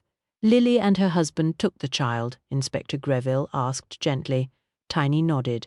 Lily had been pregnant at the same time, but she lost her baby early on. The doctor told her as she wouldn't be able to have another. She almost died, she hemorrhaged, and they had to operate to save her. It sent her into so much despair. Tiny shook her head and dabbed at the tears now coursing freely down her face. Eliza's baby seemed like the answer to a prayer at the time. Lord Foxley died, and Eliza inherited everything as he hadn't changed his will. She were named in it, you see. All Eliza wanted was to see her sister happy and for the baby to have a good life. She knew as Lily could do that better than her, so they made an arrangement. So Lily became Caroline's mother, Matt murmured. He could see how it had all played out. Tiny nodded. That's right, Lily came to stay with Eliza when Caroline was born. The doctor didn't speak much English, and he didn't know that the woman he examined wasn't Lily. The baby was registered in Lily's name. Hubert, Lily's husband, went along with it all as he could see how happy it made Lily. Inspector Greville blinked. I see. Does Caroline herself have any inkling at all that her real mother was Eliza? Tiny shook her head vigorously. No, none whatsoever. When Lily took Caroline, she made Eliza promise as she were never to tell her. It was her one condition. Then, a few years later, Mr. Trentham died, Inspector Greville said. Tiny gulped and scrubbed at her face with her now sodden handkerchief. Yes, sir, it was terrible. They were a happy little family. He doted on Lily and on Caroline. Nobody seeing them all together wouldn't have known as she weren't his baby. He adored her. She were the apple of his eye. It hit her hard when he was killed, and so Eliza stepped back in. Inspector Greville continued to make notes. Yes, she had always visited, you know, bringing presents. A fancy doll's house, pretty dresses, a pony. Tiny shook her head more gently, her mouth softening. Then, when it became clear, as Mr. Trentham had left nothing but debts behind him, she came to Lily's rescue. She helped her to set up the charity and paid off Lily's debts. They came to live here and travelled with her wherever she went. How did Lily feel about that? Inspector Greville asked. Matt wondered the same thing. The two sisters were very different. It must have been hard for Lily having to trail along after her hedonistic older sister and be incumbent financially upon her. The child she had been raising now suddenly back under the influence of her real mother despite their agreement at her birth. Had Lily killed her sister and taken poison herself in a fit of remorse? It was a possibility, he supposed. On the whole, they were all right about it all. They had disagreements, of course, as any siblings would do, and then Lily would often stay here with me and Caroline when Eliza were off gallivanting. Miss Morrow gave a defiant sniff. The inspector sighed and paused for a moment in his writing. One more thing, Miss Morrow. Caroline's father, did Lady Foxley ever say who he was? Tiny's mouth clamped into a thin, disapproving line. Married, that's what he was. Italian, some count or prince. He had a fancy title and a slick tongue. He also had a wife and 3 children. There was no chance as he were ever going to marry Eliza. She was divorced, and he were Catholic. Did he know about the child? Inspector Greville asked. Tiny wiped her nose again. Eliza told him as she lost it. I think as he were glad his wife had found out, you see, and well, there were a parting of the ways between him and Eliza. That rather scuppered his idea that an unknown man could be wreaking revenge on the sisters for concealing the truth of Caroline's birth, Matt thought.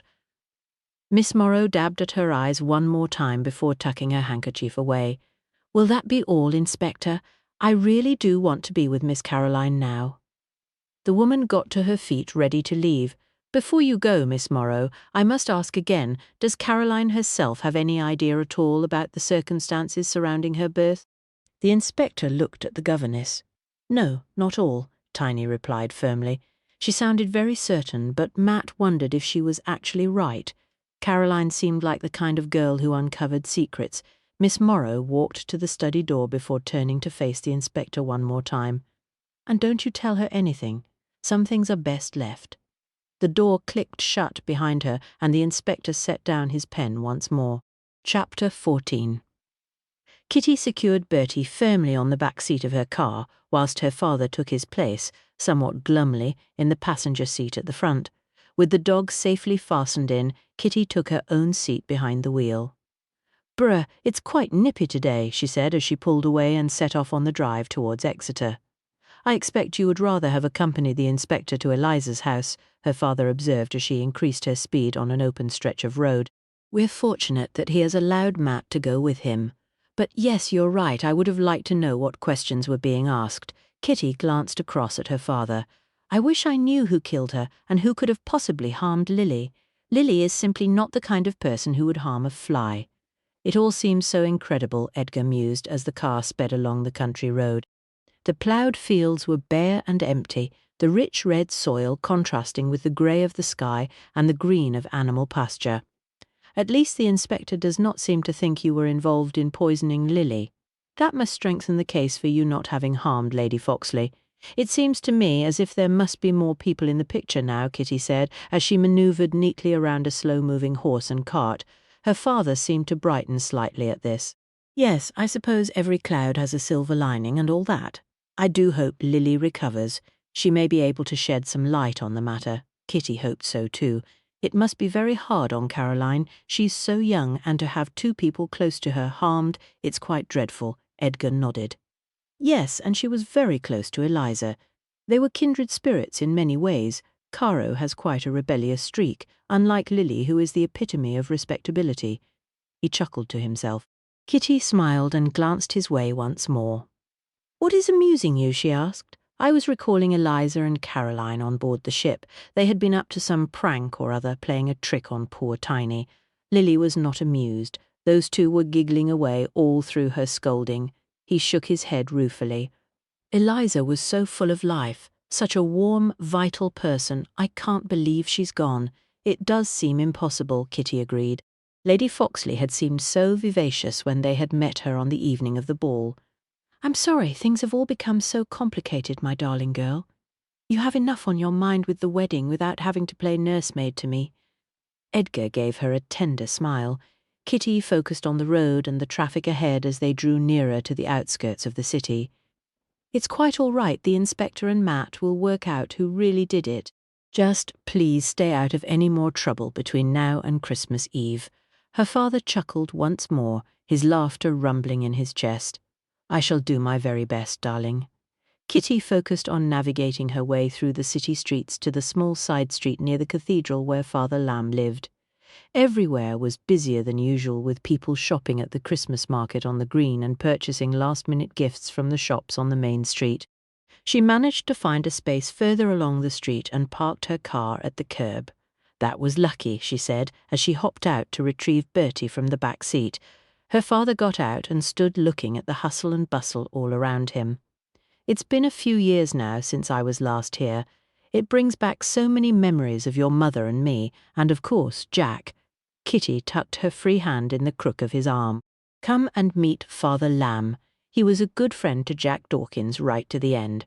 Jack Dawkins had been the man who had held the clue to what had happened to Kitty's mother back in the summer of 1916. Jack and her father had been close for many years when her father had been younger. Father Lamb had cared for Jack when he was dying and had proved a good friend since then to both Kitty and her grandmother.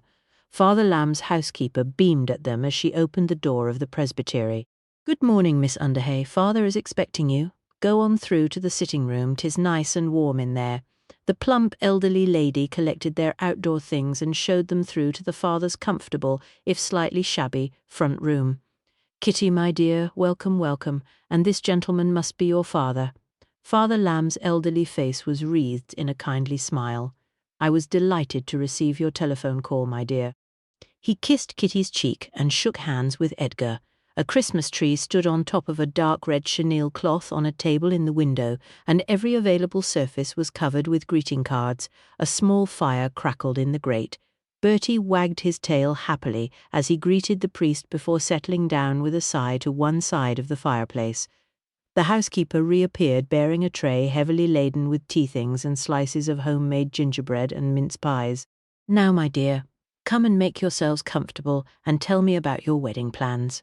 The priest smiled happily as the housekeeper set down the tray and took her leave back to the kitchen. They spent the next hour discussing the plans for Christmas Eve, and Kitty told the priest of the events at Villa Lamora. His expression grew grave when Edgar told him of his own arrest and Lily's subsequent poisoning. "Oh dear, and you say that Inspector Greville and Captain Bryant are there now?" he asked. "Yes, hopefully they will be able to determine who really killed Eliza and why." Kitty savoured her slice of gingerbread. Father Lamb's housekeeper was an excellent cook. Father Lamb continued to appear troubled as he sipped his tea, and Kitty sensed there was something else weighing on his mind. "Is there something bothering you, Father?" she asked, as she slipped Bertie a tiny sliver of gingerbread. The priest cast a worried glance first at her father and then at Kitty. "I was in two minds whether to say anything to you, my dear." "What about?" Kitty frowned, a little taken aback by her friend's statement. Father Lamb placed his cup back on its saucer. "I was out at a carol concert last night and ran across some other old friends of yours. You'll recall the two young boys who aided you when you ventured into the cellar of the Glass Bottle public house when you were looking for your mother." Kitty nodded. She remembered the two boys well and had sent them and their family small Christmas gifts last year to thank them for their help. "Yes, of course." Father Lamb leaned forward in his seat. "The boys were at the service with their mother. They told me that there are lots of rumours on the streets of the city that Esther Hammett is back. They had heard, of course, what had happened to her brother and how her son had been arrested." Kitty's pulse speeded up and she looked at her father for support. I thought the police were looking for her after she fled last month. She still had a couple of sores on her feet from the events of that particular evening. Father Lamb nodded gravely. That's true. I was very troubled by what the boys said, so I telephoned the police station this morning and spoke to Inspector Pinch. Kitty remembered Inspector Pinch well. He was stationed in the city and had come across the Hammets and their cohorts many times in the past. She knew he would be very keen to capture Esther. Was he aware of this woman having returned to Exeter? Edgar asked. Father Lamb sighed and absent-mindedly brushed a few crumbs of pastry from the front of his black cassock. He was somewhat evasive initially, but when I pressed him on the matter, he said there had been some unconfirmed sightings of her near the waterfront. Bertie snuffled noisily around the priest's feet to lick the crumbs from the rug. That is quite troubling news if it turns out to be true, Father. Edgar had been made fully aware by Kitty of all her dealings with Esther in the past, including the one only a few weeks ago when Esther's son had kidnapped Kitty and she had barely escaped with her life. Indeed, I wasn't certain if I should say anything. It is, after all, merely a rumour. The sightings have not been verified and there is no reason to suppose she would venture anywhere near Dartmouth, or indeed near you, Kitty, my dear. The priest still seemed troubled, however. Thank you for telling me, Father. I would rather know, even if it is just a rumour. I shall stay on my guard. We all know that Esther is capable of anything, and she holds sway over quite a large number of criminals in this area, Kitty said. The priest seemed relieved by her reply. Just remain alert, my dear. It may well all merely be just idle gossip, but it is better to be safe. They changed the subject back onto happier matters with a discussion of Christmas and Kitty and Matt's plans. Before they knew it, the housekeeper called them into the small dining room for lunch, and Esther had almost been forgotten. After a delicious lunch of omelettes with fried potatoes and vegetables, followed by a raspberry mousse, Kitty and her father made their farewells. Kitty promised that she and Matt would call in the new year and there would be an invitation for Father Lamb to dine with them once. Kitty was settled at Matt's house. Back out on the city streets, Kitty tucked her hand back into the crook of her father's arm and prepared to set off along the road towards her car. Bertie trotted along on his lead at her side. Kitty, darling, would it distress you very much if we were to go to the site of this glass bottle public house? I know you told me it was not far from where Jack once had his shop. If it's too upsetting for you, then obviously we won't go. It's just I would like to see for myself where your mother was found. Edgar looked down at her, the brim of his hat shading his eyes so she couldn't fully read his expression. Kitty swallowed. She hadn't wished to ever return to the place where she had finally discovered the truth behind her mother's disappearance, but she could understand her father's need to see it. No, of course we can go, although Father Lamb told me that the glass bottle itself has now been pulled down. The ruins were quite unstable after the fire. She fell into step beside her father, and they turned off along the narrow back streets into the poorer area of the city. Edgar was silent as they made their way past the row of shopfronts where Jack Dawkins' Emporium had once stood. The streets were busy with people making their preparations for Christmas. Bertie walked along happily, sniffing for interesting scents in every shop doorway. Kitty couldn't help keeping a watchful eye out for any possible sign that Esther Hammett might be lurking in the narrow lanes. Eventually they reached the corner where the glass bottle public house had once stood. The last time Kitty had seen it, the walls had been marked with soot, the windows boarded, and half the roof had been missing. Now the corner plot stood empty. The only sign that a building had once been there was the fragments of brick that littered the ground, barely visible amongst the overgrowth of weeds and brambles. It was here. Kitty shivered as she paused beside her father. Bertie sat obediently at her side. Her father stood looking at the site for a long moment before covering her gloved hand, where it rested on his arm with his own. Thank you, my dear, for showing this to me. I know how difficult this must be for you. We should start back for Dartmouth. Aunt Livy will be arriving soon from Scotland, Kitty said. Bertie's tail wagged as if in agreement that they should start walking again. Her father nodded his head slowly. Yes, it's time to let go of the past, I think. He gave Kitty a wan smile, and she knew the visit to the site had affected him deeply.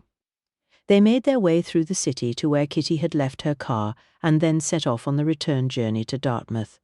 Kitty hoped that Matt might have some news for them by the time they arrived at the Dolphin. She longed to know what he had managed to discover during his visit to Villa Lamora with the inspector. Kitty parked her car near the hotel. There seemed little point in garaging it, since she would need to take her father and Bertie back to Matt's home after tea. "Kitty, my dear, I feel a little awkward about coming to tea with your grandmother and her sister. Would you mind very much if I were to take a walk to the church to visit your mother's grave and return in a little while?" her father asked, as she unfastened Bertie from the back seat of her car. Kitty hesitated for a second. She knew that she was supposed to keep her father with her until the inspector agreed that he was no longer a suspect in Lady Foxley's murder. She also knew that relations between her beloved Grams and Edgar were not good. "Here, take Bertie with you. It will stop him from begging for titbits under the tea table. You know where to go at the church?" she asked. Edgar took the dog's lead. "Yes, thank you, my dear. I think I'll call at the florist's on the way. It feels right after visiting Exeter today." Kitty stood on her tiptoes to kiss his cheek. "I'll see you shortly then." She watched him walk away with Bertie before turning to enter the hotel lobby. If he had the dog with him, then he couldn't get into too much trouble, surely. Even so, she couldn't shake the sense of unease that had enveloped her. She was about to enter the hotel when she bumped straight into Alice, who was on her way out. "Oh, Miss Kitty, Mr. Lutterworth was just looking for you. Your Aunt Livy is here and you wanted upstairs," Alice said. Her friend had changed out of her hotel uniform and Kitty guessed that she was off home. A sudden thought hit her. "Alice, are you free for a few minutes now?" Kitty asked urgently. "I were just off home, miss." "Why?" Alice asked. Kitty blushed. "I hardly even know how to ask this. You will think me quite mad. My father has just gone off with Bertie. He says he intends to call at the florist and then to visit my mother's grave at St. Saviour's." Kitty stopped as realization dawned on Alice's face. "You want me to follow him, miss, like they do in the pictures?" "Well, yes. Oh, I don't know. It's a dreadful thing, not feeling as if one can trust one's own father." Kitty wrung her hands. Alice snorted. "They don't have a father like you have. Last time he came to visit, he almost got you both killed over that stolen ruby business. Leave it with me, miss." Alice crammed her hat further down on her head to ensure that all of her auburn curls were hidden. Before Kitty could prevent her, the girl hurried away down the street, a determined expression on her thin face. Kitty sighed. She hoped she was doing the right thing. Chapter 15, upon leaving the villa, Inspector Greville provided Matt with a lift into Torquay. Matt had then taken a taxi back to his home in Churston. He was unsurprised to be informed by his housekeeper that Kitty and her father had gone out with Bertie. Miss Kitty said as they were calling on a friend for luncheon in Exeter and then going back to the Dolphin as her aunt is expected there at tea time. His housekeeper informed him, "She's taken that blessed dog with her too." Matt grinned at the note of relief in his housekeeper's voice that Bertie had accompanied Kitty. "Thank you. I'll take my motorcycle and ride over myself." He swapped his thick woolen overcoat for the long brown leather coat he wore when riding his Sunbeam and swapped his hat for a well-fitting cap. He knew that Kitty's grandmother was expecting them both for tea. If Edgar was attending as well, then Kitty would need all the support he could give her. Inspector Greville had promised to let him know of any new developments in the case or if Lily's health were to improve enough to tell them anything. It seemed the woman was lucky to have survived the attempt made against her. He halted his motorcycle near the hotel and saw that Kitty's little red car was already at the curb. "Captain Bryant, good afternoon. Kitty is upstairs with her grandmother and her guests." Mr. Lutterworth greeted him as soon as he entered the hotel lobby. "Thank you." Matt drew off his leather gauntlets and stowed them in the capacious pockets of his coat before taking the stairs to Kitty's grandmother's salon. The murmur of female voices reached him as he raised his hand and tapped on the door of Mrs. Treadwell's apartment. On hearing her call out to enter, he opened the door. Mrs. Treadwell was seated on one armchair beside the fireplace, and her sister, a slightly younger version of Kitty's grandmother, occupied the opposite chair. Kitty was seated on the sofa beside Mrs. Craven. Of Edgar and Bertie there was no sign at all. "Matt, do take off your cap and coat, and come and join us." Kitty jumped up from her seat and crossed over to greet him. "Where is Edgar?" Matt murmured as she took his coat ready to hang it on the hooks near the door. "He's out walking Bertie to the churchyard." "Don't worry, Alice is keeping an eye on him," Kitty assured him. Matt frowned at this unexpected piece of information, but with the ladies waiting to greet him, he felt he couldn't really pursue the matter. "Kitty said you were with Inspector Greville at Eliza Foxley's house. Has he apprehended the real murderer yet?" Mrs. Craven asked as soon as he had greeted them all and taken his seat beside Kitty. "He has a number of promising leads." Matt was cautious in his reply. The inspector had gone back to the police station to see what Roger Hemmings had made of the documents they had retrieved from Lady Foxley's safe. If Hemmings' ideas were correct, then Sir Stanford would definitely be a suspect, as indeed was Miss Morrow. Mrs. Craven looked doubtful when she heard this. "Really, the inspector needs to hurry things along before someone else is killed. My maid informed me this lunchtime that Lily Trentham was in the cottage hospital with a policeman outside her door. Apparently she was taken in urgently during the night. The doctor attended her in his pyjamas." Mrs. Craven nodded sagely at him. The diamonds in the brooch on her lapel twinkled in the light from the fire in the hearth. Kitty gave him an apologetic look mixed with amusement. It always amazed him how quickly news travelled in the town.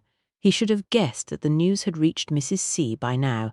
Mrs. Trentham was indeed taken ill unexpectedly last night. He accepted a mince pie from the laden tea trolley standing next to the coffee table. "I heard that it was poison," Mrs. Craven said. "My maid's sister is a nurse at the hospital." "You know that I really cannot say anything in that regard, Mrs. C," Matt said, "which means, of course, that I'm right." Mrs. Craven smiled smugly. "That would at least put your father in the clear, I suppose, Kitty darling. Your grandmother and Mrs. Craven have kindly told me about everything that has happened." Kitty's aunt smiled at Kitty. "One would think so," Kitty agreed. "Who else could have killed Eliza, or have wanted to harm Lily?" Mrs. Craven mused before chewing and swallowing a bite of fruit cake. "That is the question the inspector is asking." Mrs. C. Matt smiled at her. "I hope he sorts it out before Edgar walks you down the aisle, Kitty dear. One doesn't want a scandal hanging over your head on your wedding day." Mrs. Craven tutted. Matt was glad that Kitty's aunt and uncle weren't present to hear that particular declaration. Kitty's cousin Lucy's own wedding day had almost been marred by murder during the summer. "Speaking of Edgar, where is my no-good son-in-law?" Kitty's grandmother asked, looking at Matt and Kitty. "Father should be joining us shortly. He has taken Bertie for a walk. We have been in Exeter having lunch with Father Lamb. I dropped him off just before I came home as he wished to place some flowers on Mother's grave," Kitty replied. Mrs. Craven exchanged a glance laden with meaning with Kitty's grandmother. Her Aunt Livy remained tactfully silent on the matter. "Your parents' rooms and one for your aunt are all prepared for tomorrow, Matthew dear. Rupert and Lucy are expected tomorrow too. By Saturday we shall have quite the party ready for the wedding," Mrs. Treadwell said as she placed her empty cake plate back on the trolley. "Thank you. It's very kind of you to offer them accommodation and to host them for Christmas." Matt knew his parents had mixed feelings about his marriage to Kitty.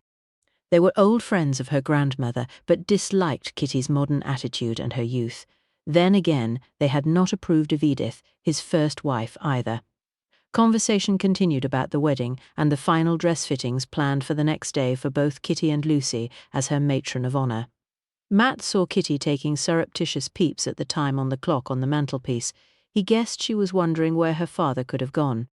He was about to suggest to Kitty that he should walk out to find Edgar when the telephone rang. Kitty jumped from her seat to answer it. "Thank you, Cyril. Yes, of course. Matt and I will be right down." She looked at Matt as she replaced the receiver back on the stand. "Father is downstairs with Bertie. He says he won't come up if you don't mind, as the dog is rather dirty." He found a muddy puddle in the churchyard. Matt placed his cup down on the trolley. "Thank you for a lovely tea. We had better go and deal with Bertie." He collected his coat and cap as Kitty picked up her outdoor things, and they left the room together after completing their farewells. "I wouldn't have thought there was much standing water in the churchyard. It's on a hill and quite well drained," Matt said to Kitty as he tugged on his coat as they walked down the stairs. Kitty's eyebrows raised. "You know Bertie. He can get into mischief anywhere." Matt laughed. "Much like Edgar." Kitty grinned back at him and gave him a playful poke in his ribs as they reached the bottom of the stairs. Bertie did indeed look rather woeful. He was seated next to Edgar in front of the reception desk. Cyril had thoughtfully spread out an old newspaper for the dog to sit on, a wise precaution given the amount of mud that seemed to be adhering to Bertie's coat. The dog thumped his tail enthusiastically against the floor as Kitty and Matt approached. This caused Edgar to skip back a step to avoid the mud spatters generated by Bertie's greeting. "Oh my goodness, whatever happened?" Kitty stared horrified at the unrepentant Bertie. A squirrel and a large muddy puddle. Her father looked at the spaniel in distaste. "We had better take you home for a bath." Matt looked at his dog. "Kitty, do you still have those old towels in the car?" Kitty sighed. "Yes, I'll spread them on the seats if you'll walk him out." It was a little annoying sometimes that Matt was unable to transport his dog himself. She had suggested a sidecar for his motorcycle, but the horrified expression on his face had silenced any further mention of such a thing. Edgar handed the leash to Matt and started to examine the legs of his trousers for mud. Kitty rolled her eyes in despair, and after thanking Cyril for his help, they set off towards her car. As she prepared the rear leather seat ready for Bertie, she wondered if Alice had followed Edgar. Had he been to her mother's grave, or had he been elsewhere? With Bertie safely secured in the back of the car, a slightly chastened-looking Edgar took his place on the passenger seat. Kitty started her car and waited for Matt to pull out ahead of her on the sunbeam. "Honestly, he looks as if he's wallowed in the creek rather than in a puddle. He certainly smells badly enough." Kitty's nose crinkled as the odour of damp dog reached them from the rear seat. "I'm sorry, my dear, he just saw the dashed squirrel and took off," Edgar explained. Kitty gave him a sharp glance as she prepared to follow Matt onto the ferry to cross the river. She knew Bertie could still be naughty, but how he could get into that state when he was supposed to be on his lead under her father's control, she had no idea. When they arrived at Matt's house, he quickly told her about the revelations of Caroline's parentage. Kitty was surprised but unable to discuss it further, as she needed to return to the Dolphin in time to change and dress for dinner with her grandmother and her aunt. She left both Bertie and her father to Matt. "I'll be over tomorrow, darling." Matt kissed her farewell. "My parents and Aunt Effie are due tomorrow evening." Kitty wasn't much looking forward to seeing his parents again, and his Aunt Effie was slightly terrifying. "I have a dress fitting tomorrow afternoon with Lucy. It'll be nice to see her and Rupert again. It's a shame my aunt and uncle couldn't have come tomorrow too." She glanced at her father as she spoke. Edgar's relationship with his sister was strained to say the least, and her uncle frequently muttered vague threats about bringing his shotgun when her father's name was mentioned. She suspected that her father was as reluctant to spend time with his sister as Kitty was to see Matt's family. The dinner her grandmother had planned for them all tomorrow night would certainly prove interesting. Still, at least her father was no longer in a prison cell. She supposed that was one good thing. Alice knocked on her bedroom door early the following morning. Kitty was still rather sleepy from dinner with her grandmother and aunt the night before. Her aunt had insisted on opening a bottle of champagne to celebrate Kitty and Matt's upcoming marriage, and it had been late when they had finally retired to bed. "I followed Mr. Underhay," Alice said as she placed the breakfast tray on Kitty's bedside table, with what Kitty considered an unnecessary amount of noise. Kitty rubbed the sleep from her eyes and sat herself up as Alice whisked about the room, tidying up before opening the curtains to a dull grey day. Bertie was in a terrible state when he arrived back here yesterday. The poor dog looked as if he had taken a mud bath in the creek. She adjusted her pillows behind her shoulders and made space for Alice to perch on the bed beside her. Alice poured Kitty a cup of tea before producing her own mug from her apron pocket and helping herself to a drink. "That's because he did go in the creek," she said dryly. Kitty blinked at her friend over the rim of her china teacup. Any guilt she had been feeling at asking her friend to follow her father dissipated immediately. The florist and the church were nowhere near the river. "Where did he go?" Kitty asked. She was suddenly much more awake. Alice took a sip of her tea and continued her tale. "I followed behind him for a good way. I hung well back, hiding in the doorways like they do in the films as he shouldn't see me.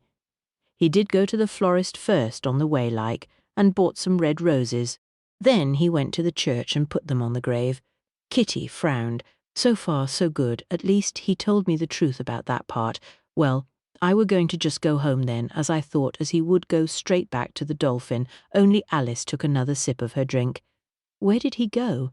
Kitty's pulse was racing. She knew her father well enough to know he had not just decided to go Christmas shopping. He went the other way, down round by the market, and out to the other side of town, Alice said. Kitty knew where her friend meant. That area of the town was much poorer, and there were several hostelries there that had a less than savoury reputation. Oh, Alice, you didn't go there, did you? She was concerned she might have placed her friend at risk in some way. He went in the first public house, but he weren't inside more in a couple of minutes. Then he come back out and started walking down toward the creek, but away from the town. I had to duck inside the ironmonger's for a minute, as he shouldn't see me. Alice looked pleased at her quick thinking. Goodness, Alice, whatever was he up to? Obviously it was nothing good, Kitty decided. I lost him for a minute, then realized as he were down by the riverbank at the water's edge. I couldn't get close, else he would have seen me. I had to pretend to look at some meat in the butcher's window and try to see the reflection in the plate glass, Alice explained. What was he doing? Kitty was confused. Why hadn't her father returned to the hotel? She supposed he could have been avoiding her grandmother and aunt for a little longer, but then why had he visited a public house? He hadn't been inside long enough to have a drink. I were about to give up and go home. I thought as perhaps he didn't wish to take tea with your grandmother, Alice echoed her thoughts. Then, as I were about to go, this man shows up, a bit scruffy and shifty-like. He sidled up to your father and Edgar gives him something from his pocket. I presume this was when Bertie decided the river looked more interesting than whatever my father was up to, Kitty said with a sigh. Alice nodded, her auburn curls escaping from under her cap. The man had scarce took a step away when Bertie made a dash for a duck that come a-paddling past. Thank you, Alice. I think I have a good idea what my father may have been doing. Kitty drained her teacup and placed it back on its saucer. She would confront her father at some point, but for now she decided she had enough going on without arguing with Edgar. Alice's brow cleared as the girl realized what Kitty meant. I suppose as there is bound to be racing this close to Christmas. Exactly, Kitty sighed. Now Lucy is arriving this afternoon and we are going for the final dress fittings. She wished Alice would have agreed to be her bridesmaid, but her friend had been very firm in her idea that it wasn't proper for a chambermaid to stand next to a titled lady in the wedding party. I shall be pleased to see your dress and Miss Lucy's. Alice smiled happily at her. Perhaps it might be your turn next, Alice. I shall have to make sure you are close by when I throw the bouquet, Kitty teased. Alice had been walking out with Robert Potter for quite some time now. She knew from things that Dolly had let slip that Alice had started to collect items for her bottom drawer. I don't think as that will be for some time, miss. Robert is building his business up first, Alice remarked primly, although a faint blush had appeared on her cheeks. Kitty smiled back and refrained from teasing her friend any further. I just want my father to stay out of trouble and Inspector Greville to catch whoever killed Lady Foxley and poisoned Lily before the wedding. I'll feel much easier walking down the aisle knowing the inspector is there as a guest rather than to arrest someone at the church. Let's hope, as he has a breakthrough today, miss, Alice said as she stood and picked up the tea tray. Kitty hoped her friend was right as the girl went back to her duties, leaving Kitty to dress and prepare for the day ahead. Matt and Edgar had just finished breakfast when the telephone rang. "'Tis Inspector Greville for you, sir," Matt's housekeeper announced at the door of the dining room. "Thank you." Matt set aside the morning newspaper and went to the telephone in the sitting room. "Good morning, Inspector. Do you have news?" Matt asked as he picked up the receiver from where his housekeeper had placed it beside the telephone. "Good morning, Captain Bryant. Yes, indeed. Mrs. Trentham is awake. The doctor has said I may speak to her. I've requested that no one at the house is informed of this change in her condition just yet. If she does have any information that might lead to the perpetrator, I do not wish to place her in danger," the inspector said. "I understand, sir. May I accompany you? I could meet you at the hospital." Matt kept his voice low as he was uncertain if Edgar might be included in the group of people the policeman didn't wish to inform about Lily waking up. "Is Mr. Underhay with you now?" Inspector Greville asked. "He is in the dining room. We had just finished breakfast. I can come over on my motorcycle while Edgar remains at the house with Bertie and my housekeeper," Matt suggested. He knew the inspector did not have to allow him to be present for any of the interviews he conducted, so was careful not to sound too forward in his request. "Very well, I shall set off in the next 10 minutes. I'll meet you at the entrance to the hospital," the inspector agreed. Matt agreed and replaced the receiver. "I have to go out for a while. I shouldn't be away very long," he informed Edgar when he popped back into the dining room. "A development in the case?" Edgar asked as he fed Bertie the last sausage from the dish. "The inspector isn't certain." "Will you be all right here until I return?" Matt asked. "Of course, dear boy. I'm sure Bertie and I can amuse ourselves for the morning, hopefully without involving mud," Edgar assured him. Matt hurried away to don his outdoor things and wondered why he didn't feel very reassured by his future father-in-law's words. Chapter 16. Matt managed to find a space to park the Sunbeam not too far from the entrance to the hospital. He stowed his gauntlets in the box at the rear of the motorcycle and hurried to the front door. The inspector was waiting for him just outside the entrance. "Thank you for letting me tag along, sir. How is Mrs. Trentham?" Matt asked as they walked through the entrance hall together. Their feet clattered on the tiled floor while nurses in starched uniforms bustled about their work. "She's still very frail. She's a fortunate woman to have survived. The doctor said we could only stay for a short time." Inspector Greville started up a flight of stone steps leading to the wards on the first floor. The uniformed constable seated on a wooden chair outside the green-painted door of Lily's room leapt to his feet as they approached. "Is there anything to report?" the inspector asked. The constable shook his head. "No, sir. No one except the doctor and the nurses have been anigh." Inspector Greville looked relieved. "Very well, take a short break and be back at your post before we leave." "Yes, sir, thank you, sir." The constable hurried away, no doubt in search of a well-earned cup of tea. Matt followed behind the inspector as he opened the door. The curtains of the small cream-painted room were open, letting in the insipid winter daylight. Lily's face was almost as pale as the crisp white pillow beneath her head. Her eyes fluttered open as they approached her bedside. "Good morning, Mrs. Trentham. How are you feeling today?" The inspector's tone was gentle as he took a seat on one of the wooden chairs that had been placed at the side of the bed. Matt sat on the other one next to him. "I felt better." Lily's voice was faint and raspy as if from disuse. "I'm sure you have," Inspector Greville agreed. "The doctor has told you what happened to you? How you have come to be here?" A lone tear leaked from Lily's eyes and ran unchecked down her cheek. "He said that someone tried to poison me with my medicine." Matt reached inside his pocket for a clean white cotton handkerchief, which he pressed into Lily's hand. "Thank you." She barely seemed to have the strength to raise her hand to wipe her face. "Can you recall anything of that evening?" the inspector asked. Lily's forehead puckered in a faint frown. "It was very trying. Tiny was cross because I'd changed my mind about Caro. Caro was cross too and kept arguing with me." She stopped and licked her lips as if her mouth had dried. Matt poured her some water from the jug standing on the bedside locker and held the glass to her lips. She bent her head forward and sipped obediently. He removed the glass when she rested her head back on the pillow.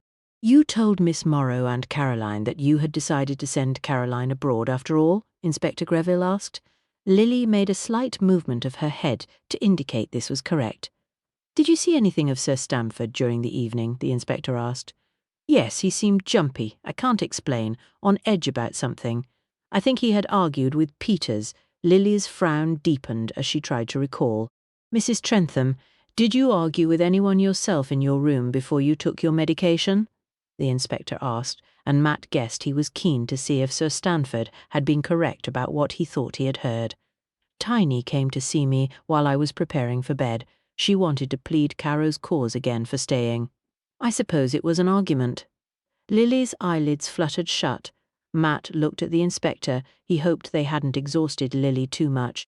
They waited for a moment to give her a chance to recover from the efforts of answering the questions the inspector had put to her. "Are you all right to answer a couple of other questions, Mrs. Trentham, or would you prefer that we stop and return another time?" Inspector Greville asked. Lily opened her eyes. "I'll try to answer." Her voice was weaker. "Who had access to your medication?" Inspector Greville asked. Lily sighed gently. "Everyone. It was kept by my bed, and it was widely known that you took it regularly." The inspector looked at the woman in the bed. Yes, it was the last one in the box. I don't sleep well, not since Hubert died. The chemist was due to bring more. I didn't want to run out over Christmas. Her eyelids closed once more. Matt could see that the interview was at an end. Lily had done her best to answer their questions, but he knew her strength had gone. Inspector Greville rose. "Thank you, Mrs. Trentham. Please rest. My constable will remain outside for your protection and security." Lily didn't acknowledge their leaving, and a nurse bustled in as they left the room. The constable was back in his post beside the door. "Poor woman," Matt said as they made their way back along the corridor. The inspector nodded. "Yes, let's hope she continues to recover. It seems that all was not peace and harmony that evening, though, sir. Miss Morrow said she was last to retire for the evening, and she certainly didn't admit to having quarrelled with Lily." Matt fell into step beside the inspector as they made their way out of the hospital. Inspector Greville's face was stern. "Yes, Miss Morrow is not the most reliable of witnesses. She was very keen to implicate Kitty's father, wasn't she, when Lady Foxley's body was first discovered?" Matt mused. He knew Kitty had wondered why the governess had been so keen to point the finger of suspicion at Edgar. Perhaps she was the murderer, after all. But could she have harmed Lily too? "I think we need to return again to Villa Lamora," the inspector said. Kitty telephoned Matt's house, hoping to alert him to her father's shenanigans. Until he had been officially cleared of suspicion in Eliza Foxley's death and Lily's poisoning, she was keen that the police would have no reason to arrest him again. "Hello, Kitty, darling." She was a little surprised when her father answered the telephone. "Oh, good morning, Papa. I was hoping to speak to Matt." She wondered why the housekeeper hadn't answered the call if Matt was unavailable. "Your chum, Inspector Greville, telephoned earlier as we were finishing breakfast, so he's popped out for a spell. I think there may have been a development in the case," Edgar explained. "I see." Kitty couldn't help feeling a little put out that yet again the investigation seemed to be progressing without her assistance. "Did he say when he would be back?" "No idea, darling girl. Has Matthew's family arrived yet?" her father asked. "I think they are coming towards dinner time.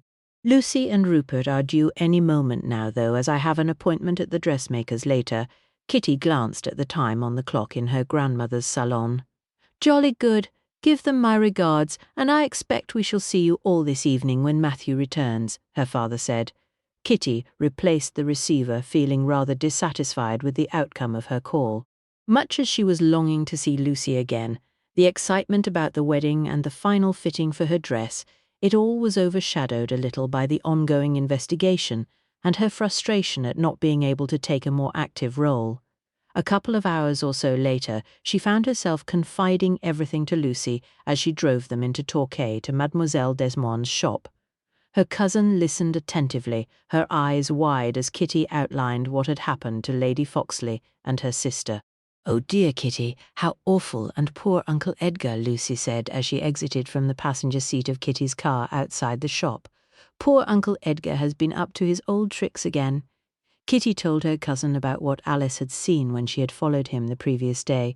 Lucy shook her head in mock despair, the ends of her bobbed chestnut hair swaying gently under her stylish dark grey felt hat. "Dear me, what a time you're having." Mademoiselle Desmond was waiting for them inside the shop, leaving Lucy little time to coo over the evening purses in the display before they were whisked upstairs. Lucy had sent her measurements ahead, and the dressmaker had her gown ready. Emerald green satin in a style that could easily be worn again as an evening dress. The colour suited Kitty's dark-haired cousin, and there was little to do except to fix the length of the hem and take a little more material in on the bust.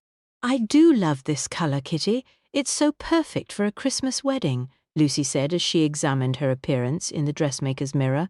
"Oui, c'est très joli," the dressmaker agreed with her mouth full of pins as she made the last adjustment. Soon it was Kitty's turn, and Lucy gasped when Kitty walked out to stand on the wooden podium. "Oh, Kitty, you look so lovely. Matt is a very fortunate man." Lucy dabbed at her eyes with her handkerchief. There was little to do on Kitty's gown, and the dressmaker pronounced herself satisfied that everything was done, and the dresses could be collected on Saturday, 2 days before the wedding. Once dressed again in her day wear, Kitty linked arms with her cousin. "Come and have a cup of tea with me, and we can have a look in the shops before we go back to Dartmouth." Everything is so pretty at the moment with all the decorations. Lucy laughed. Well, Rupert has gone to walk Muffy up to the castle, so I expect we won't be missed for an hour. Her cousin's little dog always accompanied her cousin everywhere. A notorious thief, Muffy could usually be trusted to misbehave unless some of her energy had been dissipated by a walk. A walk along Fleet Street looking in the shop windows and a trip into Bobby's cafe for a cup of tea and a festive mince pie did much to restore Kitty's spirits. The two girls were seated in a corner of the bustling cafe looking at some embroidered handkerchiefs Lucy had acquired. These will be perfect for Mother's Christmas stocking. Lucy tucked the package back inside her capacious handbag. They are really pretty. Kitty was just agreeing with her cousin when someone bumped against their table. "Oh, it's Mr. Peters, isn't it?" Kitty said in surprise as Lady Foxley's secretary adjusted his glasses and stumbled an apology. He appeared to be laden down with parcels, some of which he had dropped on the floor. Yes, he began. "Kitty Underhay, Edgar's daughter, and this is my cousin, Lady Woodcombe," Kitty said briskly. "Why don't you join us? It's rather busy in here, so you may not get a seat otherwise, unless of course you have someone you're meeting." Lucy helped him to collect his packages and the man blushed. No, that is, are you sure? I wouldn't wish to intrude. We were just taking a break from our Christmas shopping and from the dressmaker. Kitty gets married on Monday. Lucy beamed at the secretary and stacked his shopping tidily to one side of the table. "Oh, yes, of course, your father is giving you away. I mean, he is, isn't he?"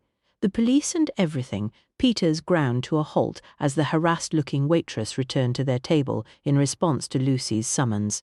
Once Lucy had ordered more tea and the waitress had departed again, Kitty turned her attention back to the secretary. "Yes, the police soon released my father. I'm sure the inspector will get to the bottom of who murdered Lady Foxley and poisoned her sister very soon," Kitty assured him. "That's good, very good. I was glad to be dispatched from the villa to get some last-minute things for Christmas. It's been rather worrying, you know, living at the house and, well, you don't know who to trust, do you?" Peters said as he pushed his wire-framed spectacles higher up the bridge of his nose. "Oh, dear me, no, I can imagine it must be rather dreadful," Lucy agreed in a sympathetic tone. "I keep thinking that it must be one of them, but I mean, it's impossible. Unless, of course, well, no, that can't be right. I mean," Peters halted again as the waitress returned with a fresh pot of tea and an extra cup. "Do you have an idea yourself who it might be?" Lucy asked as Kitty poured them all a fresh cup of tea. Kitty allowed her pretty cousin to direct the questions as she could see from his demeanour that Peters seemed quite taken with Lucy. "It seems too awful to suspect anyone you've come to know well of doing something so dreadful." Peter's hand shook as he picked up his cup, and he used his other hand to prevent his tea from spilling onto the table. "And yet the police seem to think it must be someone in the house," Kitty said as she pushed the plate containing the last mince pie towards the secretary. Peter's cup clattered against his saucer as he set it down, slopping some of the contents over the side. "I'm so sorry. My nerves are dreadful at the moment with all of this." Lucy dabbed at the spots of tea that had landed on the table with a linen napkin. "There, no harm done. It's no wonder you are so jumpy with everything that's happened. Had you worked for Lady Foxley for long?" she asked. Peters shook his head. "Only for a few months. I used to work as a clerk before for an insurance agency, but I was let go when the company moved its place of business.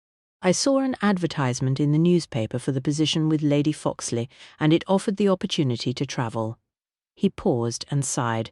"I thought I might like to travel. I'd never been anywhere much before." "It must have been exciting then, going to America," Kitty said. "Yes, oh yes, indeed. I had to learn lots of new things quite quickly." His face fell again. "Lady Foxley didn't strike me as the most patient employer," Kitty said. The Adam's apple in Peter's throat bobbed as he swallowed. "No, she wasn't. There were a lot of things I did wrong. I hadn't been anywhere before, you see, so I wasn't certain. I think she would have dismissed me in the new year." He bit his lip. "I'm sure you would have found another job," Lucy said in a kindly tone. "I expect I shall have to start looking again soon anyway. If Mrs. Trentham recovers, she is not likely to require my services. She leads a very different kind of life to Lady Foxley, much less social. For myself, it's not so bad. I don't need very much to get by. It's just that, well," he tailed off once more. "Is there someone else you support?"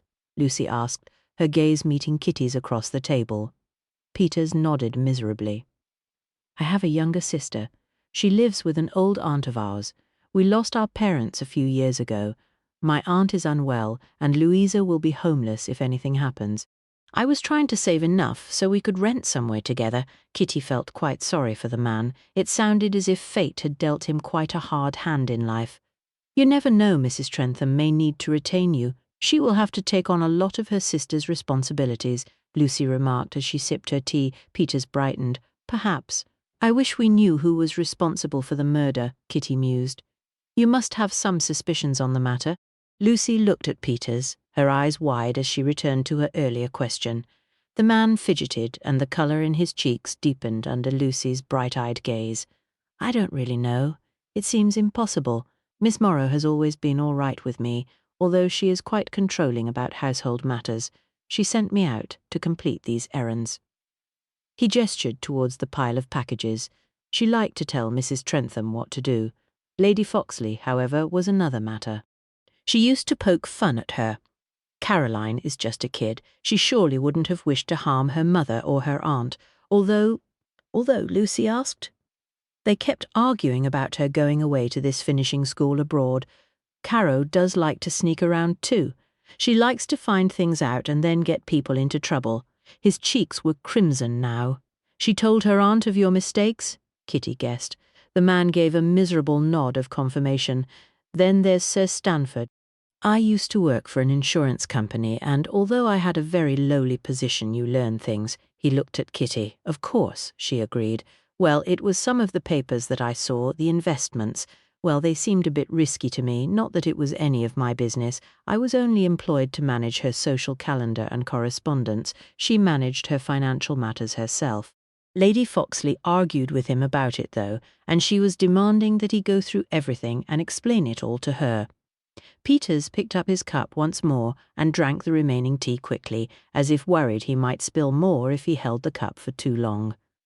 He offered to help Mrs. Trentham too, I believe, after Lady Foxley died, Kitty said. Peters set his cup down and nodded his head. Yes, Mrs. Trentham didn't have the grasp on money matters that Lady Foxley had. It sounds as if any of them may have had a motive for killing Lady Foxley and for possibly harming Lily, Kitty said. Peter's shoulders slumped. That's what I mean. I just don't know.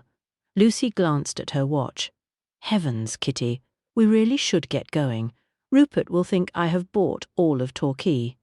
Her cousin waved to the waitress to pay their bill. Let us hope the inspector solves this soon, Kitty said to Peters as she assisted him to collect up his parcels. I hope so. Thank you for the tea, Lady Woodcombe, Miss Underhay. You've both been very kind. Kitty pulled on her red driving gloves and picked up her handbag as Peters bumbled his way out of the tea room. I feel as if I'm part of the investigation team now too, Lucy said with a smile as she linked arms with her cousin. Chapter 17. Miss Morrow appeared most put out when Matt and the inspector arrived once more at Villa Lamora.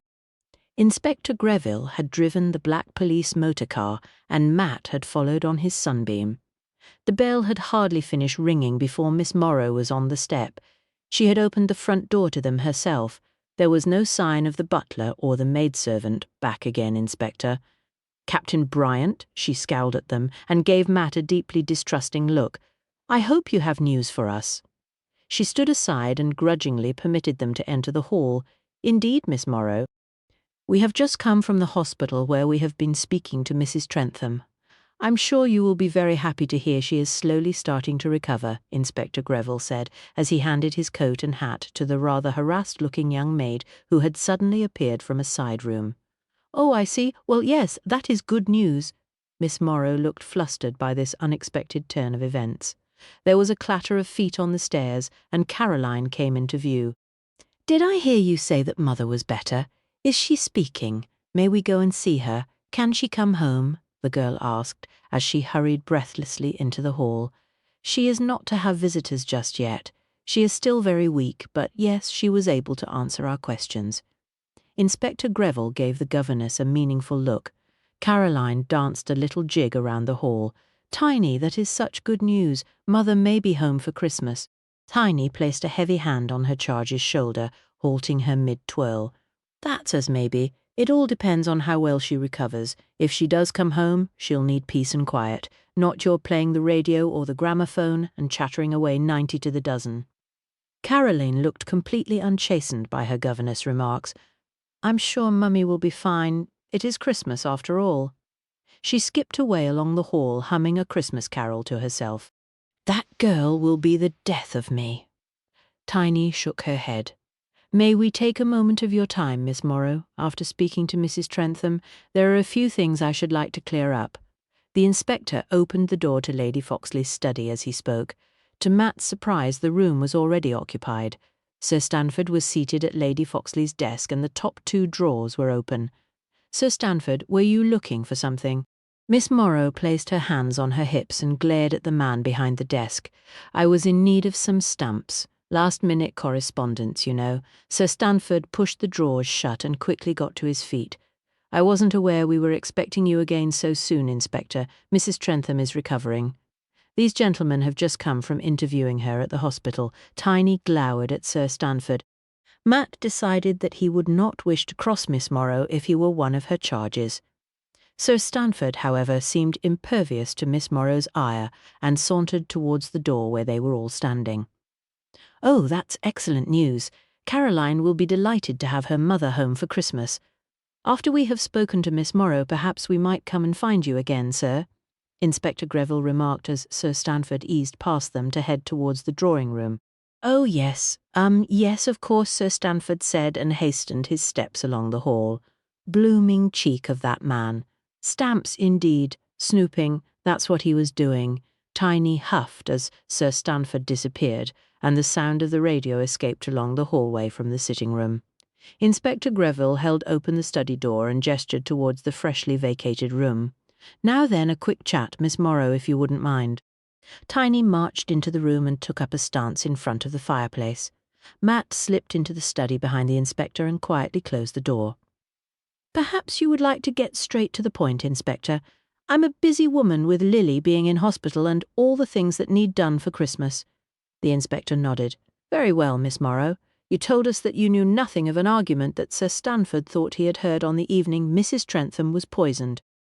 Mrs. Trentham says that in fact it was you she exchanged words with in her room that night just before she was taken ill. A bright spot of colour appeared on each of Miss Morrow's cheeks. I wouldn't have called it an argument, Inspector, just a frank exchange of views. Whatever you wish to call it, Miss Morrow, the fact remains that you didn't tell us about it. This is not the first time you have omitted to mention something which may be pertinent to this case. Inspector Greville's tone was stern. It was nothing. Lily kept changing her mind about Caroline's education, that's all. 1 minute she wanted the girl to stay at home, and the next she wanted to follow Eliza's wishes of sending the child away for 18 months to be finished. Miss Morrow wrung her plump hands together. Caro was unsettled enough after losing her aunt, and it seemed to me to be counterproductive to make such a big decision so soon and so close to Christmas. The child would have left for Paris in the new year. You did not agree with Caroline being sent to finishing school? Was this because you would then have been made redundant? The inspector asked. No, certainly not. Lily would have kept me with her, Tiny said indignantly. Would she? The inspector challenged. Lady Foxley had seemed to think that your role would be done once Caroline left for school. When we examined her papers, it seems there was a note saying she felt it was time you retired. This latter statement was news to Matt. The woman swallowed and licked her lips. Well, Eliza was mistaken. I had no wish to retire. I've devoted most of my life to her and Lily, and now Miss Caroline. Lily would never just cast me aside now after everything I've done for them over the years. Why did you not tell us about this conversation? Why deny that it had taken place? The inspector asked. You must realize how suspicious that looks. Miss Morrow dropped down onto one of the leather chairs beside the fireplace. I wasn't thinking straight. I could see no point in mentioning it, especially in front of the others. It had nothing to do with what happened to Lily. I'd never hurt a hair of her head or Eliza's. They've been like my own daughters to me. You also denied it when asked privately, Miss Morrow. You have deliberately withheld information or attempted to divert suspicion onto others ever since Lady Foxley was killed. The inspector was clearly having no more subterfuge. The woman held her head in her hands for a moment as if struggling to compose herself. When she raised her gaze, it was to glare straight at Matt. I was convinced that Edgar Underhay had killed Eliza. He was found with her body, and let's face it, everyone knows of his reputation as a ne'er-do-well. I'm sorry if this offends you, Captain Bryant, but it's true. He could still have been the person who poisoned Lily. He could have tampered with her medicine before he left the house. Matt waited for the woman to finish. But to what end, Miss Morrow? Edgar had nothing to gain from Lady Foxley's death or from Lily's. His purpose for travelling back to England was to give his daughter's hand in marriage. He was not on board the ship to seek out Lady Foxley's company. That was pure chance that they met. Plus, from the moment he left the police station, he was in my company. Inspector Greville coughed, interrupting the discussion. Mr. Underhay remains under investigation, as does everyone in this household. The only reason I'm not arresting you right now, Miss Morrow, is because you are responsible for Miss Trentham until her mother is well enough to return home. I suggest you spend some time thinking carefully if there is anything further you wish to tell us that you have not shared already. Miss Morrow stood with as much dignity as she could muster. I assure you, Inspector, that I had nothing whatsoever to do with either Eliza's death or Lily's poisoning.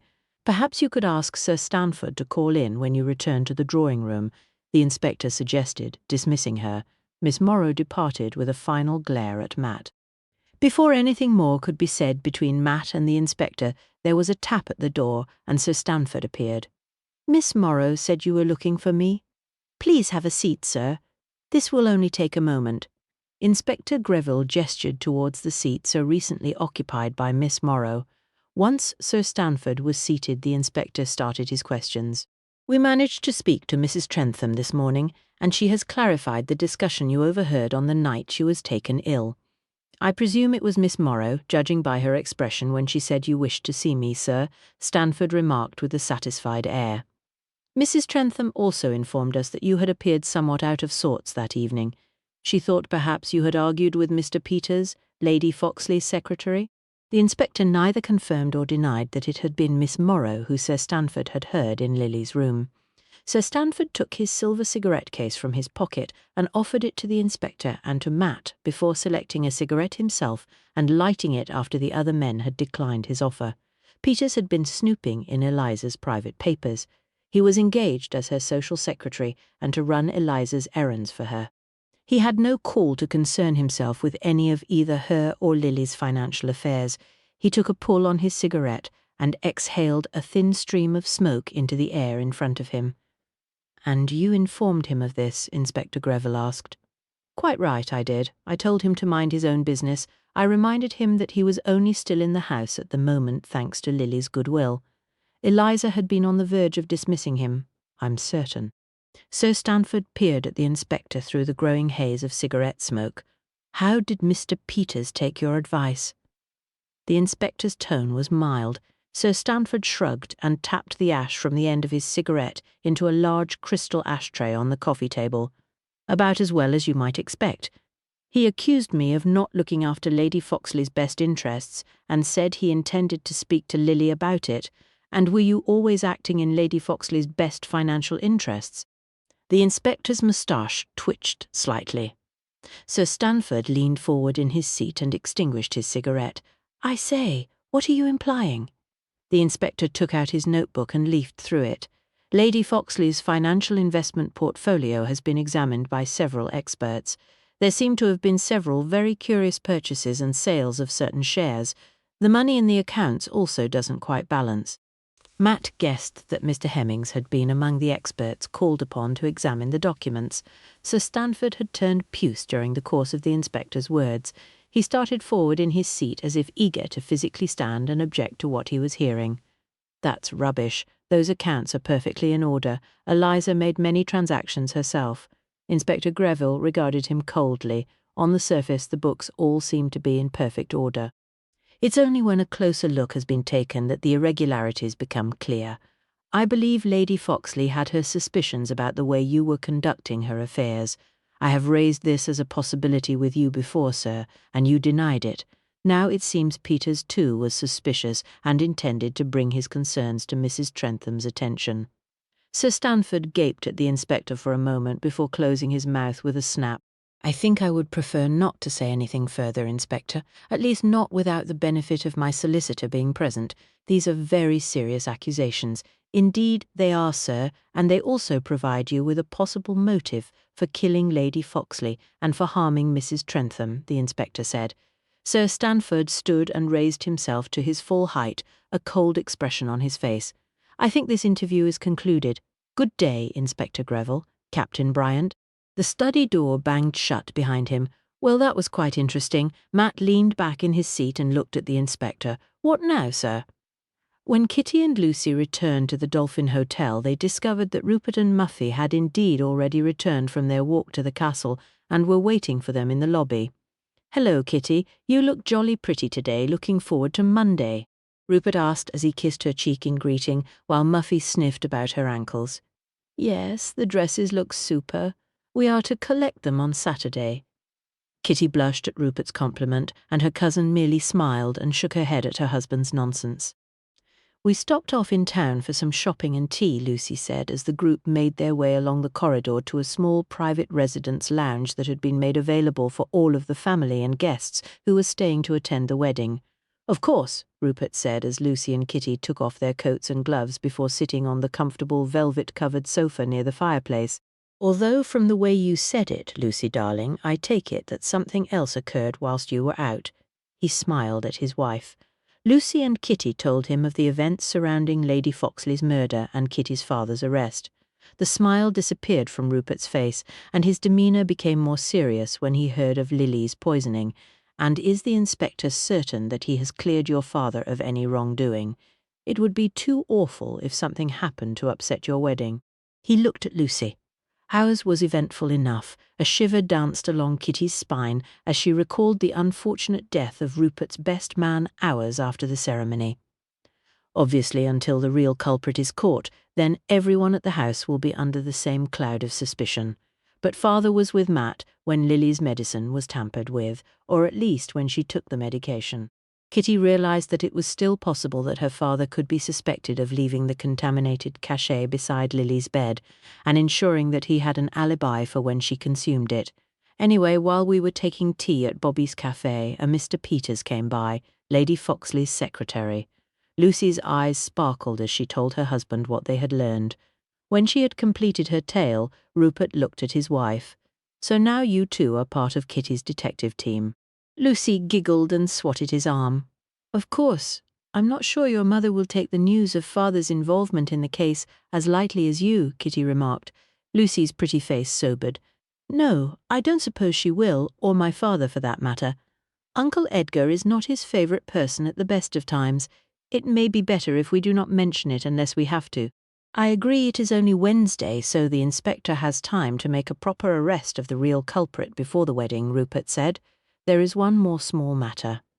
Kitty looked at her cousin. "I haven't had a chance to discuss this yet with Matt, but when I was in Exeter visiting Father Lamb, he said Esther Hammett might be back in the city." Rupert sat up at this. Both he and Lucy were very aware of the devastation the Hammett family had wrought on Kitty's life. "That is most serious. Do you think she may attempt to cause a problem with your wedding?" Kitty shook her head.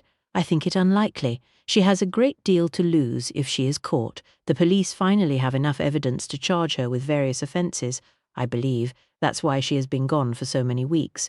Even so, Kitty, please do be careful." Lucy squeezed Kitty's hand. "I couldn't bear it if you should be hurt. I promise I shall stay very alert. Now, enough talk of horrid things. We have a Christmas tree arriving for this room tomorrow for us to decorate, and the ballroom is being prepared for the wedding breakfast and party." Kitty smiled at Rupert and Lucy. "And you have to tell me more about Daisy's baby." Later in the afternoon, Matt's parents and his Aunt Effie arrived. Kitty's grandmother greeted them and took them to her private salon for tea. Kitty waited downstairs for her fiancé to arrive with her father so she could take them upstairs and make the introductions. She had changed into one of her new dresses for the occasion, a dark green velveteen dress with a cream lace collar on her lapel. She pinned her mother's suffrage pin to give her courage. "Are you all right, Kitty? Cyril asked from his position at the reception desk as Kitty paced past him for the 7th time. Matt is a little late, Kitty said. Lucy and Rupert had taken the ferry across to Kingswear to meet an old friend of Rupert's, or they would have remained with her until Matt arrived. Lucy was well aware of how anxious Matt's parents made Kitty feel. "I'm sure he and your father will be here presently," Cyril reassured her. At that, Kitty spied Matt and her father strolling along the embankment towards the Dolphin. "Oh, it's all right, they are here." Cyril smiled at her and adjusted the rosebud in his lapel. "Of course, Kitty. Where have you been?" Kitty asked as soon as the two men entered the lobby. "Steady on, old thing. I had to see the inspector this morning. I've not long got back." Matt kissed her cheek. "You can tell me everything after tea." "I met Mr. Peters in Torquay this morning," Kitty murmured in his ear as they made their way up the stairs to the salon, Edgar trailing a little diffidently behind them. Matt's brows raised at this. "That sounds like a deal now. Are you ready?" he asked as they approached her grandmother's door. "One can never be fully ready," Edgar remarked dryly, especially when encountering family. Chapter 18. Kitty decided that her father was right after they finally managed to escape in order to prepare for dinner.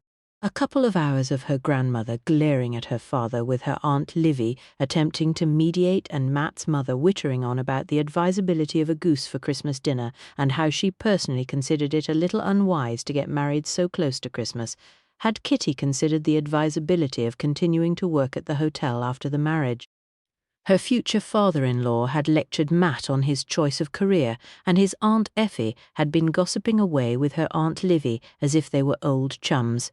It was no surprise that Matt's mother had announced she was getting one of her heads and would need to rest before dinner. Kitty thought she might well develop the same affliction if things continued in the same manner up till Christmas Eve. She walked downstairs with Matt and quickly told him about her meeting with Mr. Peters. In return, he told her of the interviews at the villa and gave her more details about Caro's parentage. "Oh dear, it doesn't seem to be becoming any clearer, does it? They all seem to have had motive and opportunity." Kitty frowned. She wished she could have been present for some of the interviews. Maybe she would have noticed something about the way the answers were given or the person's demeanour. At least, it seemed much less likely that her father was about to get rearrested for the crimes. "I know, darling, it's most frustrating." Matt kissed her cheek as her father approached them. "Our taxi is here, dear boy," Edgar said. Kitty thought her father looked tired. "Go and have a rest." They were expected back to the hotel for dinner, with Rupert and Lucy joining them. She could only hope that at least with her cousin and Rupert added to the company, the atmosphere at dinner would be more convivial and celebratory. Kitty woke the following morning with her head and mood as dreary as the weather. Dinner the previous evening had been something of a trial. If anything, it had been even worse than the afternoon. Her father had entertained Matt's parents with somewhat lurid tales of some of his escapades in America. The aunts and her grandmother had set themselves up as a nice gossipy corner, and if it hadn't been for Rupert and Lucy, Kitty thought the entire evening would have bordered on being intolerable. Between the dessert course and after-dinner coffee, she had been giving serious consideration to eloping. Lucy and Rupert had generously offered to accompany Aunt Effie and Aunt Livy into Exeter for some Christmas shopping. Matt's mother had taken to her bed with exhaustion, and his father had declared his intention of walking to the castle. Kitty decided that she needed to escape for a few hours. Mr. Lutterworth was more than capable of dealing with the setting up of the ballroom and answering any questions from the florist. The Christmas tree for the residence lounge was to be delivered later, and everything was in order for it to be decorated by the guests. Satisfied that everything was in place, Kitty drove her car across the river and up to Matt's house. She really wanted to spend time with her fiancé and to have a proper discussion about the case. There had to be something they were missing. Perhaps if they reviewed it together they might be able to see what that thing was. She was a little surprised when she arrived to discover that her father had also gone out. "I've loaned him my clubs and he's gone to play a round of golf," Matt explained as he welcomed her with a kiss. Bertie sniffed hopefully at her coat pockets, his tail wagging with delight at seeing her. "Are you sure that's where he's gone?" Kitty asked as she hung her coat on the stand and followed her fiancé into the sitting room. Matt gave her an inquiring look as she seated herself on one of the stylish black leather chairs. "Oh, Kitty explained what Alice had seen when she had followed Edgar the day Bertie had returned covered in mud. The corners of Matt's lips quirked upwards. "You suspect he may be up to no good?" Kitty sighed. "We both know that he is up to no good. I suspect it is a spot of betting. There will be several fixtures on Boxing Day and, of course, sporting events this Saturday. That certainly sounds very likely and most like Edgar," Matt agreed. Bertie placed his nose on Kitty's knee and she rubbed the top of the dog's head affectionately. "Last night I was tempted to suggest we elope.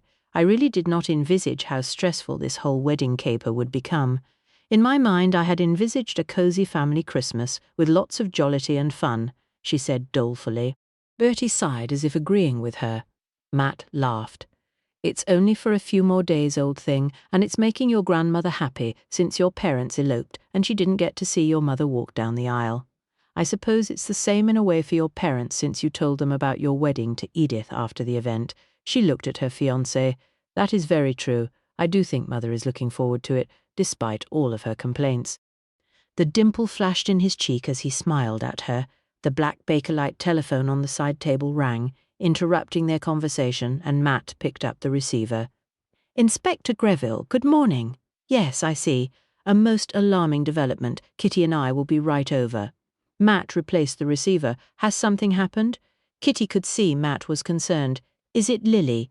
Perhaps Mrs. Trentham had taken a turn for the worst." Matt had said how frail the woman had looked. "The inspector is at Villa Lamora. Someone has attempted to push Caroline down the stairs." Matt frowned. Kitty jumped to her feet. "It's a good thing I drove here." She hurried into the hall and pulled on her hat and coat once more. Matt followed a little more slowly behind her.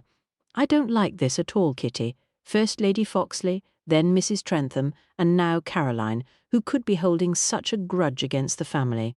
They left Bertie in the hall in the care of Matt's housekeeper and set off through the grey winter morning towards Torquay.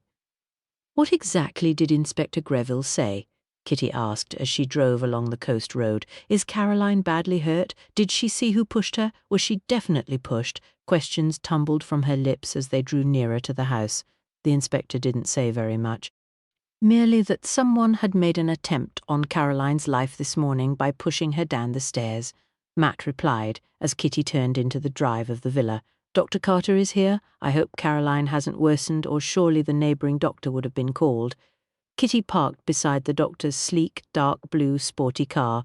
"Perhaps the inspector felt Dr. Carter's opinion would be better," Matt replied. The butler answered the bell on their first ring, his usual professional demeanour appearing quite ruffled.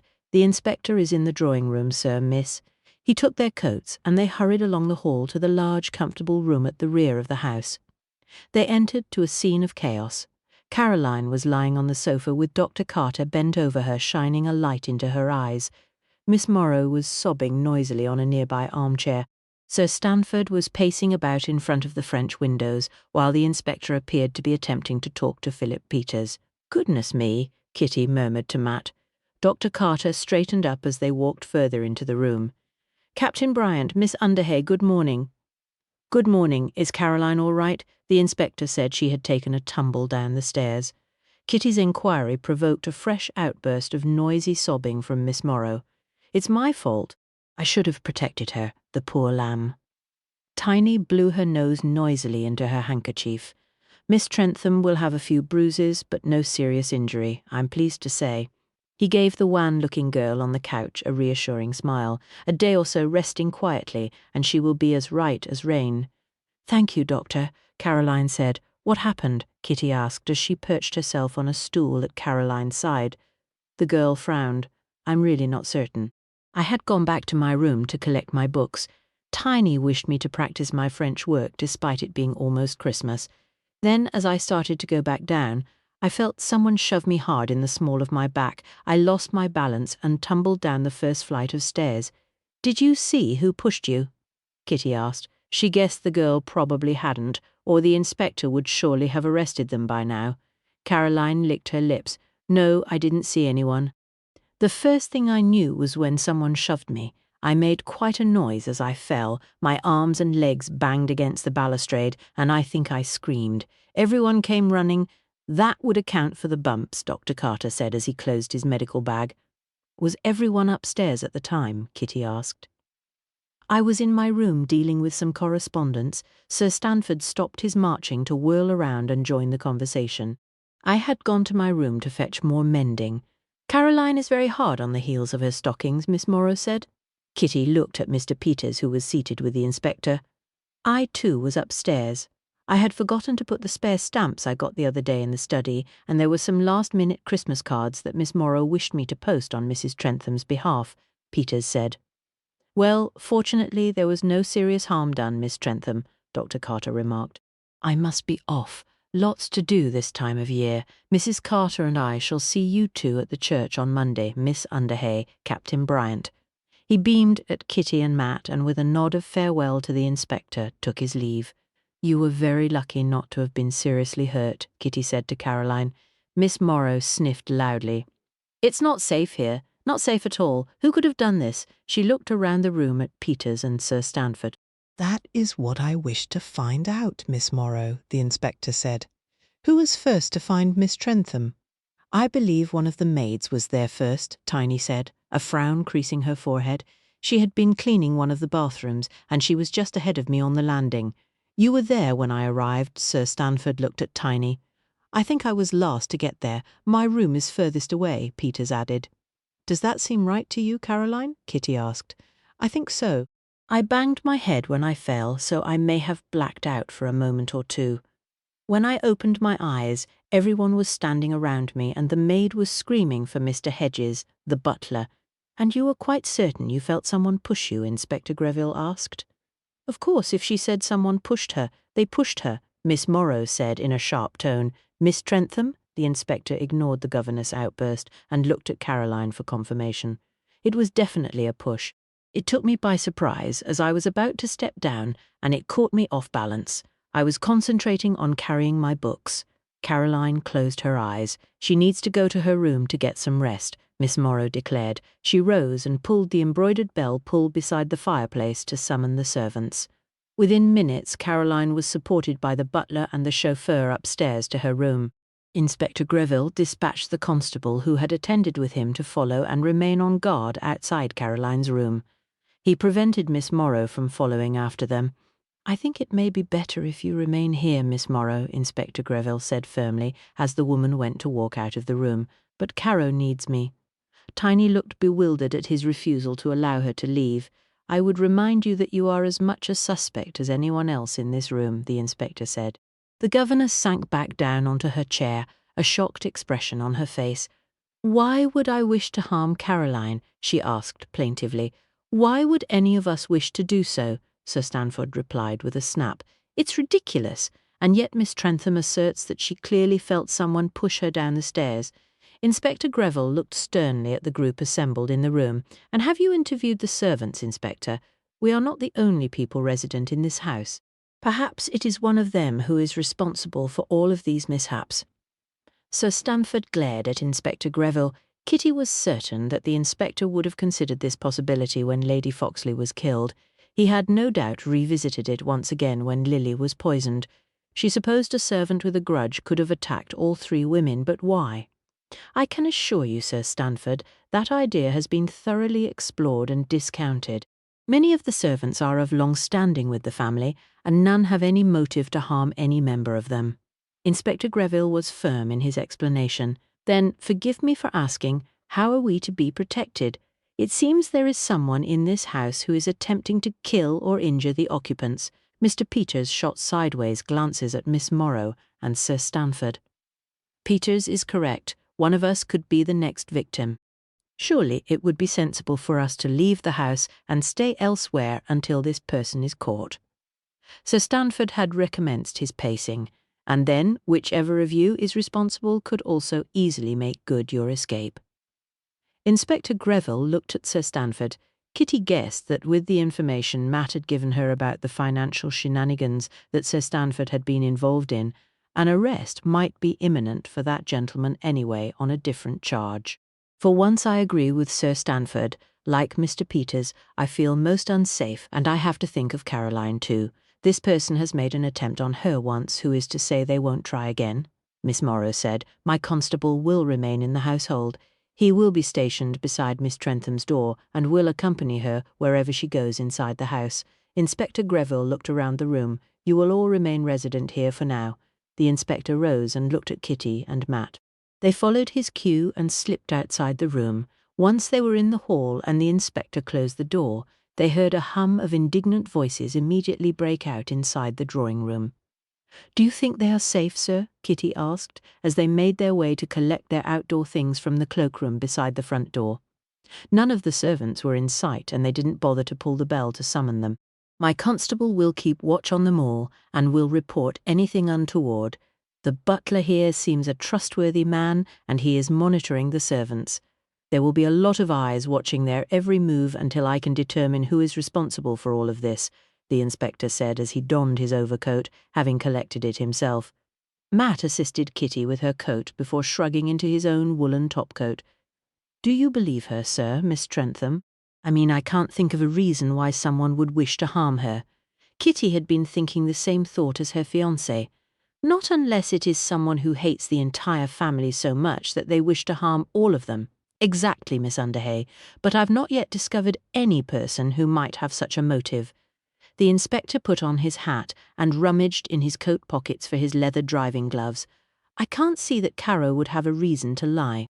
Kitty took her own gloves from her handbag. "She doesn't appear to be the kind of girl that constantly seeks attention, which in itself is troubling, as that adds weight to her assertion that she was pushed." Inspector Greville frowned. Kitty could see that he was deeply worried about what had just happened inside the villa. Matt opened the front door, and they stepped outside into the chilly winter air. A gust of breeze swirled around them, rattling the dried brown leaves of the beech hedge that bordered the driveway. "You said that the servants had all been questioned, sir?" Kitty asked, as they crunched their way over the gravel the short distance to their vehicles. "Yes, Miss Underhay. Their backgrounds have been checked, and most have an alibi for the time of Lady Foxley's murder. None of them were upstairs at the time Miss Trentham was pushed, except the girl cleaning the bathroom, and it is impossible that she could have come from the bathroom, pushed Miss Trentham, and then returned to the bathroom in order to leave it once again as the others rushed out after hearing Caroline scream." Inspector Greville paused at the side of the police car. Kitty knew he was right. Miss Morrow had definitely seen the maid just ahead of her as she had gone to Caroline's aid. "I must go to the hospital now and inform Mrs. Trentham about this incident. Caroline is her daughter after all, and the doctors tell me that fortunately she seems to be recovering well." The inspector opened his car door and prepared to get in. "Thank you both for coming this morning. Mr. Underhay is now eliminated from the inquiry following this incident." The inspector looked at Kitty. "Thank you, Inspector." Kitty was relieved that it was now official that her father was not involved in Lady Foxley's murder. She and Matt stepped aside as the inspector drove away. "Does that mean that Inspector Greville feels your attendance is no longer required at any interviews since father is exonerated?" Kitty asked as they walked to her car. Matt gave a slight shrug. "I don't know, your father was technically my client, I suppose. I think, however, the inspector is keen to resolve the case as quickly as possible." Kitty glanced back at the blank face of the villa, and a slight shiver ran through her body. "He may well like to keep us in the loop, then. It's all very strange." Chapter 19. Kitty drove Matt back to his house at Churston. The mist had come down over the common while they had been gone, and it was difficult to see clearly. The distant sound of the foghorns of the ships in the bay echoed through the damp air. "Surely father is not playing golf in this," Kitty said as she followed Matt inside the house, where they were greeted by an enthusiastic Bertie. Matt peered into the sitting room as Kitty removed her hat and coat. "He doesn't appear to be home just yet." Kitty's brows raised at this. "Do you think he is having a drink at the clubhouse?" she asked as she went to warm her hands before the fire still burning low in the grate. "I suppose he must be. Can you stay for lunch, or is your grandmother expecting you back?" Matt added another log to the blaze. "I think she has arranged for everyone to have a light lunch while they decorate the tree in the residence lounge. Then we are all to attend dinner this evening." She looked at her fiancé. Matt grinned. Another joyful event. Kitty swatted him on his arm. "I believe Mrs. Craven is joining us this evening too. I suppose we can give our full attention to our wedding now your father is in the clear," he said. That's true, Kitty agreed, although she knew that he would still be thinking about the case. As indeed so would she. Matt was about to go to the kitchen to check with his housekeeper that there was enough food prepared for Kitty to stay for lunch when there was the sound of whistling and a key turning in the front door. Edgar entered the hall carrying a large bag of golf clubs and looking, Kitty decided, very pleased with himself. "Hello, darling girl, have you been here long?" Her father set down his clubs and hung his cap on a peg near the foot of the stairs. "We've just returned from Lady Foxley's house. Someone has attacked Caroline," Matt said just before he disappeared into the kitchen to talk to his housekeeper. Her father's cheerful smile disappeared to be replaced with concern. "Caro? Who on earth would wish to harm Caro? Is the girl all right?" He followed Kitty into the sitting room with Bertie sniffing happily at his +4s and argyle socks. "Dr. Carter has been to see her and says she has suffered no serious harm." Kitty took a seat on the sofa.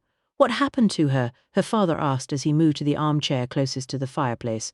"Someone pushed her down the stairs at the villa." Kitty still couldn't make up her mind if Caroline was telling the truth about the incident. She could see no real motive for an attack on the girl, and yet she could also see no reason for her to lie about it either. Good heavens, how extraordinary. Why, though, do you think whoever killed Eliza and injured Lily thought Caroline knew something that could identify them? Her father frowned as he drew out his cigarette case. "I suppose that's possible, but what? Caroline surely would have said something to the inspector. She has no reason not to." Even as she spoke, Kitty recalled Mr. Peters' comment about Caro always snooping about. Had the girl seen something or heard something that could betray the killer? It might be that Caroline didn't even know that what she knew was important. Matt rejoined them. "We have chicken pie for luncheon, so you are welcome to stay, Kitty darling. Thank you." Matt's housekeeper was a real treasure, and Kitty was pleased that the woman had agreed to stay on after she and Matt were married. She knew how to run a hotel but not how to manage a house. Father said that perhaps Caroline knew something that could identify the murderer. She looked at Matt to see what he thought of this idea. It's possible, but it seems she must be unaware of it, or surely she would have said something to the inspector. Matt echoed her own thoughts. Edgar lounged back in his seat, his cigarette held elegantly between his fingers.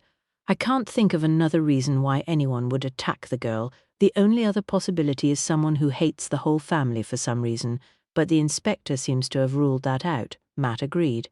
"And I don't think there can be a financial reason. Caroline won't have made a will, she's too young. I wonder who inherits if anything happens to both her and Lily," Kitty mused. Edgar tapped the end of his cigarette into a small marble ashtray. "I can answer that. Eliza told me that everything goes to that charity she and Lily set up. They agreed on the matter years ago when Lily was first widowed." Matt looked at his future father-in-law. "You seem very well informed on the particulars." Edgar waved a careless hand. "It was a late-night chat in the bar on board the ship. Everyone else had gone to bed and Eliza and I were shooting the breeze, as they say. You know how conversations can take a serious turn sometimes. I told her that everything I own, such as it is left to Kitty. She said that she had left everything pretty much to Lily with a provision for Caroline. I asked as a joke, what if anything happened to Lily? Was she as thoughtful? That's when she told me of their arrangements. Speaking of puzzles, you seemed pretty chipper when you came back from the club. Did your golf go well?" Kitty looked at her father. "I didn't get very far. The fog came down before I reached the 7th tee, so I ventured back to the clubhouse," Edgar replied in a nonchalant tone. "I presume it must have been pretty quiet given the weather," Matt said. "Yes, indeed. Just a couple of fellows in there. I had a whiskey to warm myself up and then trotted along back here," Edgar explained as he extinguished his cigarette. "Actually, if you'll both excuse me, I think I'd better go and change." Kitty looked at Matt after her father had made good his escape from the room. "He's up to something," she said. Matt laughed. "I agree, old thing. Let's hope it's nothing that's going to get him into too much trouble before Monday." The rest of the day passed amiably, and Kitty retired to bed later that evening, congratulating herself on having avoided any major squabbles between her guests. The hotel was suitably decorated for Christmas, and preparations were well in hand for the wedding breakfast. It was strange having so many people to stay while being closed to guests, not connected with the wedding. The fog had cleared overnight again, leaving a fresher morning. The news that her father had now officially been exonerated from the investigation had been greeted with relief by her grandmother and her Aunt Livy. Matt's Aunt Effie and her Aunt Livy seemed to have struck up quite a friendship and planned their day accordingly. Matt's parents, along with her grandmother, had mutual friends to call upon to deliver Christmas greetings. Lucy and Rupert intended to visit the Christmas market in Totnes to get last-minute gifts, all of which left Kitty feeling relieved that she could spend her last days as an unmarried woman as she pleased. There were several of her things still to be packed, ready to be transferred to Matt's home. It would be strange not to call the Dolphin home any more, but she was quite excited by the plans she and Matt were making for the house at Churston. Matt had already promised her a summer house at the end of the garden so she could sit out and overlook the sea. She spent the morning packing up more of her possessions and took her lunch with Mr. Lutterworth and Dolly, who were engaged on revamping the hotel's brochures ready for the printers in the new year.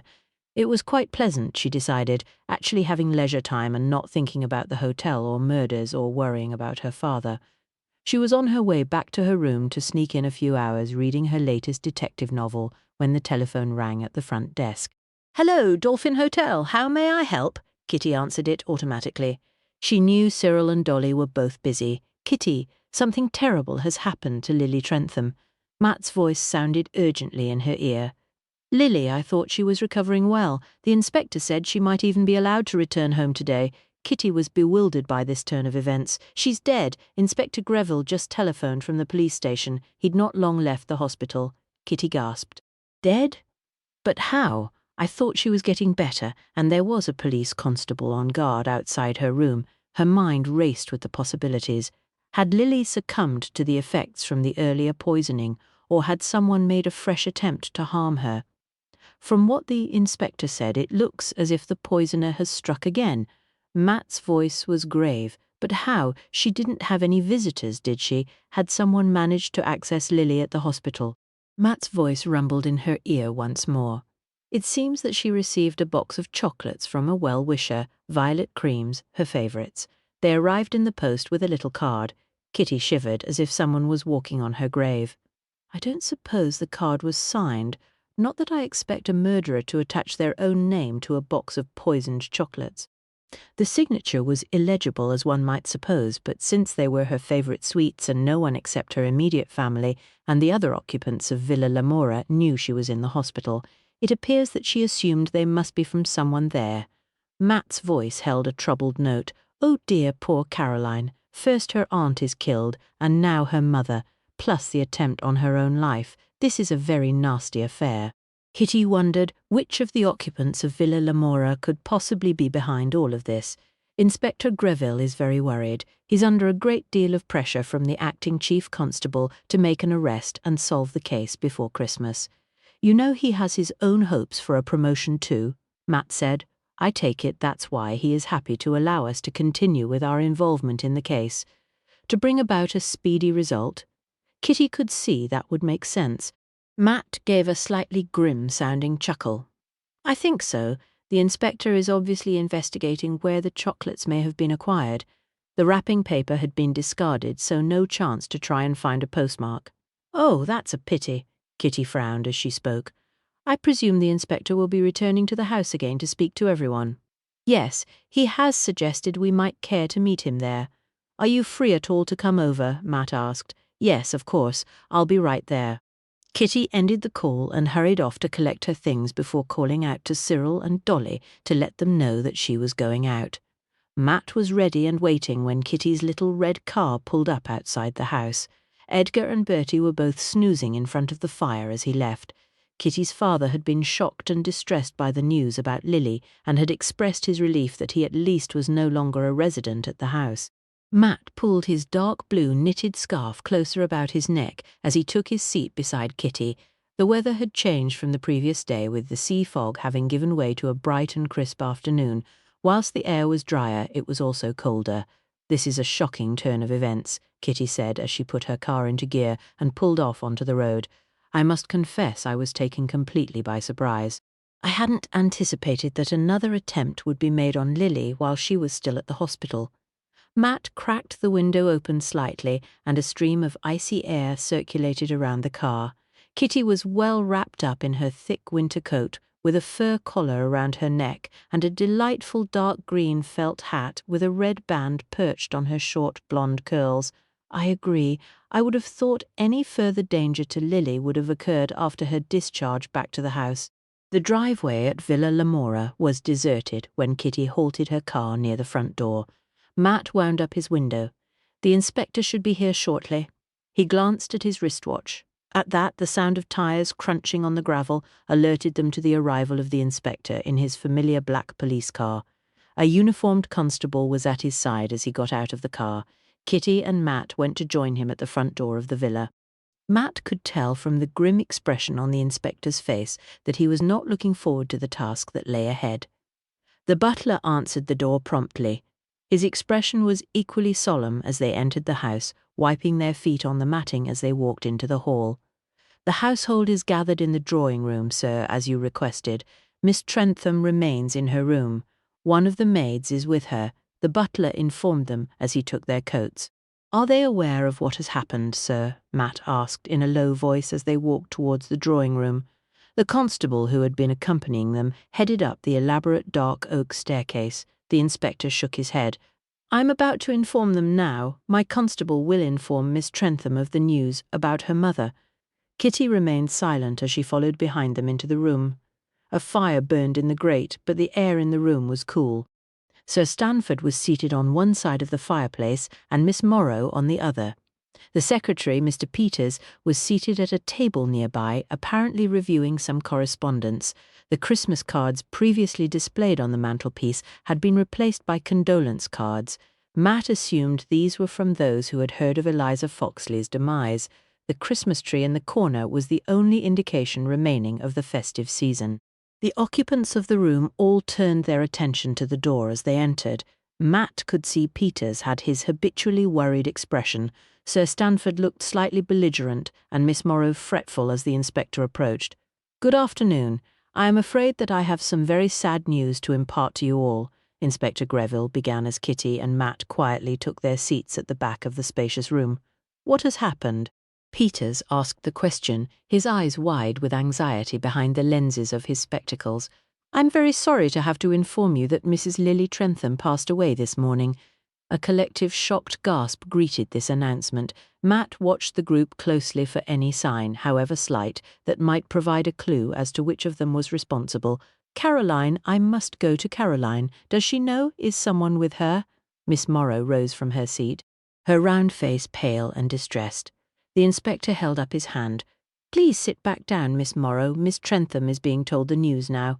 My constable and a maid will remain with her. She will have every care, I assure you." Tiny seemed to fall back onto her seat. Tears began to stream unchecked down her cheeks. "This is like a terrible nightmare. I thought, well, we all thought, that she was recovering. I knew they had said she might relapse, but not this. We hoped she might even be home later today or tomorrow. Mrs. Trentham was indeed recovering well. Her death is as a result of a malicious act against her while she was in the hospital." Matt was interested to see how the inspector was giving the news. "You mean she was attacked, murdered, while under police guard?" Sir Stanford stared at the inspector. "Murdered?" Peters repeated the word in a horrified whisper. "My poor Lily killed in the hospital. How?" Miss Morrow asked. Mrs. Trentham had received a box of her favourite chocolates in the post from a well-wisher. The inspector paused and looked at the three suspects. Violet creams? She loved them. She could never resist them. Miss Morrow seemed to speak without thinking of the possible implications of her words. Indeed, Miss Morrow, a box of violet creams. The top layer had been tampered with, and poison added. Mrs. Trentham ate several of them, and sadly passed away as a consequence of this. Her constitution had been greatly weakened by the earlier attempt upon her, so she stood little chance of surviving this second attack. Inspector Greville looked at Tiny. The woman suddenly seemed to become aware of the implications of what she had said. "I didn't. I mean, everyone knew Lily loved chocolate, and which ones were her favourites. She would buy herself some regularly as a little treat. She only finished her last box a few days ago." She looked wildly from Sir Stanford to Mr. Peters, as if seeking their support for her assertion.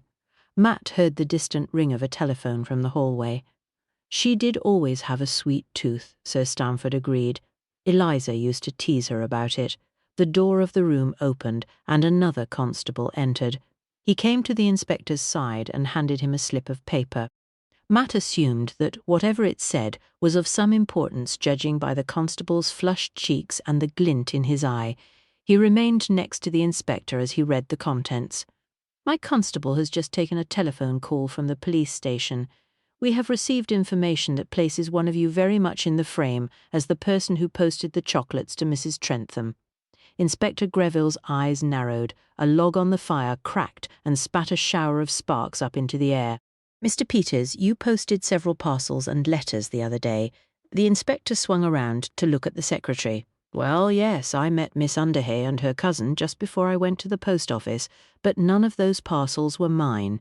Peters blinked owlishly at the inspector, his face now a greenish white.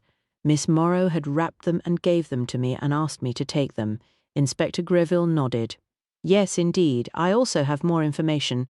Miss Morrow's fingerprints have been discovered on the lid of the box of chocolates that killed Mrs. Trentham." Chapter 20. Another collective gasp rang around the room as Miss Morrow broke down into noisy sobs of denial. Kitty glanced at Matt and could see that he too looked surprised by this turn of events. "I would never harm Lily or Eliza or anyone. I don't know anything about chocolates. I never sent her anything." Inspector Morrow signalled to the constable to escort the weeping woman from the room. Miss Morrow stood somewhat shakily and looked wildly about the room. "Miss Underhay, I implore you, go to Caroline and tell her I didn't do anything. I'm innocent." Miss Morrow was led away, still protesting. Kitty was left feeling quite shaken by the scene she had just witnessed. Why had Miss Morrow killed both Eliza and Lily? Was it to keep Caroline close to her? She did appear to be very attached and protective of the girl. Or was she indeed afraid of losing her home and position if Caroline was sent off to school? "Miss Underhay, may I trouble you to go upstairs to see Miss Trentham?" Miss Morrow is correct in one aspect. The girl is bound to be very distressed. She has lost those dearest to her at the hands of the person charged with her care. Inspector Greville spoke kindly. Yes, of course. Kitty had been about to suggest the same thing herself, although she was deeply troubled by what she had just witnessed. "I'll wait here for you, Kitty." Matt gave her hand a tender squeeze as she stood to follow the inspector's directions to Caroline's room. The hum of male chatter followed her as she made her way up the imposing staircase and onto the landing. The other constable was at his post outside Caroline's door, and he stood at her approach as if to bar her way. "Inspector Greville has sent me to see Miss Trentham. Miss Morrow has just been arrested," Kitty explained. A shadow of doubt passed over the policeman's face, and Kitty thought he might not let her in. However, Inspector Greville seemed to have anticipated this and called up from the hallway to allow her entry to Miss Trentham's room. On hearing his superior officer's instruction, the constable stood aside and opened the door. Caroline's room was large and airy.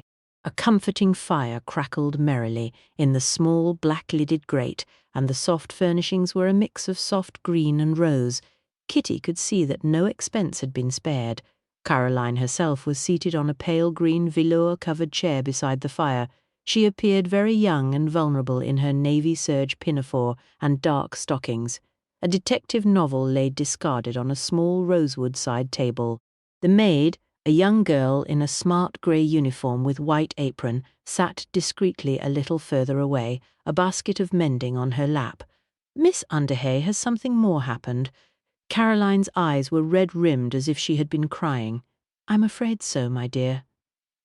Kitty took the other fireside chair opposite Caroline and nodded to the maid to leave them. She waited for the girl to go before proceeding. Kitty noticed that the girl had her lace-edged handkerchief gripped firmly in her hands as if readying herself for further bad news. "The inspector has made an arrest for the murder of your aunt and your mother.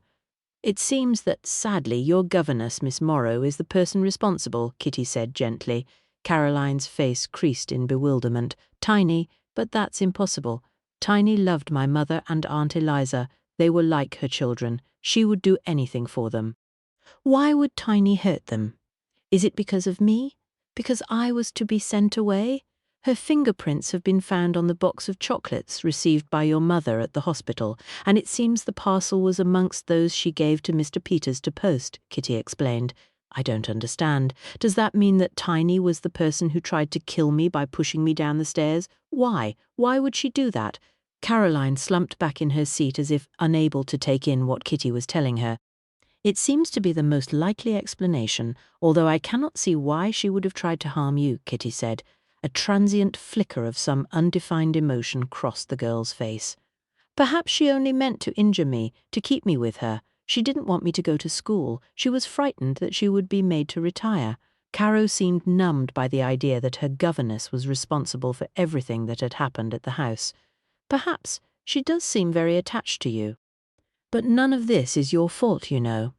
Kitty had seen for herself how protective Tiny was towards Caroline. Caroline dabbed at her eyes with her handkerchief. "I just can't believe it. I'm so sorry, my dear." Kitty wondered what would happen to the girl now. She had no clear guardian, with her mother and aunt dead and her temporary guardian in custody.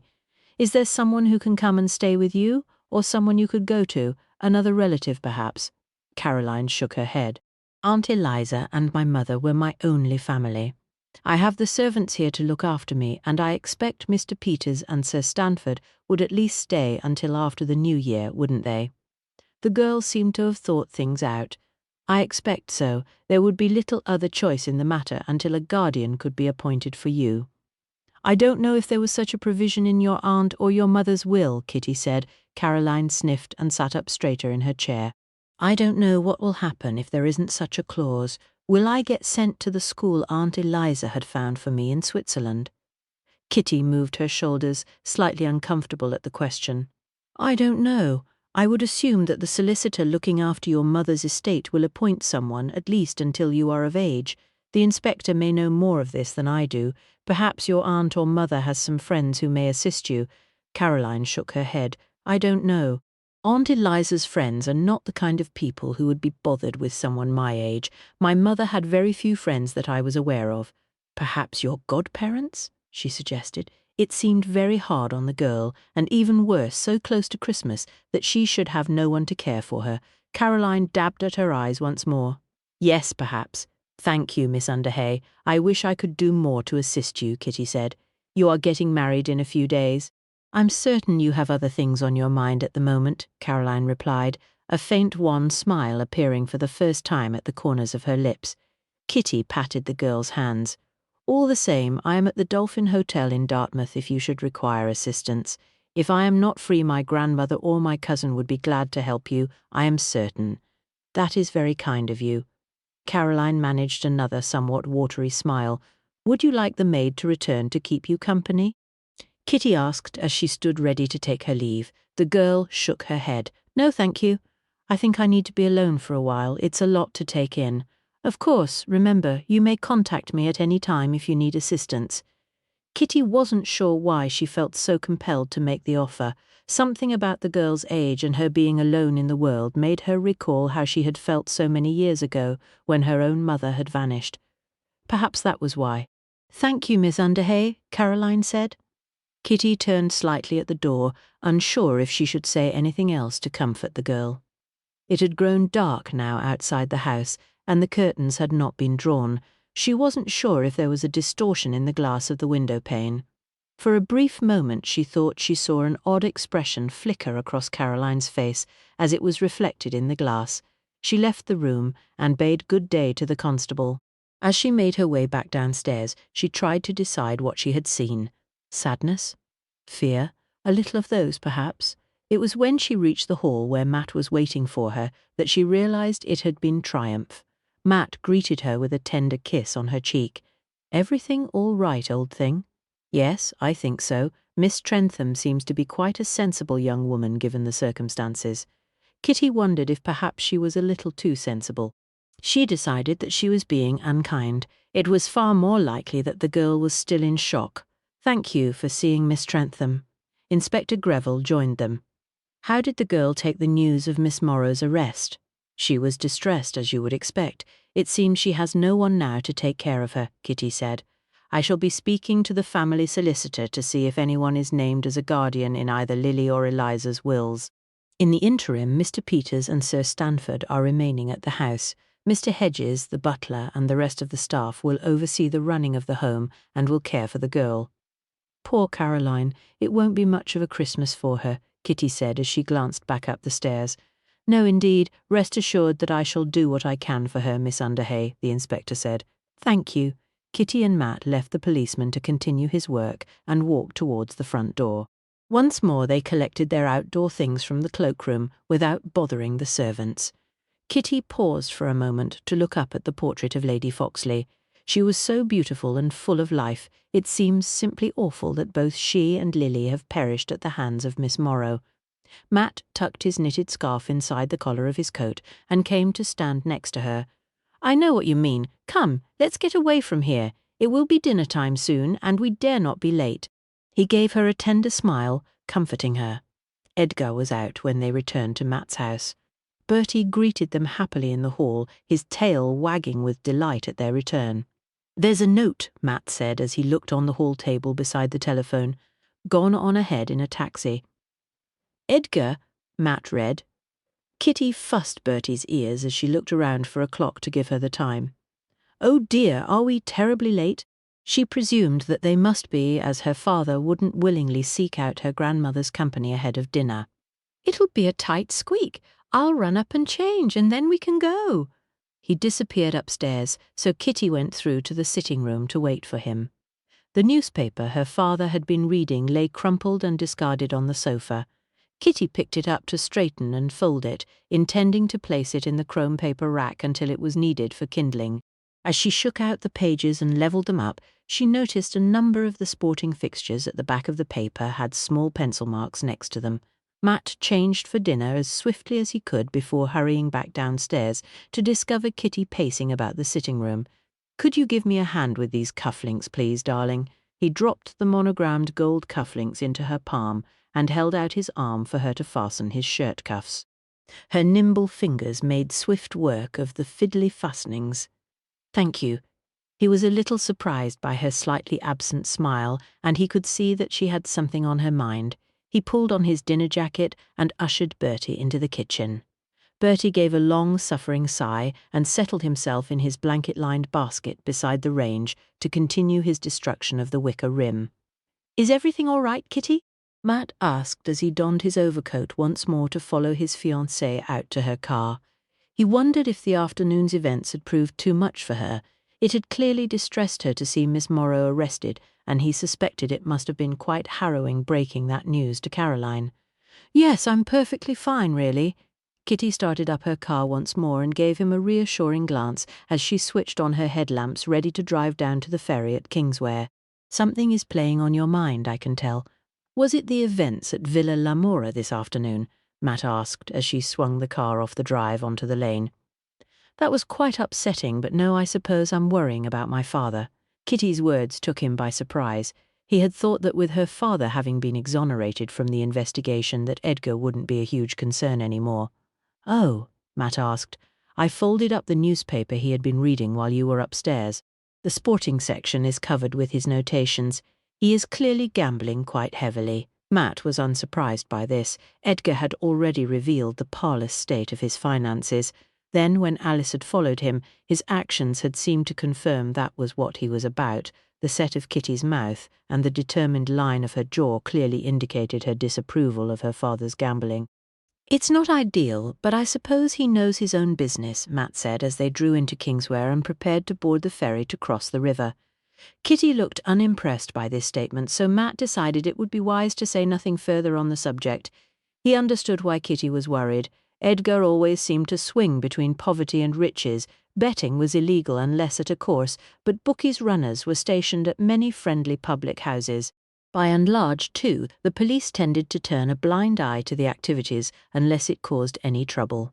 Kitty managed to park close to the Dolphin when they reached Dartmouth. Oh dear, we are a little late, Kitty said as they hurried into the lobby. I'll go in and tell them you'll be there shortly, Matt offered as they scampered up the stairs towards her grandmother's salon, where everyone was to gather for pre-dinner drinks. Kitty pressed a quick kiss on his cheek and sped up the next flight of stairs. "Matthew, where is Kitty? We were just about to adjourn to the dining room." Kitty's grandmother asked as he slipped inside the salon. "She will be down very shortly. We were delayed in Torquay by Inspector Greville," Matt explained as his father pressed a cut glass of whisky and soda into his hand. "Yes, Edgar said you had been called away. Such terrible news about Mrs. Trentham. One wonders what will happen to the girl now. It's a bad business." Mrs. Craven was seated in one of the armchairs beside the fire, nursing an almost empty glass of sherry. Her cheeks were quite rosy in the firelight. Indeed, it was most distressing, Matt agreed. His mother pressed her hand to her heart. "One can't help feeling that this is all a sign. A bad omen, especially so close to your wedding." Kitty's grandmother gave her a scathing look. "Really, Patience dear." His Aunt Effie snorted and barely succeeded in turning a laugh into an unconvincing cough, while Kitty's Aunt Livy smiled gently. "Talking of strange omens," Edgar said, "while you and Kitty were out, dear boy, I had a gypsy turn up at the door." Kitty entered the room as her father was speaking and came to Matt's side to join him. "A gypsy? That's unusual at this time of year. We usually see them in the spring or the autumn." "That's true. They are usually busy at the Christmas markets at this time, selling their wares there rather than door to door," Mrs. Craven agreed. She was selling pegs and bundles of holly. "I thought it best just to buy something, just to avoid any bad luck," Edgar said. Matt saw his mother clutch at her heart once more at the mention of bad luck. "She offered to tell my fortune." Edgar downed the rest of his drink. "Did you accept?" Lucy asked from where she was perched on the arm of the sofa beside Rupert. Muffy, as usual, was curled up at her feet. "I must admit I've always wondered what it would be like to have that done." "Heavens no, I'm afraid. I don't believe in any of that tush. I've seen rather too many charlatans in my time." Edgar laughed, and a murmur broke out in the room. Matt thought the men appeared to agree with Kitty's father, while the ladies were more circumspect. "So you didn't get any lucky heather then?" Mrs. Craven asked. "That would have been prudent," Matt's mother murmured hopefully. "No, it wasn't something she had in her basket. She did say, though, that someone close to me was about to marry and they should take care," Edgar concluded. He seemed to realize as soon as he had spoken that this perhaps was not the wisest thing to say in front of Matt's mother. Oh dear, Matt's mother's eyes had widened at Edgar's statement. Load of old rot. These so-called fortune-tellers make up anything. Matt's father glared at Edgar. "Quite so. She probably meant that someone might spill something on your dress, Kitty, or you could trip going into church," Lucy said. "Well, we all seem to be here, so shall we go down to supper?" Kitty's grandmother suggested as Mr. Lutterworth entered the room, looking very dapper in his evening attire. Kitty's grandmother had invited him to join them once the front door of the hotel had been locked for the night. Mr. Lutterworth gallantly offered Mrs. Craven his arm, leaving Kitty's grandmother to somewhat reluctantly accept Edgar's. The dining room looked very festive with garlands and a red and green table setting with roses and fir cones mixed with sprigs of holly. Matt took his seat beside Kitty, thinking how well her dark red evening gown suited her fair complexion. He noticed Muffy slip under the table and smiled to himself.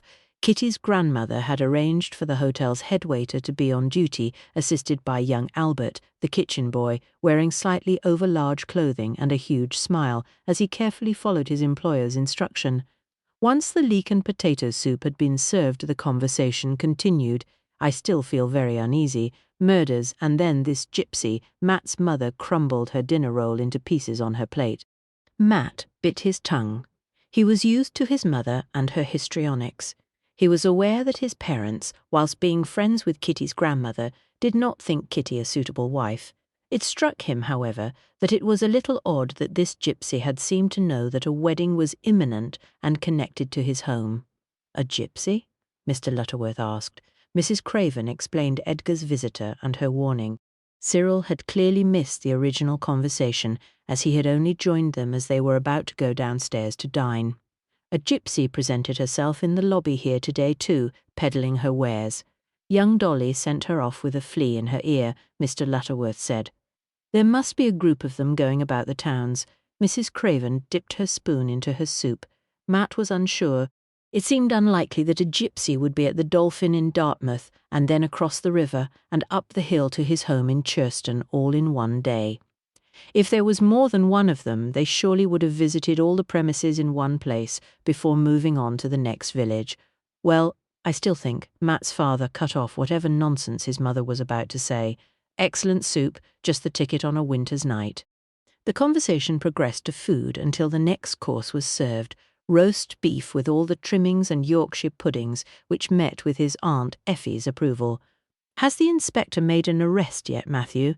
You didn't tell us what happened when you went to Torquay," Mrs. Craven asked, looking down the dinner table towards him. "Yes, indeed he has. It seems that it was Miss Morrow who killed both Eliza and Lily." Matt helped himself to mustard. A ripple went around the table. "Miss Morrow? Isn't she the governess?" Rupert asked, as Muffy emerged from under the white linen tablecloth to sit closer to Lucy. "She's the woman who accused me. No wonder she wished to divert attention from herself." Kitty's father looked shocked by the news. "Why did she do it?" Lucy asked, as she slipped a bit of roast beef discreetly to her dog. Matt gave a small shrug. "It seems that she wished to remain with Caroline, and with both sisters intent on sending the girl away, she murdered them." "Oh dear, how awful. I really don't think this is suitable conversation for the dining table, Matthew dear," his mother reproved him. "Then why injure the girl? I presume she was responsible for that as well." Rupert took no notice of Matt's mother's plaintive complaint. "I suppose she only intended to slightly injure her rather than kill her," Lucy guessed. "Then Caroline wouldn't be able to go off to school. She would have to stay at home until she recovered." "Didn't Mrs. Trentham say how good Miss Morrow had been at caring for Caroline when she was taken ill in New York?" She looked at Kitty's father. "Yes, she has experience with nursing, I believe," Edgar agreed. Matt thought Lucy's suggestion was very plausible. "It doesn't bear thinking about. That poor child." Kitty's Aunt Livy shuddered. "At least the real culprit is now behind bars. Thankfully we shall all sleep more safely in our beds now tonight," Mrs. Craven declared. Chapter 21. Kitty allowed the dinner conversation to wash over her as the topic was changed from murder to the wedding. She and Lucy were to collect their dresses in the morning from Mademoiselle Desmoines. Matt and Rupert were to ensure that the floral bouquets and buttonholes were all delivered and checked, to be stored in the cold room of the hotel. The church flowers had already been sent to St. Saviour's. Mr. Lutterworth and her grandmother were checking the wedding breakfast arrangements and the arrival of the cake from the local bakery. She savoured the sweet, creamy taste of the trifle that had been provided for dessert and allowed herself to enjoy the evening. For once, everyone seemed to be getting along quite well. Lucy's parents were due to arrive the next day, and they were all to attend the carol concert at the church on the evening. A lovely festive outing to set the tone for the weekend. The aunts and Mrs. Craven were also very intent on ensuring that the group attended morning service at St. Saviour's on Sunday. Matt's mother seemed to feel that this was a good suggestion. By the time they withdrew to the residence lounge for coffee and petits fours, Kitty was in a good mood. The murder was solved, and it seemed that her wedding was going to be everything that she had intended. The Christmas tree sparkled in the lamplight in the lounge, and a trolley loaded with glasses and various bottles was placed next to the other trolley, containing all the accoutrements for coffee. Their jobs completed for the evening, the waiter and Albert withdrew, each with a nice tip in their pockets from Matt. "You haven't yet said where you are to honeymoon," Lucy said as she took a seat beside Kitty. Muffy trotted across and eyed Kitty's plate, which held a tiny and delicate pale green macaron. "We thought we would go away in the new year somewhere," Matt said as he came to join them. They had planned just to return to Matt's home immediately after the wedding breakfast, since the following day would be Christmas Day. "That sounds very sensible. You could go abroad in the spring, Paris perhaps, or Nice," his Aunt Effie suggested. "I'll leave it to Kitty to choose." Matt smiled at her, and Kitty felt her cheeks growing warm. "I suppose you have been to most places already, Matthew," his father said somewhat dismissively. Kitty knew Matt had travelled extensively with his previous job for the Home Office. She, on the other hand, had not really gone far from Devon, at least not in the last few years. As an infant, her parents had travelled extensively. "You could come to New York," her father suggested. Kitty smiled at Edgar. "Now there's a thought." She wasn't certain if she did wish to visit New York to see her father. Sometimes, much as she loved him, the distance between them was a good thing. Lucy rose to put some music on the gramophone, and the evening passed much more pleasantly than Kitty had anticipated. Matt and her father were due to leave just before 11 in order to catch the last but one ferry across the river. Mr. Potter had already taken Mrs. Craven to her home in Dartmouth before coming back to collect Matt and her father to transport them to Churston. "The taxi has returned," Cyril informed them. "I'll see you tomorrow evening, darling," Matt murmured in her ear as the party made their way to the lobby to see the guests off. "Just, well, be very careful." His breath was warm on her cheek. Of course. Kitty wondered what had come over him. His mood had suddenly become quite somber. "It's this gypsy business. I don't like it." He kept his voice low so none of the others could hear him. Kitty's good mood evaporated in a flash, and her senses went into alert. "You think it may have been Esther?" she asked. "I think it's possible." He kissed her cheek and disappeared into the cold night air to catch up with her father. A shiver ran through Kitty that wasn't just generated by the chilly air that had entered the lobby through the front door. Of course, she should have realized there was every possibility that Esther Hammett was up to her tricks again. Kitty was woken the following morning by the arrival of Alice, accompanied by Lucy in her bedroom. "I saw Alice with the tray and invited myself along." "You don't mind, do you? I brought my own cup," Lucy said cheerfully as she turned one of the fireside chairs to face the bed. "I've so missed a good girlish chat since I've become an old married woman." Muffy, who had pattered in beside her, took up a spot near the fireplace. Kitty sat herself up as Alice placed the heavy breakfast tray down beside her. "Of course not, silly," she smiled at her cousin. "'Tis a good thing I have the bigger teapot with me and some extra toast."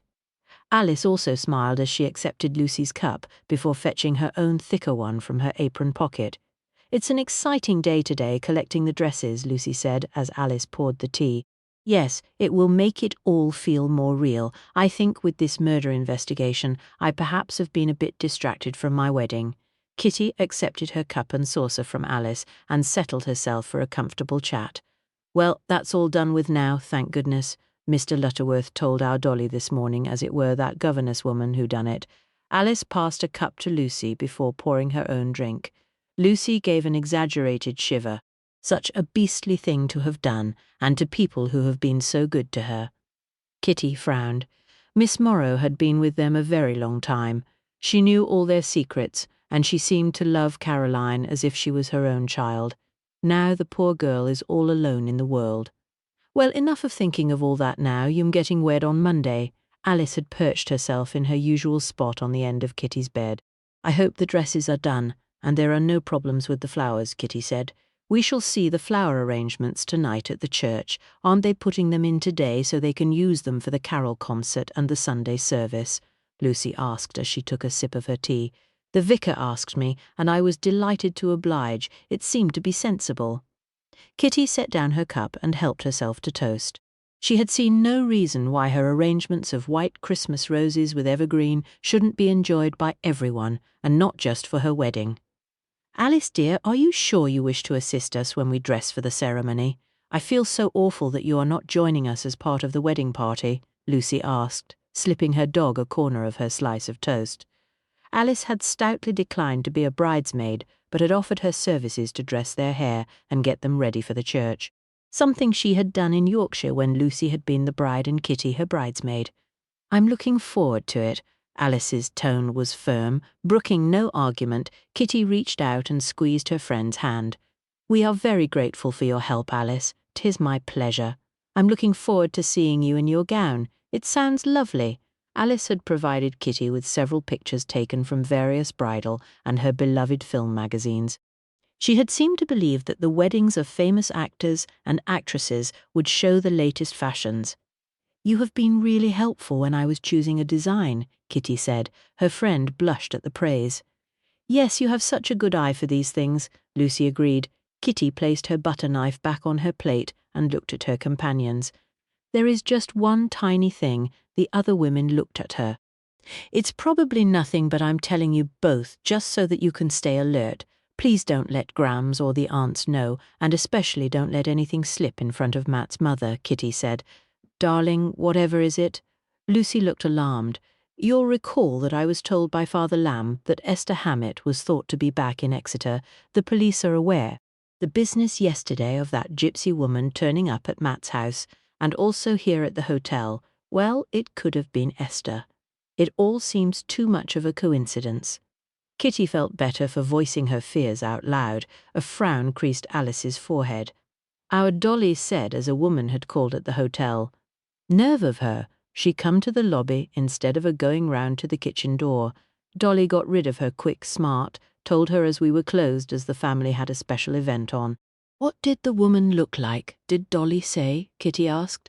She didn't take much account of her, I don't think. She said as she were a gypsy, big woolen shawl around her, and a wicker peddler's basket with holly and mistletoe and such in it. Alice was clearly trying to recollect what her sister had told her about the encounter. She could just have been part of a number of women calling at various establishments to sell their wares. Lucy finished her tea. It's possible, but better to be careful. Matt was concerned about what she said to Edgar when she called at his house.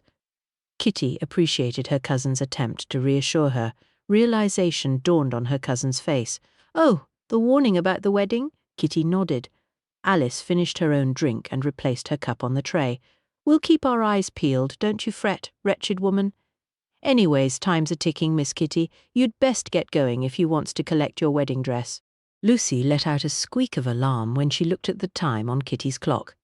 Heavens, I shall fly and leave you to dress. I'll meet you downstairs. Come on, Muffy. She hustled herself and her pet out of Kitty's bedroom. Alice collected the breakfast tray and prepared to return to her duties. I'll tell our Dolly to keep an eye out too, miss. Can't be too careful that Hammett woman is capable of anything. Torquay was busy when Kitty drove her little red car along the seafront towards the main shopping area, looking for a place to stop near the bridal shop. The air smelt of ozone where the high tide had splashed seaweed over the wall onto the pavement beside the road. Everyone was out and about in the pale wintry sunshine looking for last-minute gifts. She finally managed to park in a spot vacated by a grocer's van near to the shop. Mademoiselle Desmonds had everything boxed ready for them to collect, including her veil and the fur-trimmed capes she had promised. One of the young girl assistants helped them to carry everything to the car and installed the boxes safely on the rear seat. I hope the boys have collected the flowers from the florists, Lucy said, as she retook her place in the passenger seat. Kitty hoped so too. Everything so far had gone according to plan.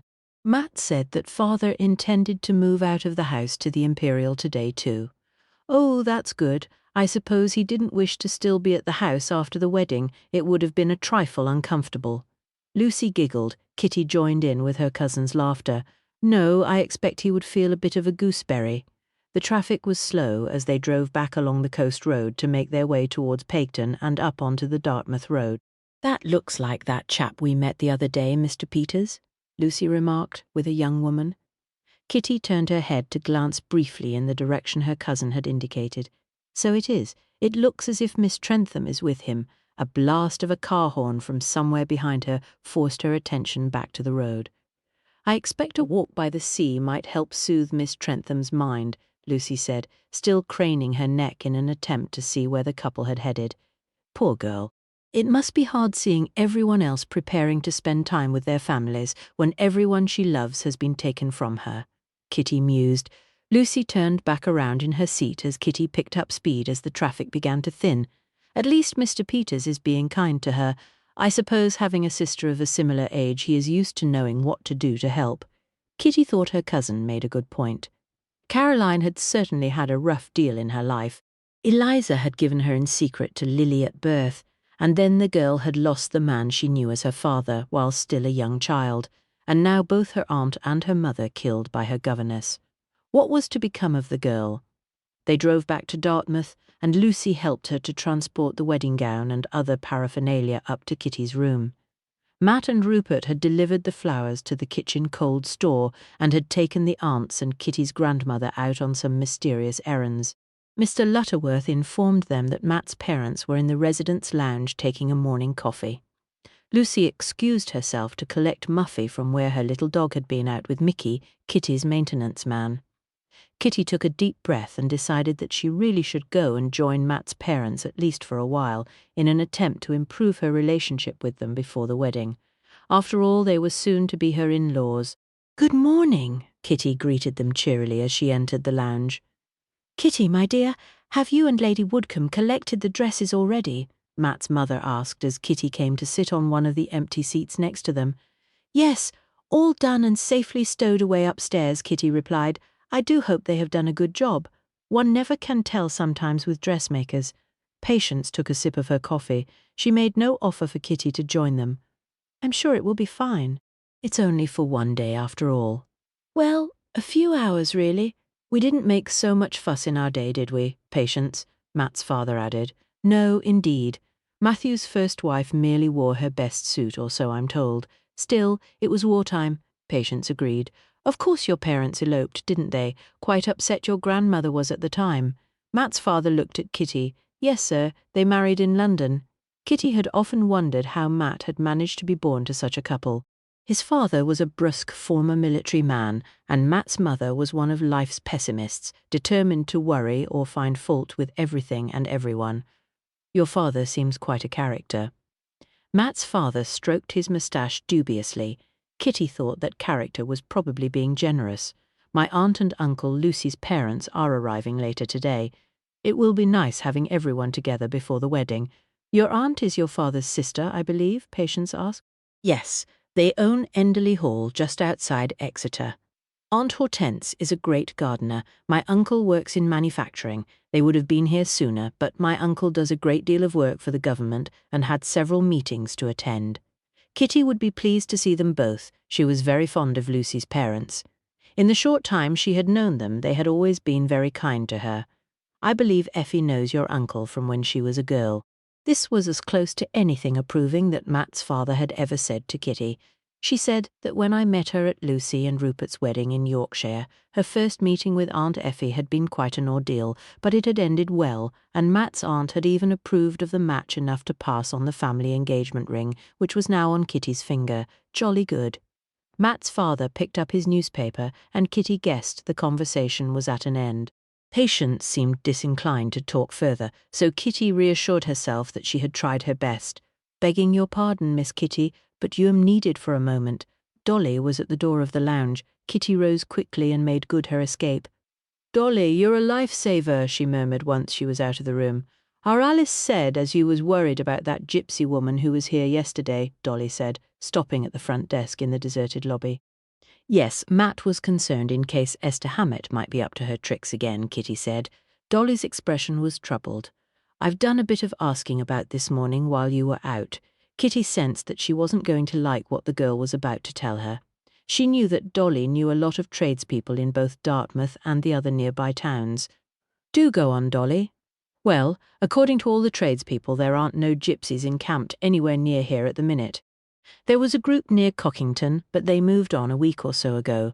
The nearest ones hereabout are in Exeter for the market." Kitty's stomach somersaulted at the news. She had been pushing her bad feelings about Esther to one side while she tried to focus on the wedding. It seemed now, however, that Matt had been right to be concerned. Chapter 22. Kitty barely had time to reassure a concerned Dolly that she would stay alert to any possible threat from Esther when Matt arrived. "Your father has moved to the Imperial this morning." He kissed Kitty's cheek. "And the bouquets and buttonholes are in the cold store ready for Monday." He looked at her with a puzzled frown. "Is something wrong? Were the dresses all right?" "The dresses are perfect. No, you were right to be suspicious about the gypsy. Dolly has checked." She quickly told him what her young assistant had learned. Matt's mouth hardened into a grim line. "May I use the telephone? I think Inspector Pinch should be informed." Kitty nodded, and he dialed Exeter Police Station using the telephone on the reception desk. Dolly returned to her work in the office. Rupert and Lucy, accompanied by Muffy, joined them at the end of the call. Matt told them what Kitty had learned. "Oh dear, darling," Lucy looked concerned. "We shall all be on our guard." Kitty had to admit she felt somewhat better about Esther, knowing that so many people were intent on protecting her. "Let's go out for lunch. Mother and Father will be here in a couple of hours, and it would be nice to have a little time together before they arrive," Lucy suggested. "Why not?" Matt agreed. Kitty thought it sounded better than making conversation once again with Matt's parents at the luncheon table, so made no objection to the plan. The rest of the day passed pleasantly. Her aunt and uncle arrived from Exeter, and Kitty's worries about Esther Hammett gradually subsided. After high tea, everyone prepared for church and the evening's carol concert. Since the evening was dry and crisp, it was agreed that they would walk through the town to the church. The lights were on along the embankment and around the edge of the boat float. Kitty rested her gloved hand in the crook of Matt's elbow and enjoyed the feeling of being surrounded by her friends and family as they walked. The ancient wooden church door was open as they arrived, with warm yellow light spilling out onto the path. The service was usually well attended, and the pews were filling rapidly as they entered the church. Kitty was pleased to see her flowers had been carefully arranged and added an extra touch to the church. A large Christmas tree covered in carved wooden and painted ornaments stood to one side near the ornate stone font. Beside it stood the nativity set, the stable with the animals, the shepherds, angels, the kings, and with Mary and Joseph. The manger remained empty, waiting for the arrival of the baby Jesus on Christmas Day. Kitty found herself seated beside a little girl of around 7 who was accompanied by her mother, with Matt on her other side. All around them was the cheerful buzz of friends and neighbours catching up on news and wishing each other a Merry Christmas. The little girl had her head tilted to one side as she studied the nativity scene and the Christmas tree. "Father Christmas is coming on Monday night," she informed Kitty. "Yes, on Christmas Eve. Not long to wait," Kitty replied, amused by the child's excitement. "Perhaps he'll bring baby Jesus then as well." The child looked at the empty manger. Kitty tried not to laugh. "Have you asked for something for Christmas?" The girl heaved a big sigh and peered up at Kitty from under the brim of her red knitted hat. "Dad says if I'm good then I might get a dolly, but my brother Jack says I'll probably get a lump of coal." She looked away to stick her tongue out at a slightly older boy seated on the other side of her mother. Kitty assumed he was probably her brother. "The church looks very pretty tonight." The child nodded. "Yes, Mother says, as a lady is getting married here on Monday, I wanted to come and see, but everybody is busy that day 'cause of Father Christmas." Kitty smiled. "Well, I'm the lady that's getting married." It felt odd saying the words out loud in the church where she would be taking her vows. The girl looked at her with interest. "Will you have a new dress, all pretty like?" Kitty nodded. Yes, the girl seemed to think about this for a minute. "That's good. P'raps Father Christmas will bring you a baby then." The music started for the first carol, and as they all rose to sing, Kitty smiled to herself at the note of approval that had been in the child's voice. She hoped that Father Christmas wouldn't bring her a baby, not for a while at least. The girl's words played on her mind throughout the concert, and she found her gaze constantly drifting to the nativity set and the empty manger. At the end of the concert, she walked with Matt through the crowd to find the rest of their party outside the church. "A most delightful service. It reminded me of the ones we usually have at Enderley," Lucy's mother said as she snuggled down into the large fur collar of her coat. Kitty suppressed a slight shudder when she remembered the events of last Christmas at her aunt and uncle's home. Matt looked at her, and she could see the amused twinkle in his eyes. "Let's start back. It's grown much colder while we've been in church," her Aunt Livy said as she accepted Mr. Lutterworth's arm as they made their way back through the town to the Dolphin. Kitty tried to shake off the uneasy feeling that had settled on her during the concert. Kitty woke the following morning after a restless night. The evening had passed pleasantly enough after they had returned from church. They had played games and there had been dancing to music from the gramophone. There was no reason why she should have tossed and turned all night.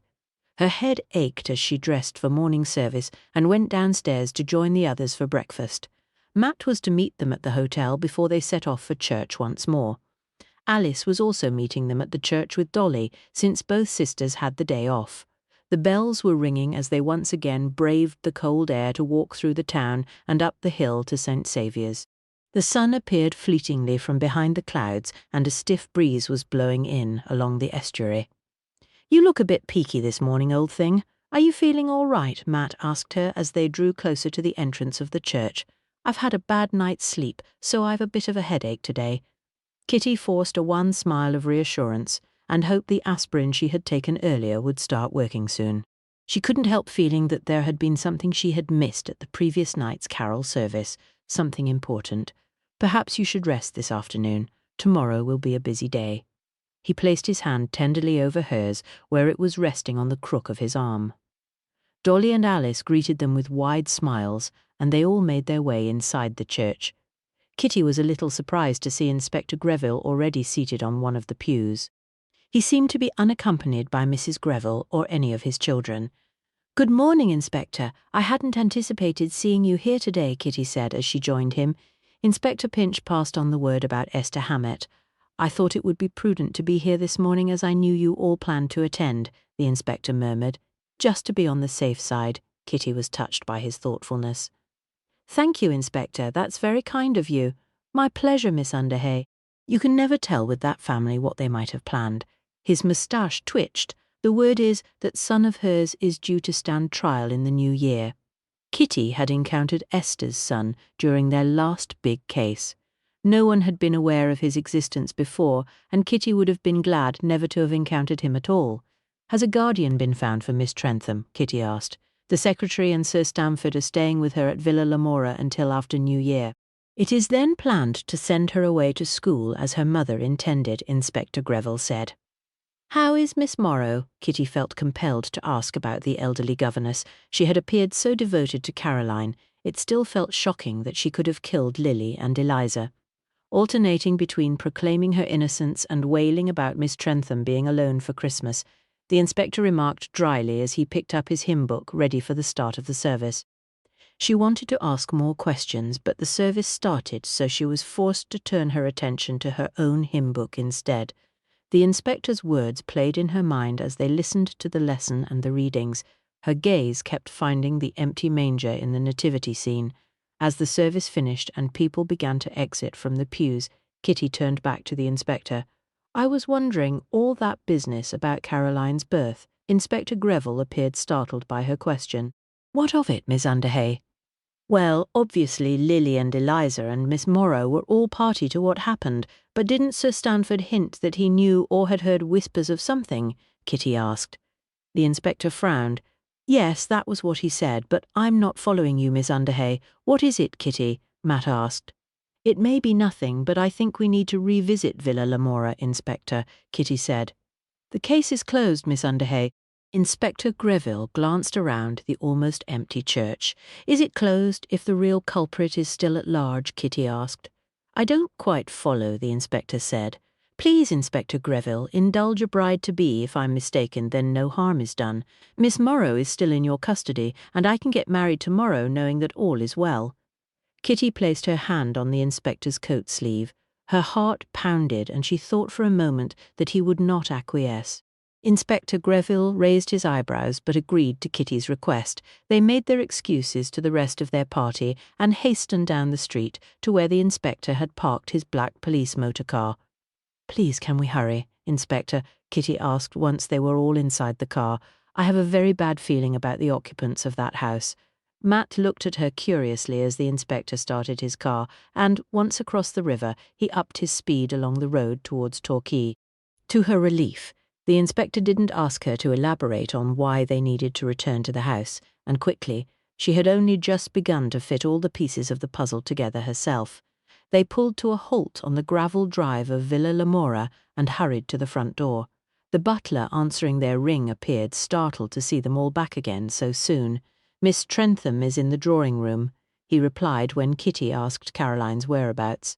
She declined his offer to take her coat and hurried along the hall, her heels clicking on the tile floor. Matt was at her side with the inspector close on her heels. The scene as they opened the door was one of domestic bliss.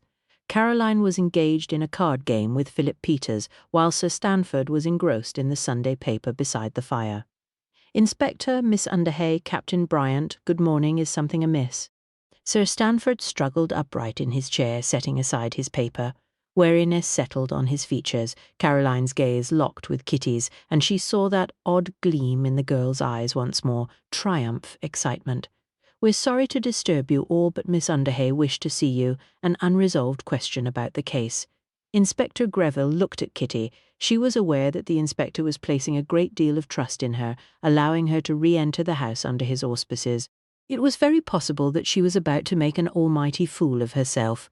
Miss Underhay, Mr. Peters had also focused his attention on her. Sir Stanford, you indicated to Inspector Greville that there was a rumour relating to Lady Foxley about the time she spent abroad after her divorce. Kitty looked at Sir Stanford, who had retaken his seat. The older man glanced at Caroline uncomfortably. That is correct, but I really couldn't say to its veracity or indeed where it had come from.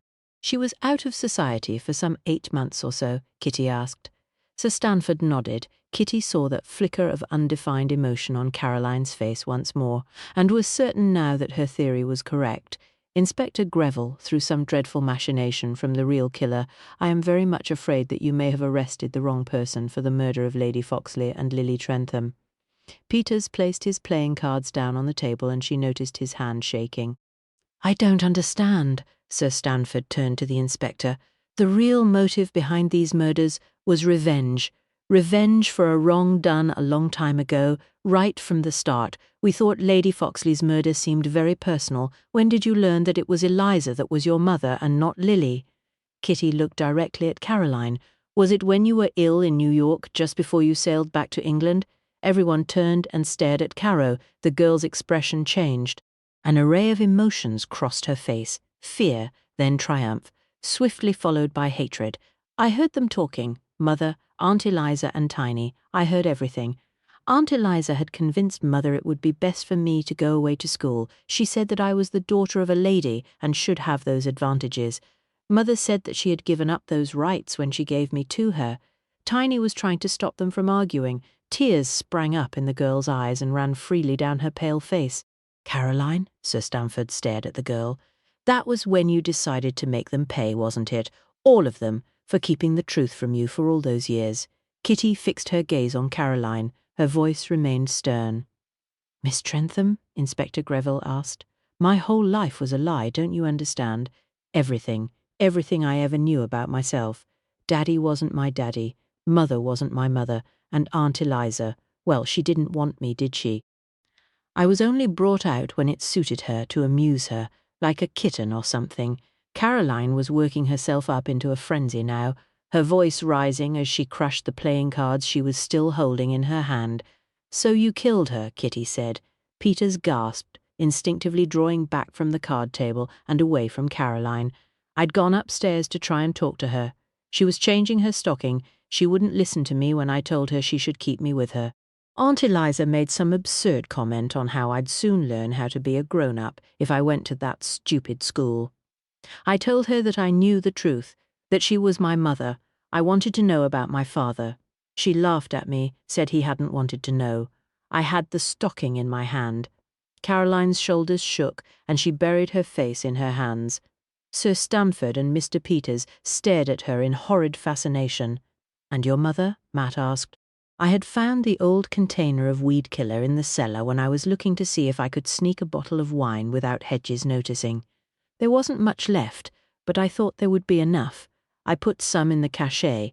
I'd read about how to do it in one of my detective stories. But that didn't work, Kitty said. I had a little left that I'd hidden, so I put some in the chocolates. Mummy loved violet creams. The lid of the box was an old one from Miss Morrow's room. I swapped them over as I knew it would have her fingerprints on it. She deserved to hang. I trusted her and she lied to me more than anyone. Caroline raised her head and glared at Kitty. 2 of them for the price of 1, Sir Stanford murmured, and Sir Stanford would probably have met with some kind of accident too, wouldn't he? You knew that he was aware of your secret. Matt looked at Kitty for confirmation of his theory. I hate all of them, whispering their nasty little secrets and lying to me about everything. He would have hung around after money like he did with Mummy and Aunt Eliza. Caroline eyed Sir Stanford with real malevolence in her gaze. Inspector Greville placed his hand on Caroline's shoulder. I've heard enough. I think you had better accompany me to the police station, Miss Trentham. He produced a set of handcuffs as the girl began to wriggle like a wild animal in his grasp. Once she was secured, he led her from the room with the girl still crying and ranting. Kitty, I think I'd better aid the inspector to get her into the car. Will you be all right here? Matt asked. She nodded and her fiancé hurried from the room. Kitty sank down on the end of the sofa, barely aware of the 2 men still sitting in shocked silence. Sir Stanford rose somewhat shakily to his feet and crossed over to where a decanter of brandy stood on a small trolley. He poured 3 glasses, and after giving one to Mr. Peters, he pressed one into Kitty's hand. "Drink, my dear girl. I rather think you may have just saved my life." Kitty's teeth chattered a little on the brim of the glass as shock set in. "How did you know that it was Caro and not Tiny?" Philip Peters asked. "I couldn't see why Tiny would have harmed Caroline. I know there was an idea that the fall was only intended to hurt her enough so that she shouldn't be sent away. But Tiny wouldn't ever have harmed her. Not on any account." Kitty felt the reviving warmth of the brandy hit the back of her throat. "I see," Sir Stanford said. "I was at the church carol service yesterday evening, and there was a little girl, and I started thinking about families, and there was the empty manger." Kitty wasn't sure if either man knew what she meant. She wasn't really explaining herself terribly well. Sir Stanford, however, seemed to understand her chain of thought. You thought of a baby who had a parent that wasn't the parent everyone thought. Kitty smiled at him. "Yes, I rather think that was it." And then Mr. Peters had said how Caro loved to snoop about finding out secrets. It all started to come together. She threw herself down the stairs to make sure she would not be suspected when Lily was poisoned. She knew her mother loved violet creams. She often shared them with Miss Morrow. Philip Peters looked horrified. "I felt so sorry for her too. I kept thinking of my own sister. They are almost the same age, and how she must feel being suddenly all alone in the world." Matt re-entered the room. "The chauffeur has gone with the inspector to take Caroline to the police station. I expect he will release Miss Morrow now." Kitty put down her glass. "I think we should telephone for a taxi. Mr. Hedges has done it already. It should be here shortly." Matt held out his hands to help her to her feet. "Thank you again, Miss Underhay," Sir Stanford said as Matt placed his arm around Kitty's waist and prepared to lead her from the room. She wondered if he would still thank her when Mr. Hemmings had delivered what she suspected would be a rather damning report on Sir Stanford's financial shenanigans. She suspected the police were not quite finished with Sir Stanford just yet. "Please be kind to Miss Morrow when she returns. She has been through a dreadful ordeal, and she loved Caro so much." Kitty was glad of Matt's support as she said her farewells, and they walked out of Villa Lamora and past Eliza's portrait for hopefully the final time. Chapter 23. Matt sat beside Kitty in the back of the taxi taking them back to his home at Churston.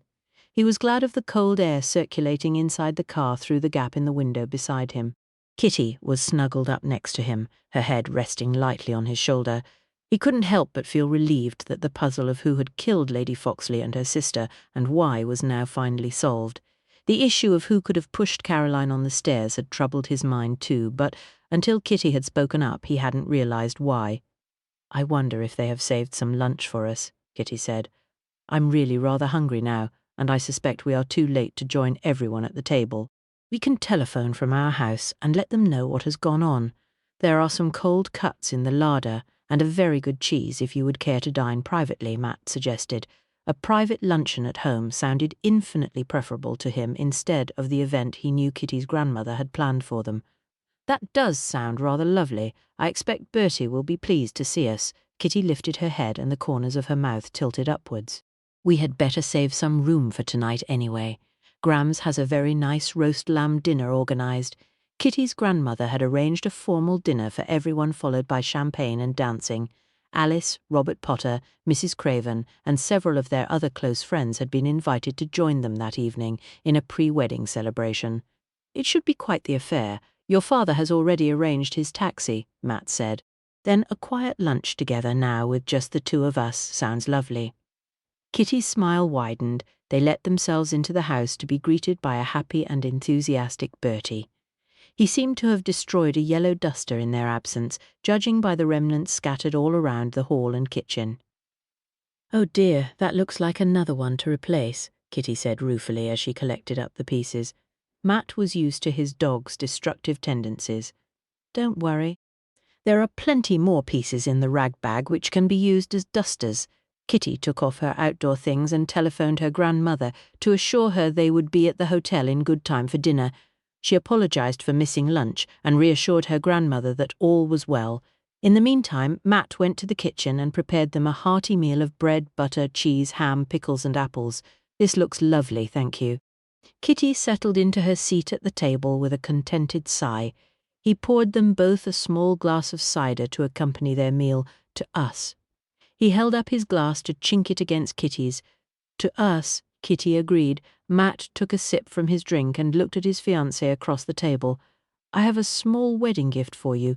Kitty looked up from where she had been applying butter liberally to her bread and stared at him in surprise. A gift for me? Matt couldn't help grinning at her. I was going to give it to you after the wedding, but after this morning I think you should have it now. He rose from his seat. Wait there for a moment. He disappeared into the sitting room to retrieve the small package he had prepared for her. Matt, Kitty protested as he placed the small brown paper parcel in front of her. Open it. He wanted to see the look on her face when she saw the contents. Kitty pulled the string and opened the package to reveal a silver card case with the monogram KB engraved on the lid. She looked at him, confused. See what's inside, Matt instructed. Kitty opened it up to see that the card case was full of printed cards. She took one out and gasped as she read it. Mrs. Kitty Bryant, Private Investigator, Partner Torbay Private Investigative Services. Oh, Matt! He could see that she was momentarily overcome and, unusually for Kitty, temporarily lost for words. I can think of no one else that I would rather have both as my wife and as my business partner. He reached across the table to take her hand. Thank you, Matt. That is really the loveliest present in the world. Kitty woke on Christmas Eve morning to find Alice, Lucy and Muffy all in her bedroom. A small trolley laden with breakfast things was set up beside the fireplace, and the two girls were merrily chattering away while Kitty rubbed the sleep from her eyes. Today's the day, Miss Kitty. Alice beamed at her as she set out the tea things on a small round table. We thought a good breakfast would be just the ticket. We don't want you fainting at the altar, Lucy said as Muffy sniffed hopefully at a silver-lidded dish that Kitty guessed contained bacon. Everyone else is already up and about getting ready. We thought as you should enjoy a bit of a lie-in as your last day as a single maid, Alice said as she set out plates and cutlery. This is so kind of you both. What a lovely idea. Kitty felt quite tearful as she looked at her cousin and her best friend's efforts. She had to admit after consuming a cup of tea and a plate of bacon and eggs, she did feel somewhat more ready to face the day. Alice cleared away and went to prepare a bath for Kitty, while Lucy disappeared to sort out her own appearance. Muffy followed happily along behind, having had a good breakfast from the titbits passed down from the table. A peep through the window revealed a dull grey day with a hint of sunshine to come. She couldn't help feeling relieved that the rain had held off. Your Gram says as she'll be along shortly afore your father gets here to take you to the church, Alice said, when Kitty had emerged from her bath, ready to submit to Alice's ministrations with her hair and her wedding gown. There was a tap on the door, and Lucy entered dressed in her dark green satin gown, carrying her white fur-trimmed cape. Oh, Kitty, you do look lovely. Lucy admired Alice's handiwork as the maid secured the Juliet cap and veil carefully on top of Kitty's short blonde curls. Alice stepped back to scrutinize Kitty's appearance. I think as you'll do, she said, before whisking out a cotton handkerchief to dab at her eyes. Stop it, both of you, or I shall cry too, Kitty teased, aware that she was close to tears herself. I had best get a move on, miss. I've to get my own glad rags on and meet our Dolly. I'll see you at the church. Alice slipped out of the room. Another tap at the door a moment later brought Kitty's grandmother bearing the bouquets for both girls to carry. Lucy's posy was a smaller version of the white roses and green myrtle Kitty had chosen. Like Lucy, her grandmother was clothed in a festive green for her dress and hat. Your father has arrived and is waiting for you downstairs, Kitty. The rest of us are about to set off for the church. Rupert has already gone ahead to meet Matthew. She paused, then said softly, You look beautiful. Your dear mother would have been so very proud. She kissed Kitty's cheek, and Kitty breathed in the familiar lavender scent her grandmother always wore. Thank you for everything, Grams. Kitty had her mother's suffrage pin tucked inside her dress as her something old in order to keep her mother close to her during the service. Lucy had loaned her a pair of pearl earrings for something borrowed. Her gown was new and a blue ribbon had been sewn inside her dress for something blue. Her grandmother dabbed her eyes, then left, leaving Kitty and Lucy together. The faithful Muffy had been left with Mickey, Kitty's maintenance man, who had promised to ensure the dog behaved at the church. Are you ready, Kitty dear? Lucy asked. Kitty took a deep breath and nodded. Together the girls made their way down the broad oak staircase to the lobby where Kitty's father, resplendent in his grey morning suit, was waiting for them. Lucy went out to get in the car, taking her party to the church, while Kitty had a moment alone with her father. "I have your silver sixpence." Edgar bent and slid the tiny coin into her satin shoe before straightening to look at her. "You look so much like my darling Eloise. I wish with all my heart that she could have been here today."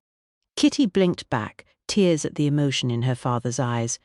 "I know that I haven't always been here for you, dearest girl, when I should have been, but you have always been in my heart. I'm sure that I know what your answer will be, but I believe the convention is that I am supposed to ask if you are quite certain about marrying Matthew." A wry smile tugged at the corner of his mouth as he posed the question. "I've never been more certain of anything in my life," Kitty assured him. "Then I couldn't be happier for both of you." Her father placed her hand on the crook of his arm. "Shall we, my dear?" Kitty's heart raced as she and her father travelled the short distance to the church. The bells were ringing, and a small crowd had gathered outside near the doors. Lucy was waiting for her at the church door, wearing her cape, and Kitty spotted the small girl in the crowd who had been seated beside her at the carol concert. Alice and Dolly stepped forward to take Lucy's cape and Kitty's, straightening her veil and dress ready for her to enter the church. The first notes of the wedding music reached them, and she heard a shuffling of feet and a drop in the hum of conversation from the congregation. Her pulse speeded up and her mouth dried. "I believe that is our cue," Edgar said as Lucy took her place behind her as she entered St. Saviour's to marry Matt. Afterwards, when they were signing the register, Kitty could only remember the tender expression on Matt's face as he had turned to see her walking towards him. Her heart had been so full that everyone else had seemed to disappear. The register duly signed, they made their way out of the church to the joyous clamour of the bells announcing their marriage. Her engagement ring now sat snugly above a narrow band of gold on her wedding finger. A matching band was on Matt's hand. Her uncle had engaged a photographer to record the occasion, so they posed together on the small piece of grass near the doors. She was surprised by how many people had come to see the wedding. It felt as if all of Dartmouth had stopped by. She glimpsed Inspector Greville, along with Dr. Carter and his wife, and wondered where Mrs. Greville had gone. Mrs. Craven, wearing the most impossible hat, was with her grandmother and her Aunt Livy. There were employees from the hotel and tradespeople from the town that she had known all her life. Mr. Lutterworth had produced rice, and he and Dolly scattered it over them for luck as the crowd drew nearer to surround them. Matt turned away momentarily to greet a well-wisher. "I've a little something for luck." A vaguely familiar female voice suddenly sounded close to Kitty. Something in the tone of the comment caught her attention. An icy shiver seemed to chill her to the bone. She whirled around to see a gypsy woman, shrouded in a woolen shawl, carrying a wicker peddler's basket approaching her. "Matt," Kitty could barely manage to speak as she locked eyes with Esther Hammett. The woman's mouth twisted in a semblance of a smile as she plunged her hand into the basket.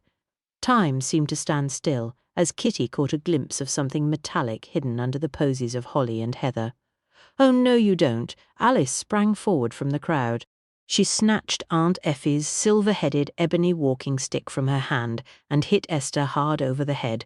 Caught unaware, the woman dropped to the floor, the contents of her basket spilling out as she fell. Aunt Effie shrieked and wobbled and was caught by Kitty's uncle. Mr. Lutterworth and Inspector Greville pushed their way forward through the crowd, which had surged even closer at the commotion. "Up you get!" Inspector Greville dragged the dazed-looking Esther to her feet with Mr. Lutterworth securing her other arm so she couldn't flee. "'Tis a gun she's got in that basket." Alice indicated the contents of the basket now strewn across the flagstones. Dolly clung onto her sister's arm, steadying her.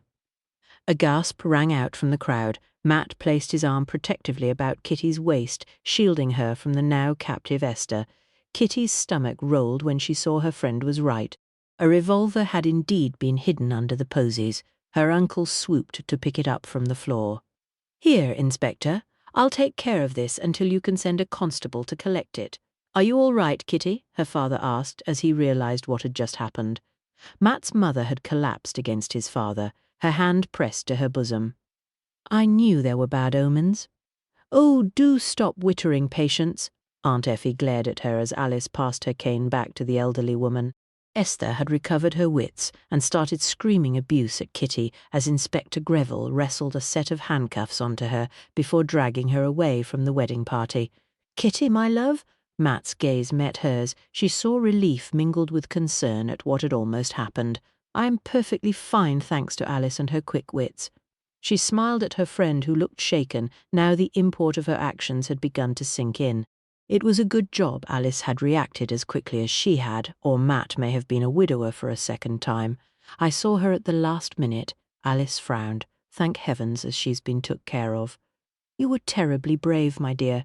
Kitty's father dabbed at his forehead with his handkerchief. "Well, it seems that our married life is going to be as eventful as our single life." Matt's own smile widened, and the dimple flashed in his cheek once he realized that Kitty was indeed unscathed. "It would seem so, Captain Bryant." Kitty's own expression matched his. "Then let's get back to the Dolphin and start our next adventure together, if that's all right with you, Mrs. Bryant?" Matt teased. Kitty blushed. "Absolutely," she agreed.